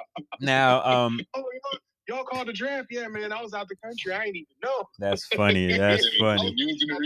That's funny, bro. Now, I hate to slightly switch gears, but now that you mentioned Jamaica, keeping with the political theme here, Biden actually made the you see he released or pardoned a lot of like federal weed possession, I guess simple possession crimes. I mean, yeah. You know, I don't know if y'all seen that on the federal level. Yeah, on the federal level. So what do you think about that? Not the state level. Not the one that matters. It depends how you look at it, man. Because a lot of states have kind of dialed back their laws on this. I mean, it's still federally it's still, you know, it's still a crime. You know. Yeah. I think it's a I definitely think it's a tactic to get some more votes. And thank you. Thank you. I'm not mad about that though. Nah, not mad at all. It's nothing wrong with that. You know what I mean? Because inevitably, you know, when you look at the face of the image that's painted of the people that, you know, violate those particular laws, who does that affect? Looks like our faces. Yeah, it looks like our faces. Like we would be the poster child for the people that are incarcerated for this particular crime. So you know, I don't have an issue with that in any way, shape, or form. I wish it would have happened sooner. I know it's something Barack did on his way out. And the reason I know that is because obviously I'm a sports guy, so I pay attention to a lot of sports. One of the wide receivers for the Tennessee Titans, his name is DeAndre Hopkins. Okay, Hopkins. His mother was I think she was almost doing like a 20-year sentence for drug possession. For marijuana specifically for that. And you know, she got pardoned. And you know, now she's free and she's able to attend her son's games. You know what I mean? So you know, but there's no way, you know, I don't look at that and say, hey, he's trying to get more votes. But I have a problem with it. Salute. I have a problem with it. Yeah. It's honestly, for me, it's been a situation where I'm like, damn, like voting for Biden is not like completely off the table. I still got to see more, but damn, like what we're dealing with on the other side is where it gets a little, I'm not gonna say scary, but do you feel like the other side would have done the same? Yeah. Trump? You think so, Chris? Yeah. Or Republicans? You think they would have wiped off weed? You think you would have did it? Nah, I don't think it. I don't think they would have done it. Of course, man. I don't think you. So you think even if it's not Trump, you think a Republican would have wiped off weed? Like, yeah, man, of course, because if you think about it, right? Because if you already have some states, states that are changing the way how they're viewing the whole weed thing, right? Right. So, and I feel like just playing on to what you said with what class of people are the poster child for this particular law. Right. That's the same class of people whose votes I want to say it's they're unsecured votes in a way, right? Because you know, like in the Black community, a lot of people aren't knowledgeable about voting, man. Politics and all. I'm just gonna, man. Who says the best thing? Let me go vote for that. In the American community, it's not just Black people. It's all kind of. Yeah, it's across the board, but we included in that too. So yeah, absolutely. I don't disagree with what he's saying. Absolutely. You know, so if you think about it from a general point of view, if I can do something just to, you know, favor them a little bit, they might swing in my way. You know what I'm saying? Because that's really that's how a lot of people look at it. You know, because at one point when Trump, and it's crazy because when Trump was coming in, a lot of people that look like us, I ain't messing with Trump. Yes. But you listen to a lot of people now. Yeah, I'll take Trump. Yeah, you're right. Trump's welcome in New York. Good point. You know? So it's like it changes. Man. Good point. So I definitely think they would do. Good point. Damn. Now that you put it like that, that's. I don't think I can. I don't think I can really disagree with that. I mean, I don't disagree with it. I don't think I believe it though. I don't disagree. I don't disagree with Chris with the idea and the theory with the thought that they would put it on the table. I just don't think they would execute it. I think they would say, hey, you know what, we don't let too many of these darker people out. Darkies. I don't know if we need to necessarily do this. You know what? Let's go get insert famous rapper, comedian, celebrity, bring him over here, and maybe we can capture those votes. Sexy Red. Yeah. Sexy Red. Kodak Black. They've been doing that. And you know what? Yeah. To pair it what you kind of just said there, or I think you were trying to say, I don't think they need to do any kind of stuff with weed or anything. I don't think they need it. Biden's the one struggling in the polls right now, not Trump. And I don't even bring up Trump because he's the one leading their whole situation. He ain't struggling in the polls right now. They're so desperate. They're doing something I've never ever seen in my life. It probably happened 100 years ago, where there's individual states taking him off ballots, bro. I've never seen that ever in my life. I noticed that too. I've never seen that ever. I noticed that too. One already got overturned. I think that was the Colorado one. He's back on the Colorado ballot. And now he's off of Maine, but he's probably going to be put back on there. Look how desperate the system is, bro. Like, if there's ever a time, like, if there's people out there that still don't believe that there's a system that's above everybody trying to control it, like, this is obvious, bro.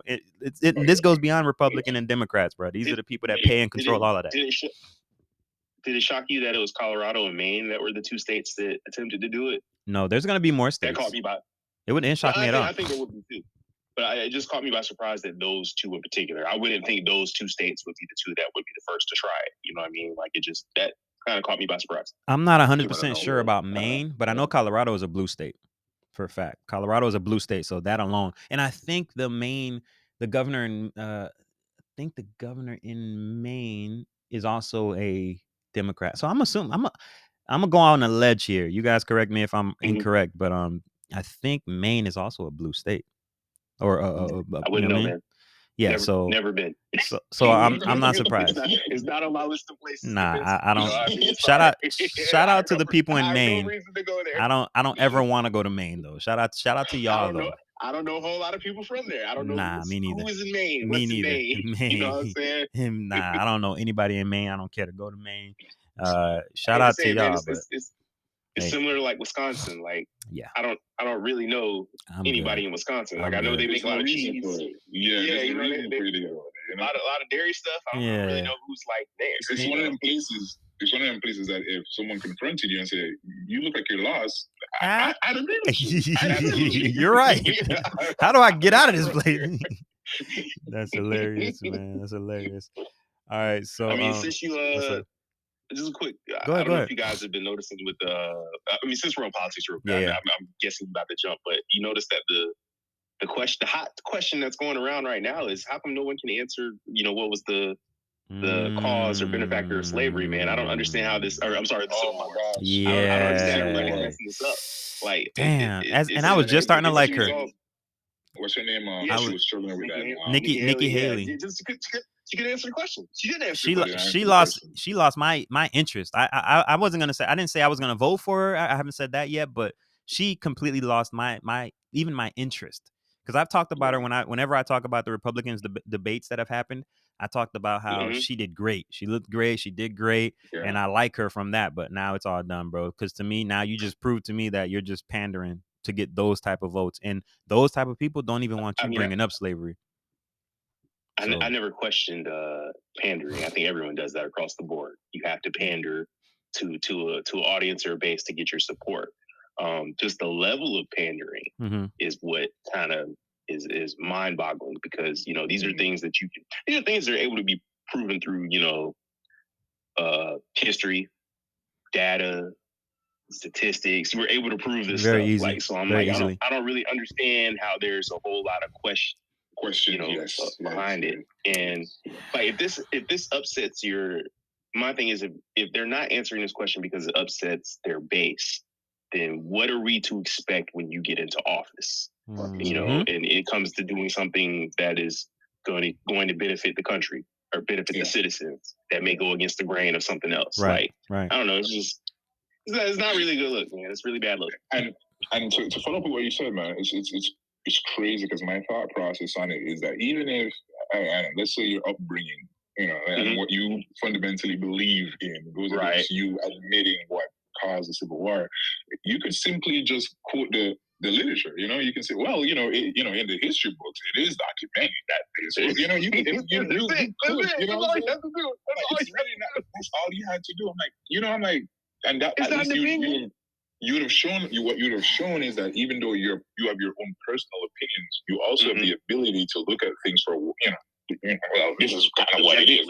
I believe exactly. I believe otherwise because I believe that those people should be those people. Right. But still, you have the ability to say, okay, but this is the reason though. You know, and that's a good judge of character. I can look at you and say, okay, I get it. Because it's not really we all know what caused it, so we're not looking at her to give us the answer for it. It's just more so a judge of character to see what you can. Bingo. If you're in office and different situations come up, how are you going to handle it? You know? Exactly. Right. And Valley, like you said, man, everybody does pander to an extent. I guess I just like the people who pander way less, so you see the real them a bit more. And those people are out there, unfortunately, with the current way our political system works, as far as getting up to that upper echelon. Those people that's kind of running things right now, they prefer the ones that are pander. They prefer the ones that are run the playbook as it's designed, Yep. unfortunately. And that's where we are at. I don't think that's a natural way the system is supposed to work. I just think it's been working like that for a while, and we none the wiser. Things are opening up now to where we're able to find things out quicker, as opposed to waiting 50, 60 years and be like, oh yeah, they did that back then. We can find out maybe a week later. Oh, they did that. So things are opening up. But I'm always just optimistic, I guess, in regards to where things will go, how many people will kind of wake up to how things are shaking out or shaping out to be. But I mean, we'll see, man. We'll see. I think we're being hit with all this stuff on a daily basis now. So it's easier to get frustrated. It's easier to be like, damn, like this is crazy. But this a lot of this stuff been going on, bro. Like it yeah, it's annoying, it's frustrating, and I never had a point where I was like, damn, I really understand why people don't vote more than I do today. Like I get it. I get it why half the country doesn't vote, because this is this is annoying, bro. Like I get it get it why some people feel powerless. I completely understand, bro. I get it, bro. It's frustrating, but which is why, and we've talked about this throughout the year, and I've been pretty consistent on it, where I said that I wanted to buck the system, and I hope a lot of people would do it as well. Vote for a third party. I think Cornel West is one of them. When you talk about not pandering, I think he panders the least right now, as far as the people that are even, I guess, names. And a lot of people I spoke to don't even know Cornel West, which is crazy to me. But I think he panders. He's among the people who pander the least. And I do like Marianne Williamson. I don't know if y'all know about her, but sometimes she feels a little like pandery, like, that's a word. Like sometimes she seems like she panders a little bit. Like when she was on the Breakfast Club talking about reparations, and I'm like, you seem cool, but I don't know, I kind of feel like you pander a little bit. You know what I'm saying? You don't feel like it's as authentic? Nah, I don't. And sue me, I'm rooting for everybody that's black. So Cornel West, right now, and a lot of people will boo my will throw tomatoes at me or whatnot for saying that, because he's not a part of a major party, and he's somebody who will not win. Not now. He's somebody that has no chance of winning. Cornel West will 99.999% never be president. Cornel West, never. But that's not the point. The point is letting these big corporations, the DNC and the RNC, know that we not jiving, we not vibing with what they talking about. Yeah, you have to do something to capture these votes. Nope, nobody's doing that. We gotta let them know that. Right, we gotta let them know that it could change at any moment. Tangible. Right. So, unfortunately, again, I think I'm not sitting here thinking, oh, I'm gonna vote for Cornel and he's gonna win and the world's gonna be great. No. I'm understanding that this is you could say it's a sacrifice, but it's strategy in it as well. You know what I mean? It's strategy in it as well to get people to start looking at other options, because there are tons of other options, but we just brainwashed to only think Republicans and Democrats, and that's not what's all out there. So that's my strategic thinking there. People just gonna have to get used to like their person or the person they voted for not winning. It could take some time, but that's, sacrifice, strategy, discipline, all that. You know what I mean? Discipline, strategy, and patience. It would take a few cycles, but you know what? You could definitely see the change. It'll take a few cycles for sure. It's definitely going to take some doing before it actually. Yeah, you know what I mean? I can see realistically taking 10, 12 years before. I can see that. We get to a space where, oh snap, that third party candidate now is commanding 44% of all the total votes. We don't have to take this person serious. Would be amazing. If that's the case, that person wins the presidency. You talk about 44%. Yeah, right. they are. I just do a number. I'm saying if they get around to 20%, they're gonna start like if ever a third party candidate that's populist, like that's really for the people, gets 20%. Oh, that's the time. By that time, we already have free education in this country. By that time, we already have free healthcare. It already happened. Because the power structure don't work like that. They start seeing attention going somewhere, they're just gonna snatch. They're gonna try to buy it up. And the way politically they buy it up is just start taking some of their talking points. They're gonna take some of their things. Like, people like free education. All right, we got to do it, dog. Banks, sorry, banks, y'all gonna lose some money, man. We'll get y'all back on the back end. We'll figure some. We'll raise the rates, the mortgage rates or something to make up. That's what I was gonna ask you, because I'm like, if the third party starts to gain that type of traction, right? Don't you think that, like it's similar to what you just said, that the powers that be, right, they're going to do something just to make sure that that third party does not disrupt the order of how things are. Even though America is free and all these kind of things that we say on paper, but realistically, we really know what it is. And if there's a disruptor to the natural order of things, we got to do something to make sure that it doesn't get too loud, like just enough to make you think that there's hope, but not too much for you to actually think that, this third party can actually come up and have a say in all of this, because the democracy is not really, it's not real in essence, right? It's just real on paper, but it's not actually real, So that's my only worry when it comes on to that, because we know how America is. You preaching, bro. Yeah. You preaching. And the problem is a lot of people don't. The three of us in here, you know what I mean? Like people that listen to this platform, but most people, bro, you'll be shocked, bro. Like you spend time talking to like the average person out there, people don't know, bro. Unfortunately, you know what I mean? They don't know. Yeah. My bad. Yeah, I had to sneeze. I got a lot going on in the background too. Thank you. I'm not sure if y'all hear it in the background. My daughter's crying. My wife got that, but okay. So moving on from politics, man. What do y'all want to go to? Zuckerberg, man. Y'all heard about the whole bunker situation? Yeah. What's the movie called? Leave the World Behind? Yeah, I saw it. I literally just watched it. Yeah, I did, bro. Yeah, I did. It was. I haven't watched it yet. It was cool until the end, as far as a movie goes. But there were a lot of, I think, valuable key points within it. I literally just got asked about it today. I think it's. I don't want to say conditioning. Definitely seems like it and feels like it. But there were a lot of points in there, bro, that should be alarming to a lot of people. But I'm a glass half full person, so I just think it's conditioning. They're trying to get people riled up, and I don't know if I'll make a bold prediction now and say something will happen, but it seems like they're already trying to condition us to naturally place blame on like China or Russia or something like that, because you haven't seen the movie yet, but so I won't spoil anything. But is it true? Is it was produced by the Obamas? Yeah. Okay. Yeah. That's what I heard. Yeah, that's true. That's true. Okay.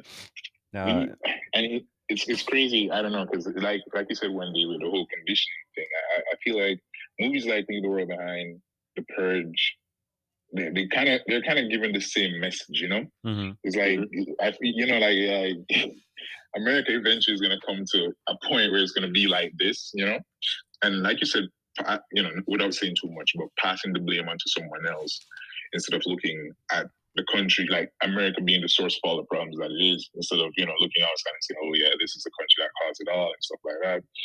But it also ties into the whole bunker situation, right? Mm-hmm. Like Zuckerberg. I feel like, yeah, man, because funny enough, not a spoiler, but there was a bunker in, so it's like, yeah, in the movie, man. So it's like, what are you guys actually getting at here, So it's like, it's one of them things, man. It got you thinking, should we stock up on guns? Should we?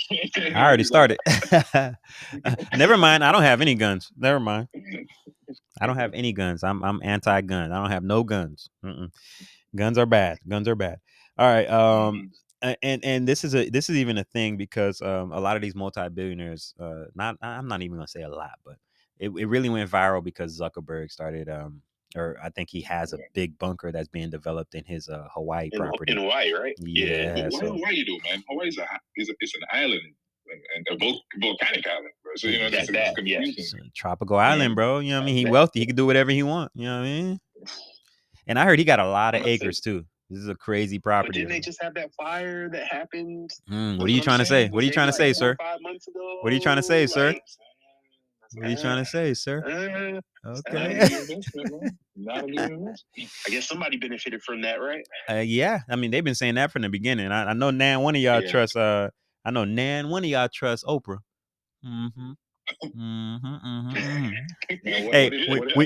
Hey, we gonna get there. We definitely gonna get there. We definitely gonna get there because I wanna ask y'all about how y'all feel about a certain a Black Hollywood actress and some of the things she said. But we're gonna get there. But first, we're gonna go to our first commercial, non-commercial break. All right. All right, and we are back from that first commercial, non-commercial break here with the Dear Future Robots podcast, Scrap Metal Media. And I have again two esteemed guys, because I'm not sure we just started talking. I'm not sure I even introduced y'all, but I think people already know who we did. people already know. I got Valley G and Chris here with me today, aka the Twin. I'm gonna stop calling you the Twin soon, but people got just put it in the description. You know yeah, what I'm saying? yeah, exactly. But we are back. But that lets you know how fun the conversation has been, bro. We just vibing. Okay. So we left off on the whole leave the world behind and the billionaire bunkers and all that kind of stuff. Another key point in the movie was the fact that there was a cyber attack. And that's something that's been in the media recently, where they're saying that America has actually been under a major cyber attack recently. But here's the thing, and the reason why, and I know you want to chime in, Chris, but let me just say this. The reason why I know this is conditioning is because the Cold War never ended. There's been cyber attacks back and forth for like the past 20 years. So why are they now making it such a big deal? Why are they doing that now? It's all literally conditioning. They've been cyber attacks for decades, back and forth. So why are they blowing it up now? Because it's conditioning. They're getting us ready for something. I don't know what it is. We have hackers that hack stuff. I mean, earlier all the time. Earlier in the year, Kronos got hacked, and I want to say several different companies. The one I work for right now, a couple of insurance companies I know of, like they had everybody's stuff on being hostage, basically, like being held. Like, yeah. So I mean, yeah, I agree that cyber attacks happen. It's definitely more. I would say it's definitely more of a normal thing today than it was. More computers. You know, yeah, more computers, more access. More access. Yeah. Wi-Fi everywhere. You know, so you got Wi-Fi on the plane. You know, so exactly. So that's shocked me in the least bit. Right. So it's just interesting how it's being pushed in the media now, though, because you understand, like a lot of these things we see come from the media, and all the media, a lot of the media, most of the media is controlled. So why are y'all pushing this to us now? Why are these the movie? Because when they put out movies, a lot of this is programming. It's not by accident. These movies get greenlit, like, you know what I mean? Meaning they get money from big banks and studios to make these specific movies. If they don't like the script, it probably ain't coming out. So why are you know what I mean? It's very interesting. What are you trying to tell us, bro? What do you want us to, you know? It just makes me raising the eyebrows. All I'm saying, I don't have all the answers. Obviously, I'm not gonna act like I do, but it just makes me raising the eyebrow, because you can't tell me, oh, we all of a sudden we got cyber attacks, when I know for a fact we've been having cyber attacks for at least 20 years. So what are you telling me? Why are you telling me what's different about it? Yeah. It's an AI cyber attack. Come it on, keeps dog. transforming and mutating every time we try. Dog. You know, I don't know. Come on, dog. It's like the whole aliens thing. And a lot of people look at me funny when I say I don't believe in aliens, but I'm just saying I see the programming. I see it. I still look at you a little sideways, the fact you don't believe in that. I know, and we can dive deeper on another episode for sure. You know, I love it. My only thing is I feel like the universe is too big for it not to exist. I'm not saying little green men on Mars or anything. Then we ain't talking about nothing. Then if you ain't saying little green men, because that's what we talking about. I agree with that. I agree with you, buddy. Like, true, the universe is too big for other life forms not to exist. For us to be the only one. For us to be the only one, but the way how it's being propagated, you know, this is what happened to mothership. None of that is real. I don't believe none of that. Here's the thing. But, you know, I definitely believe that there's other life forms out there. Sure. I don't feel like they've ever made contact with Earth. You know, I don't think they have, man. I don't think so. But I definitely believe that, because and Jesus, man, it's huge, man. It's huge. You know, it's the law of averages would say something else is out there. I feel you, but I've heard this before. I remember. Y'all probably don't know this about me, but I used to be a big UFO person. Like, I used to be a big conspiracy theorist. Like, I used to be into all of that. I can talk to y'all for hours about all this alien stuff. I used to be that, bro. I'm just saying, I used to be that. So I know all of the conspiracies. I know all of the stuff. I was into this Bob. I know all the Bob Lazar stuff before he went to. Yeah, I know all of that stuff is what I'm telling you. So when I talk about this stuff, I know what I'm talking about. But I know that when you said the statement that you said, Valley, I remember when that first started coming out. You know what I'm saying? This is like probably like 7-8 years ago when people started saying just that statement. That's too, it's too too big big. for something Yeah. else not to exist. Right. That would be my thought process, man. You know, because we can't search everything that's out there anyway. You know, that technology, Sure. maybe 1,000 years from now, Sure. we will. But And there's you know, definitely life, but what we're talking about when we talk about UFOs, because I know it means unidentified flying object, and now they have UAP, which means unidentified aerial phenomena. But what we're talking about is other intelligent life forms that are technologically advanced to control civilizations and come here. Because we see the UFOs in the sky, right? That's what we're talking about. See, that ain't quite my definition. Right, but that's what everybody is talking about when we talk about aliens. Is it not true? When we talk about aliens and we talk about, because they're showing you these things flying in the sky, right? What is that? What could that mean? We ain't talking about a microbe. We talking about that. But you know, I definitely believe.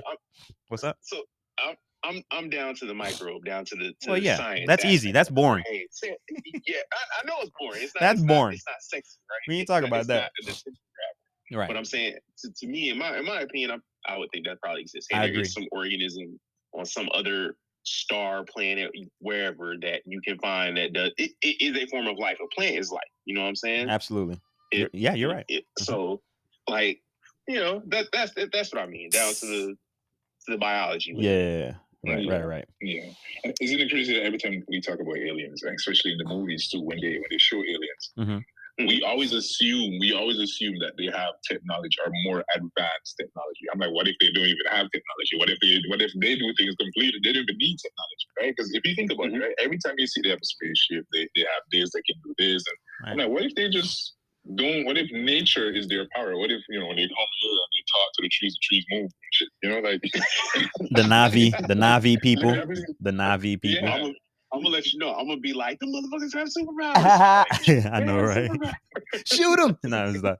But no, that's there's now that you say that, Chris, bro, there's tribes here still on the planet that we live on that don't have the most advanced technology. They don't, you know what I mean? They don't like to be so it ain't far-fetched. It's just the whole notion of like we're talking about, and not what you're saying, Valley, where you're like microbial life and stuff like that. That's we talking about like intelligent life that be flying them things that they be trying to show us on these screens, bro. That BS. Like, no, I think that's all television and movies. I think that's all fake. That's all fake. I mean? They've been conditioning us for something, but I don't want to go any deeper because that'll be another episode, and I can go all day about that. So unless there's something y'all want to add right quick, we're gonna move right on. Good. All right. Good, man. All right. So because I know y'all on time too, and I respect that, so I ain't trying to go too crazy because I could literally talk for an hour or two just on that. All right. Okay, so the next thing we want to talk about here is this whole situation with OpenAI, one of OpenAI's investors, and for those that don't know what OpenAI is, that's the company that created ChatGPT, and one of their early investors actually came out and he predicted that AI will deflate the U.S. economy within 25 years. Wow. And this is one of the guys that obviously is an early adopter. He fully believes in it because he put his money behind it, and he's coming out publicly and making a statement like that. Am I surprised? Absolutely not. I've been talking about what AI is gonna do. I've been talking about that Andrew Yang type stuff when we talk about universal basic income, UBI. Like it's inevitable at this point. When companies figure out how to really truly harness or utilize AI and robotics, them jobs, a lot of them jobs is gone, homie. They coming. I'm gonna tell you right now that they're coming for those warehouse jobs. That's easy. I hope that workforce is aware of what's being like Amazon's already touching it. I mean, they're in the early stages of it, but like it's already being, run trial and error. So it's like, these are job eliminators. And first and foremost. And don't get it twisted. They're also coming for engineering jobs as well. But absolutely, I agree with you on them warehouse jobs, bro. That leads me right into this next topic, which is the Tesla Optimus 2, bro. damn. Like, damn, this is gonna be Elon's army. You talk about him being a super villain. This is gonna be his army of super bots. Listen, every super villain has an army of bots. Am I wrong, bro? I feel like most do. Every villain has an army of some kind of like droids or bots or something. Hey, You know what? Optimus. I'm like, bruh. I'm like, ooh. It was some stuff going on. I think it was on TikTok or something like that. They were like, "Oh, Tesla bot injures a person." I'm like, "Get the hell, yo, social media is definitely one of the best tools right now for brainwashing, bro. They don't need to use the TV as much. It's hilarious, bro. Nobody serious believes that. What'd you say? Yeah, social media. I said social media is the TV now, man. It's super better than the TV because it's just in our pockets, right? You know, it's 24 hours. You know. Yeah, man. It's the access. It's the entertainment. Man, if you're not careful, man, you sweat for hours. I've been there, man. I was shopping for hours. I'm like, wait a minute. You know, like, yeah, man, it's better. I don't want to say better, but it is better than the TV because it's just anywhere, anytime, man. Whatever you want.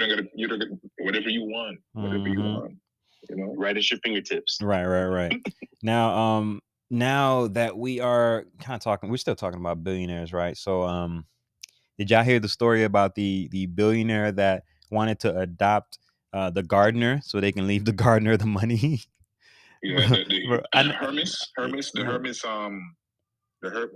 it pronounced Hermes or something? Hermes or something? Yeah. Hermes. Yeah. You didn't hear about that, Valley? The 8 generations. Nah, elaborate. 8 generations, man. Go ahead, Chris. Go ahead.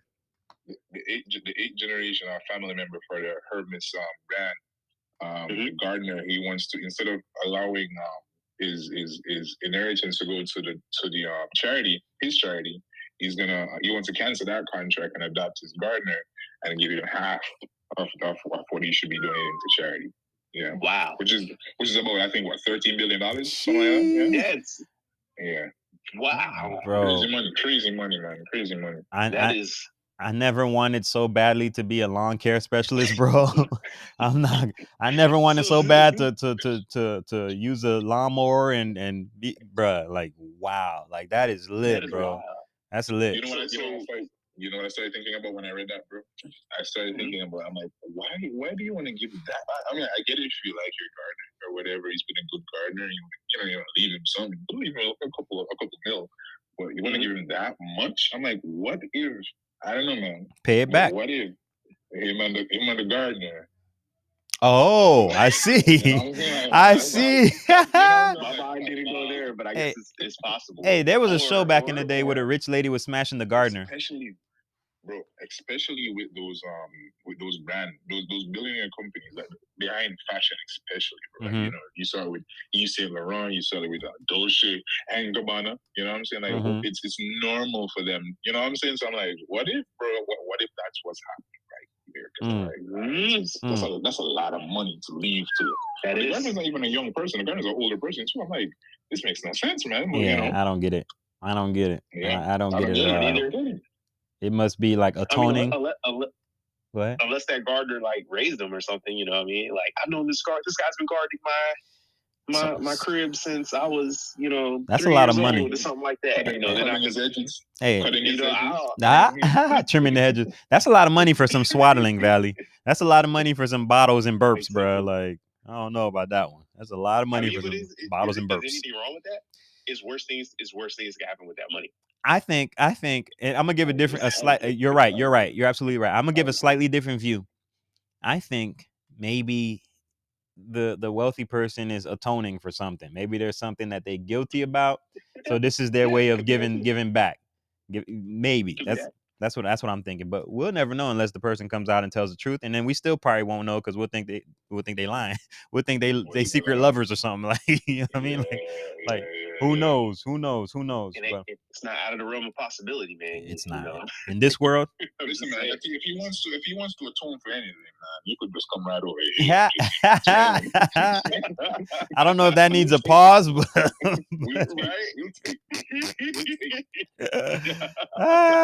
that's funny. That's funny. You might want to elaborate a little more. I know. Right. We'll take the 13 billion with no strings attached. How about that?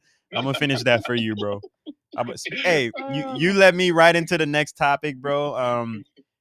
Epstein list, man. There's a new Epstein list coming out in Everybody 2024, bro. Everybody is Everybody waiting for that, man. We're gonna see what nastiness is on this list, what freaky stuff, who they got by the ball, so to speak. We're gonna see.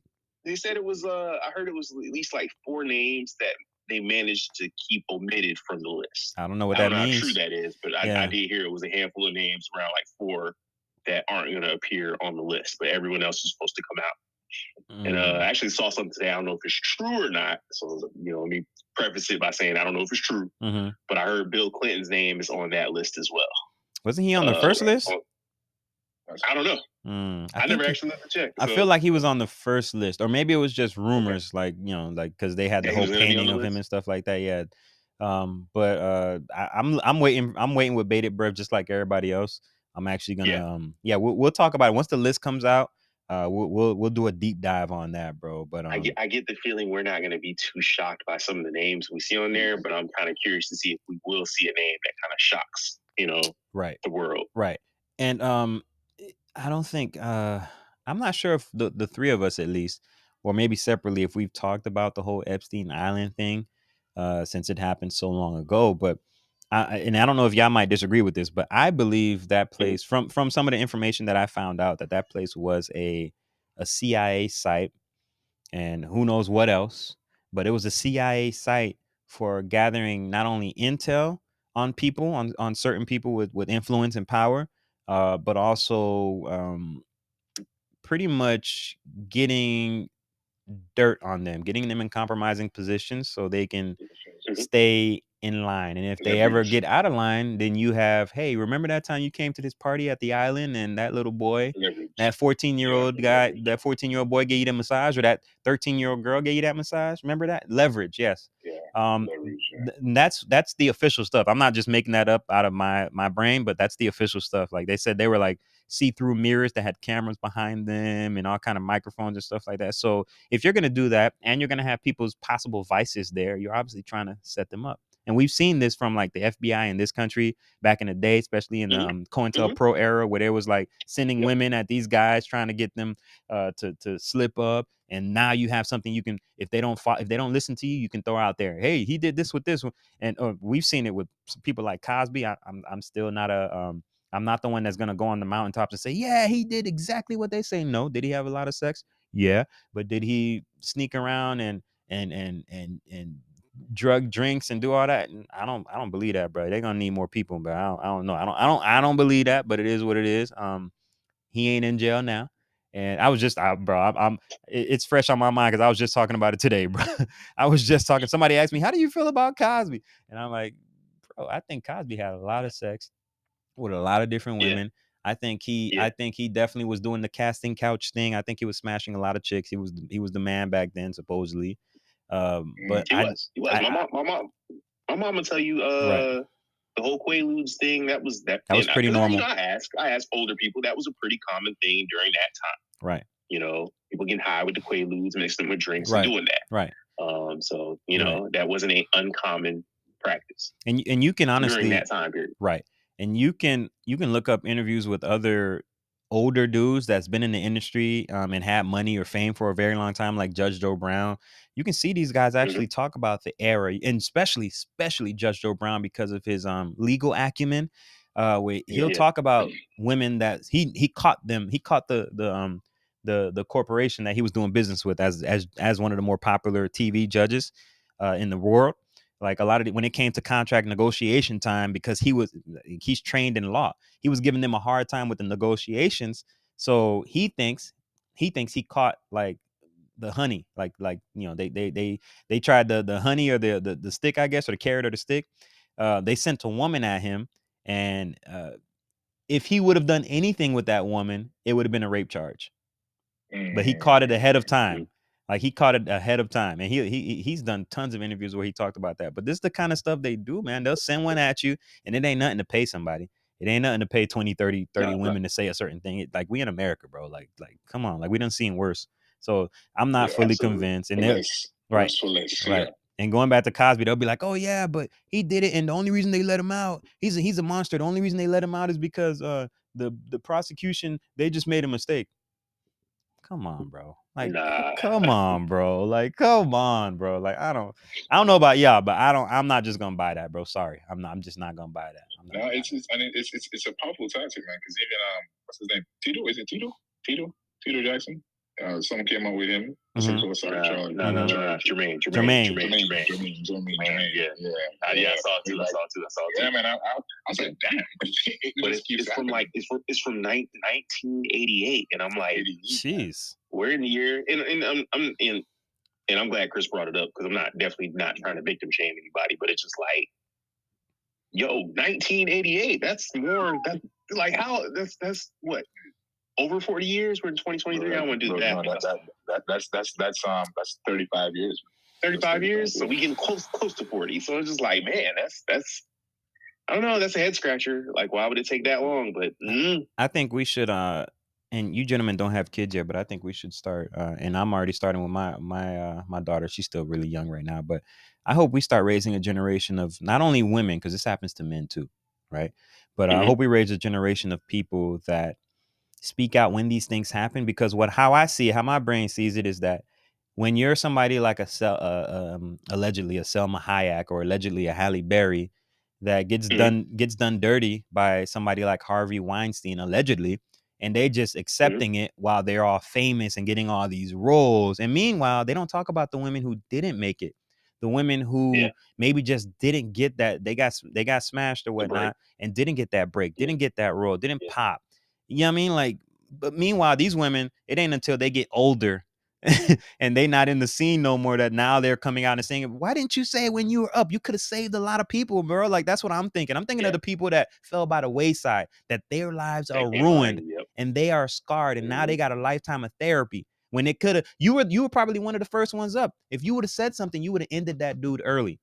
You would have ended his reign of terror early, instead of him going on and doing the same thing to 80 other women, bro. You know what I'm saying? Like, so that you're right, bro. You're right. And if they said it while they were up, they would have said it in a position of power. Bingo. Compared to the position they're in right now, where it's not. If you talk right now, obviously you're seeing all of this because you're no longer popping. So I'm not really hearing your message for what it actually is, but I'm hearing it as you just simply complain. You know. Right. So you're right. You're right. That's unfortunate. And I hope it'd be different. And again, this ain't no thing against women at all. I don't want to make it even sound like that, because it's men as well, bro. For sure. Absolutely. Because you got somebody like Charlemagne who, and I don't have to say allegedly because he said this publicly. He said that he was sexually assaulted by a woman that was on top of him, that a woman that was his boss, right? And allegedly, if you ask me, I think it was Wendy Williams, allegedly. That's what I think, allegedly. You gotta say allegedly for everything. But yeah. Put that disclaimer. I know, you gotta do that. I'm learning, bro. I'm learning. Those lawsuits I'm learning. Thrown out left and right. I'm learning, bro. I'm learning. What's it? Defamation? Yeah. Mm-hmm.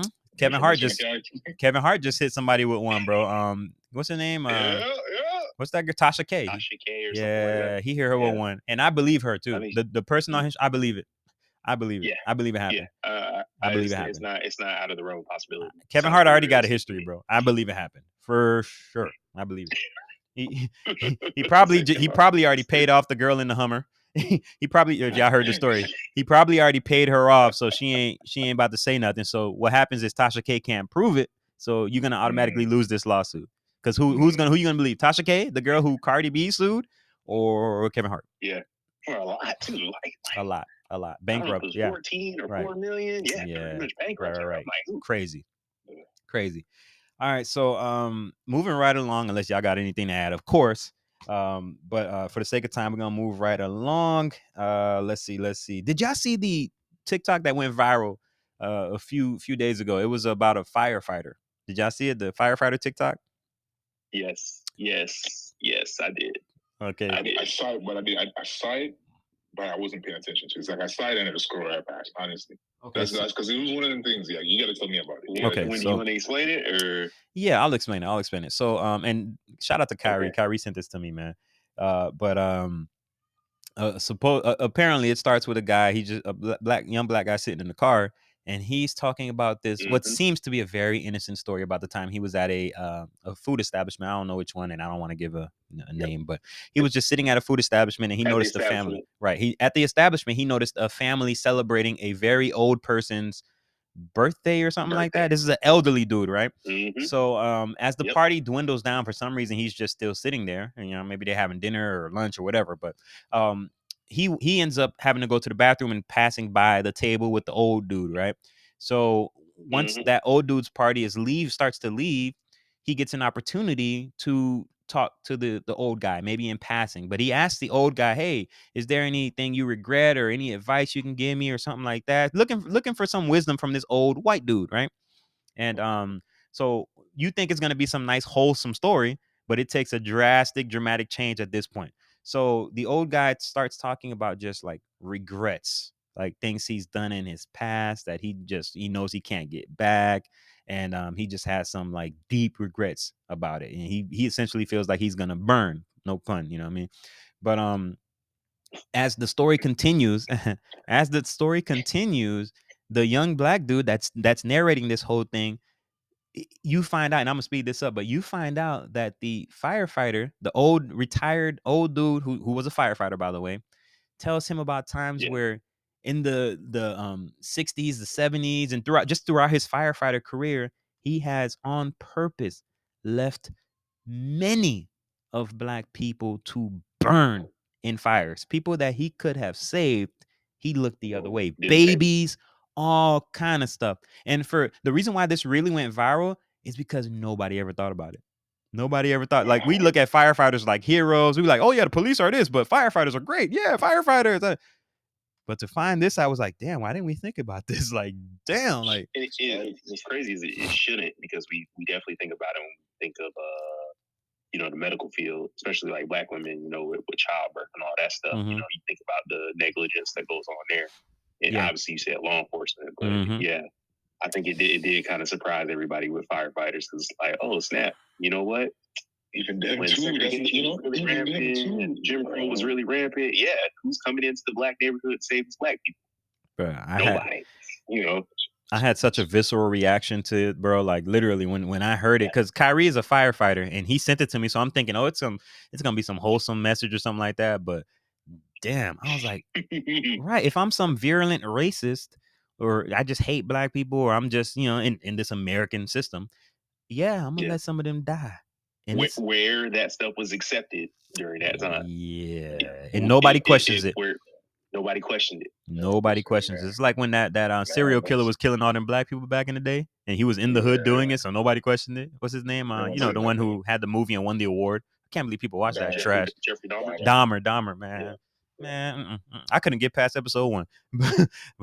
but yeah. Boy, listen, man. Listen, stop, man. Listen, that Dahmer will be, Jesus Christ, man. That thing. What's crazy is I've definitely heard stories about black neighborhoods solving those problems on their own too. Good. Which is wild. For every Jeffrey Dahmer, the hood basically, and I hate to say the hood because it's not. I don't want to refer to black neighborhoods as the hood, but black neighborhoods pretty much handle those issues themselves and removed rapists, pedophiles. Jungle justice. Jungle justice. I had another talk about why segregation was actually a good thing, but that'll be another conversation. We won't get into that now. We'll talk about that at some other point. Hold on, give me a second. All right. Yeah, I was there for it. Yeah, I'm interested to hear him defend that. Chris was there for it. Chris almost fell for it though, but he was on my side by the end of it, bro. I'm open to hearing the argument on it. But yeah, we can rehash that if you want, but he was fighting a losing battle, bro. Yeah, I just got to hear it. I've never heard anybody argue it, so I would like to hear that one. Yeah, that's my shout out to NoName, man. But that wasn't the argument to try to win, bro. That wasn't it right there, buddy. That was not it, man. Okay, so let's move right along. And since we're talking about first responders, we had a situation or a story that broke this past week where the first responders in the Elijah McClain case were actually found guilty, which is Mhm. dope. I mean, whether it was an accident or not, again, like with this firefighter stuff, like you never really know, but you're trained in that. You're supposed to be like, you know what I mean, the expert. You know what I'm saying? So Expert. the fact that something like this happens and this young man who you can't say was no thug, you can't say nothing crazy about him at all. You know what I'm saying? Is dead. Mhm. This young guy is dead for what, being weird? Like not weird, but like, yeah, that one was like crazy. And obviously I don't know the guy, but like why y'all mess, like he ain't doing nothing. He's not doing anything. You get what I'm saying? Like he did nothing. He's walking home. He had a balaclava on, what they call a shiesty. Yeah. Unfortunately, bro. That's unfortunate. So it's good to see people being justice. Justice is an eye for an eye. So I ain't gonna say justice. I stopped saying justice a while ago. But it's good to see people actually get some type of punishment. Consequences. Yeah, I can't say just don't. Hey, if my child dies or if I die at some crazy stuff, you know, don't call it justice unless the person that did it died too. I'm gonna tell you now, don't call it justice unless they die too, bro. Just I don't know, like even if they spend the rest of their life in a box. Hammurabi code, that's cool, but like life for a life, bro. Hammurabi code. They might die in the box too, bro. You gotta think about it like that, because they might. That's what I'm saying. So I feel like that's somebody hear about why this guy here, and this guy Elijah. Got you. I'll take care of it. You know, like, it happens, maybe, bro. But that's too many chances for good to happen to them. Like Buddy, who I mean, what's up? Derek. I can't say the last name. He got stabbed. Yeah. Chauvin. He got stabbed up by the Chauvin. By listen, man. What is it again? You see what I'm saying? Yeah. So it's gonna happen again. They're not gonna stop until they get him. It's the same thing with Dahmer. When Dahmer got there, man, boy, listen. Yeah. One of them guys was like, listen, he's like the Lord. He's like the Lord. True. See, those are the stories where it's great. Those are the stories where it ends great, where they get their hell, where prison turns out to be their hell. But we also see stories where prison doesn't end up to be hell for a lot of these guys. They go in and they'll be in the perfect spot where they can be in some white supremacist gang and live like kings. Like the kid who got sent to Burger King after he murdered all them people in the church. You heard about him being stabbed or beat up? Nope. What's his name? Remember his name? The South Carolina church? I forgot his name. Yeah, that's messed up that we can't. I can't remember his name. I thought I did hear about him getting beat up in prison. Though. Man, that boy got sent to Burger King. I ain't hear nothing about him getting hurt or anything. I don't even remember his name, but which is horrible again. But nah, you gotta die, bro. We need to bring back that old justice, bro. I'm sorry. I'm gonna stand on that ledge, bro. I'm just saying what you want, dog. You want to burn him on the stake? Like you want to hang him? Like what you trying to hang him? like my man said, I want life for life. Like sheesh. I neither confirmed nor denied that, bro. I neither confirmed nor denied that. All right, I'm gonna keep my mouth shut on that for now. But yeah, we're coming to an end, bro. So far this is very fun. Happy New Year's to everybody out there, by the way. Finishing off on some, I guess, somewhat of a lighter note. And also, definitely before we are done, I want to get y'all take on this Taraji P. Henson stuff, bro. Like I mentioned it earlier. How y'all feel about that whole situation, man? Mm-hmm. This feels like Monique 2.0 right now, bro. And in a good way, by the way. In a good way. Shout out to Monique. I know the sentiment that I've been seeing is if more our people would have stood by Monique, then this stuff wouldn't happen when Monique was giving it up initially. And I'm just like, I can't necessarily disagree with that. Mm. I'm one of those people that I'm more surprised that you're being paid as low as you are when you have so many you have so much notoriety and accolades of being these other films. It's a little disappointing. Yeah. It almost feels like there's like I don't want to say a cabal, but it almost feels like there is like a managerial class of quote unquote black people that are kind of put in place and highlighted and put in place with certain powers to keep the rest of us quote unquote blackies in line. Like from the Lee Daniels to the Tyler Perrys, Oprahs, Gales, Obamas, and these are people who I've had no reason to look at sideways outside of a few different things, but now it just makes so much sense just looking at it, and it's hard to kind of unsee it once you do see it. Like seeing Lee Daniels' face when what's his name, when Rockefeller Dame Dash was like hounding him for his money, and seeing Lee Daniels' face, I saw in Lee Daniels' eyes, I saw a scared liar. Like, I'm like, oh, you really did it. Like at first, before it seemed like Dame Dash was just barking at the moon. Like that Dame Dash didn't know. He was telling the truth. Dame Dash was telling the truth. Yeah. Lee Daniels was the liar. You know what I'm saying? He has the money. I saw that. We saw the video. I saw the video. I remember that. I remember. Right. I was like, ooh, right. That's a terrible look. And when you also have, and to go off that, when you also have a multitude of people coming out and speaking on Oprah and how her backdoor dealings and her double dealings are not beneficial to the community, it's like, oh, like all these smiles and all this, like, oh, I mean, you a person that'll lie about your weight loss journey. So why would you tell the truth about contracts and paying people stuff? Like, I'm like, oh, these people aren't good people for real at all. They aren't good people.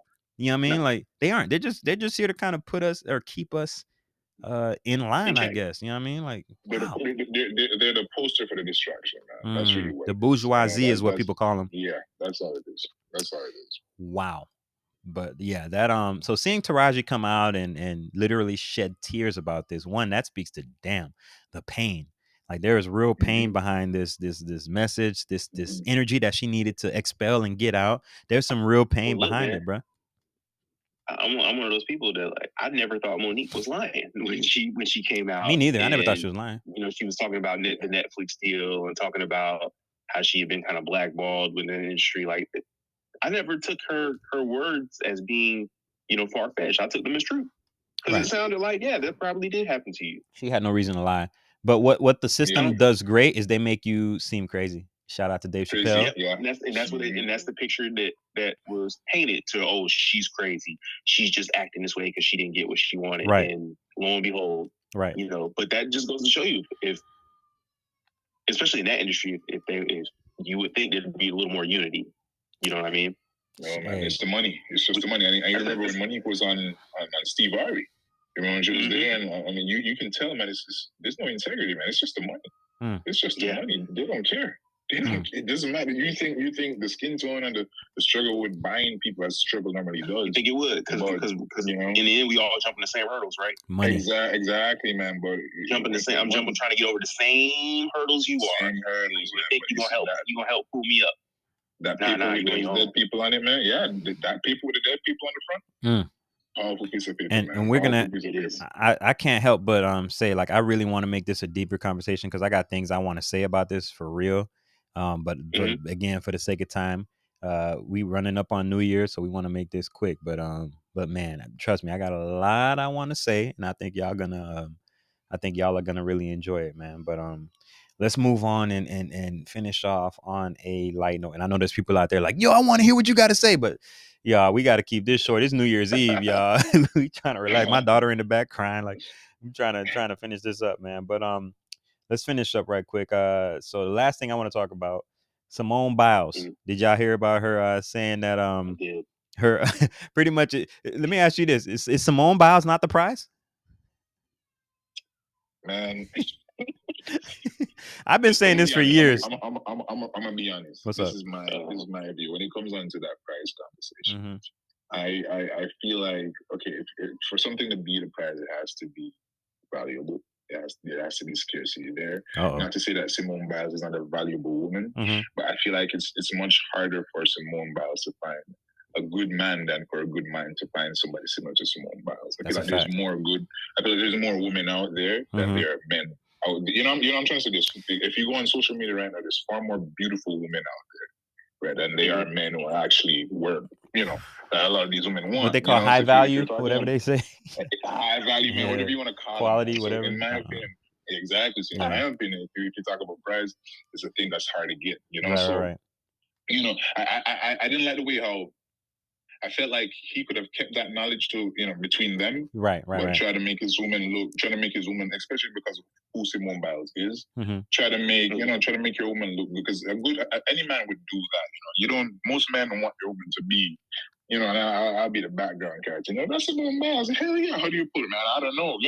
Just play along for the conversation. You know what I'm saying? Right. And then you and her know what happened. You know what I'm saying? But that's between you and her. Right. But to put it out there, man, it's never going to be met with the best type of reactions. I don't think they anticipated the response that they would get by that being out there. Although I didn't take them a whole lot serious in that conversation either. It seemed kind of like a playful interview, that they were having conducted. So I didn't take it with the utmost seriousness the way the rest of the world wanted to run off with it. Well, this is a good way to steal some spotlight from Travis Kelce and Taylor Swift, though. If you think about it like that, they got PR. Simone Biles, they got PR now. That is true. They got PR, so you don't forget that as well. This could have been orchestrated. Like, hey, yeah, just say this, because most guys wouldn't say something like that. Like, even if you believe it, like I believe, I think men, like I think we are the catch. We should be, but you ain't gonna say it, like especially around your girl, like nah. So I think it might have been a little PR, bro, honestly, but yeah. What if that's just Buddy's personality? Keep in mind, I watch football, but I don't even know who Buddy is. Like, you don't know him? You know what I mean? Nah, he's not like a star. Okay. He's like a. Is he off the bench? They don't have. I really don't know if he plays, but I don't know if he starts. He's plays on defense, so it's like when I saw him. When I saw him, I was like, I don't know who this is, man. I don't watch football as much, but I watch enough to. I'm like, I don't know who this is. I've never seen this guy before. You know what I'm saying? Okay. Yeah. So hey, I just thought it was interesting because that's a conversation that is, I think that's been, in a nutshell, that's 2023 personified, bro. Man versus woman, all this gender. You think that was 2023, bro? I think that's been since like 2020, man. Yeah, but we in 2023 now, and it's been every month. It's still going. It's been and it might be 2024 personified, but we for sure. This has been because it's entertainment. It's entertainment, man. Absolutely. People like it. Right. Absolutely, man. I'm gonna tell you, man. Gender war is always gonna sell. You know what I mean? That's fair. Always. That's fair. Men and women, we think differently. Mm-hmm. One gender thinks one way, the other gender thinks this way. Right. It's just it's always gonna sell. Right. Well, fellas, honestly, I can't think of a better way to end this episode right now. Or this. I think this is it. I just gotta finish off or tighten up a few different things before I put this out. But I'm keeping my fingers crossed that I'm able to put it out before midnight. But again, it's been a pleasure. Do y'all have anything y'all getting into? Like, what's up? Anything going on? I know you at work. I know you at work. Hey, I'm in the office, man. I'm in the office right now. Yeah. I'll be here till midnight. Jeez. Okay. How about you, Chris? I'm about to head out to this event. Okay. And I socialize with a couple of people and try to ring in the new year. Gotcha. Hey, man, sounds like a good time. Right. Yeah, man.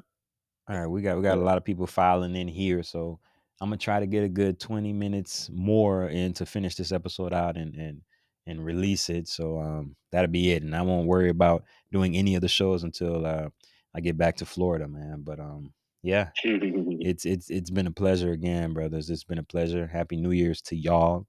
Happy New Year's to all the listeners out there. Happy holidays and all of that. Stay safe, drink responsibly, drive responsibly, and all that good stuff, man. It's been an absolute tear of a year. It's been amazing. It's been very fun doing this. There's a lot more to come. Yeah, it's definitely exciting, man. But yeah, salute. Really appreciate y'all out there, all my today people. Yeah, I think this is it. Yeah, that's it for the time capsule, really, bro. That's it, man. All right. So yeah, again, appreciate y'all, man. We out.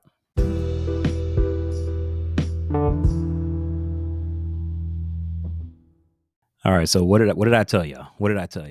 So much content. Man, it took a lot putting all this together. It was very fun. Like I said before at the top of the show, it's been a heck of a year. I'm really looking forward to 2024. Bruh, like this is going to be amazing. Again, thank you all. We are going to finish this off a little different. It's still going to be bet by bit, but slightly different. This is the bet by bit prediction for the year. But like I said, just a little different. And it's almost going to sound like some kind of resolution or something like that. And it's going to be done by one of my brothers, man. One of my brothers at JR Dreamville, my boy Junior Henry, J Bo, as I affectionately know him by. Like I said, he's a brother of mine. So I originally wanted it to be where I had everybody do a little bit, but man, there's nobody better to really do this, and I really couldn't have said it better myself. So without further ado, the bet by bit prediction of the day is. Yeah, so what am I looking forward to leaving behind as we get ready to close out the year? For me, I could be someone who, say that I'm my toughest critic and I could be hard on myself. And throughout the year, there are times where I sat down and realized that I'm doing pretty good, grateful where I'm at. And sometimes that could get clouded with me being too hard on myself and missing that, right? So definitely something that I want to leave behind, right? And moving forward into the new year, what am I looking forward to is just having more grace, more gratitude. I would also add just continuing to build relationships, continuing to cultivate, right, the relationships that I have now with friends, family, spend more time with them, creating more memories that I really enjoy. Also, leaning in forward as far as stretching my comfort zone, right? I want to be able to stretch myself to continue to learn, continue to grow. Also, in the spaces that I'm in, as we had this conversation today about community and education, just continuing to do what I can in the spaces that I operate in to be able to continue to push for change, make change. And yeah, I would say those are some of the things I'm looking forward to into the new year. Definitely excited. Some great things coming up. And yeah, it's been a pleasure on this episode with my brother Wendy. So yeah. Shout out to you, brother. I really appreciate it. And like I told y'all, there's nothing I want to add to that. I could not have said it better myself. And I couldn't really think of a better way to end this episode off and to really do a bit by bit segment justice as far as what we're looking forward to, man. So salute. Love you, brother. Nothing but love and respect also for all the men and women that have contributed to this year of Dear Future Robots. And we're like, as far as episodes, we're like 9 months in. We ain't even hit a full like 12 months worth of content. So yeah, a lot more coming, y'all. Just be patient. I promise we got a lot more coming. I'll continue to improve. We'll continue to bring more and more people on, especially people that can help with the technical side of it, because that's a job in itself, y'all. That's a job in itself. But it's been so far a journey, man. Like, wow, this is the 36th episode. Man, the marathon continues. Wow. That's all I got for the time capsule, y'all. 2023, Dear Future Robots. This is Wendy signing out. Peace. And we are just universes crashing. Just do your best to leave a mark. Also, subscribe, comment, and leave 5 stars. This is Wendy, signing off. Dear Future Robots, peace.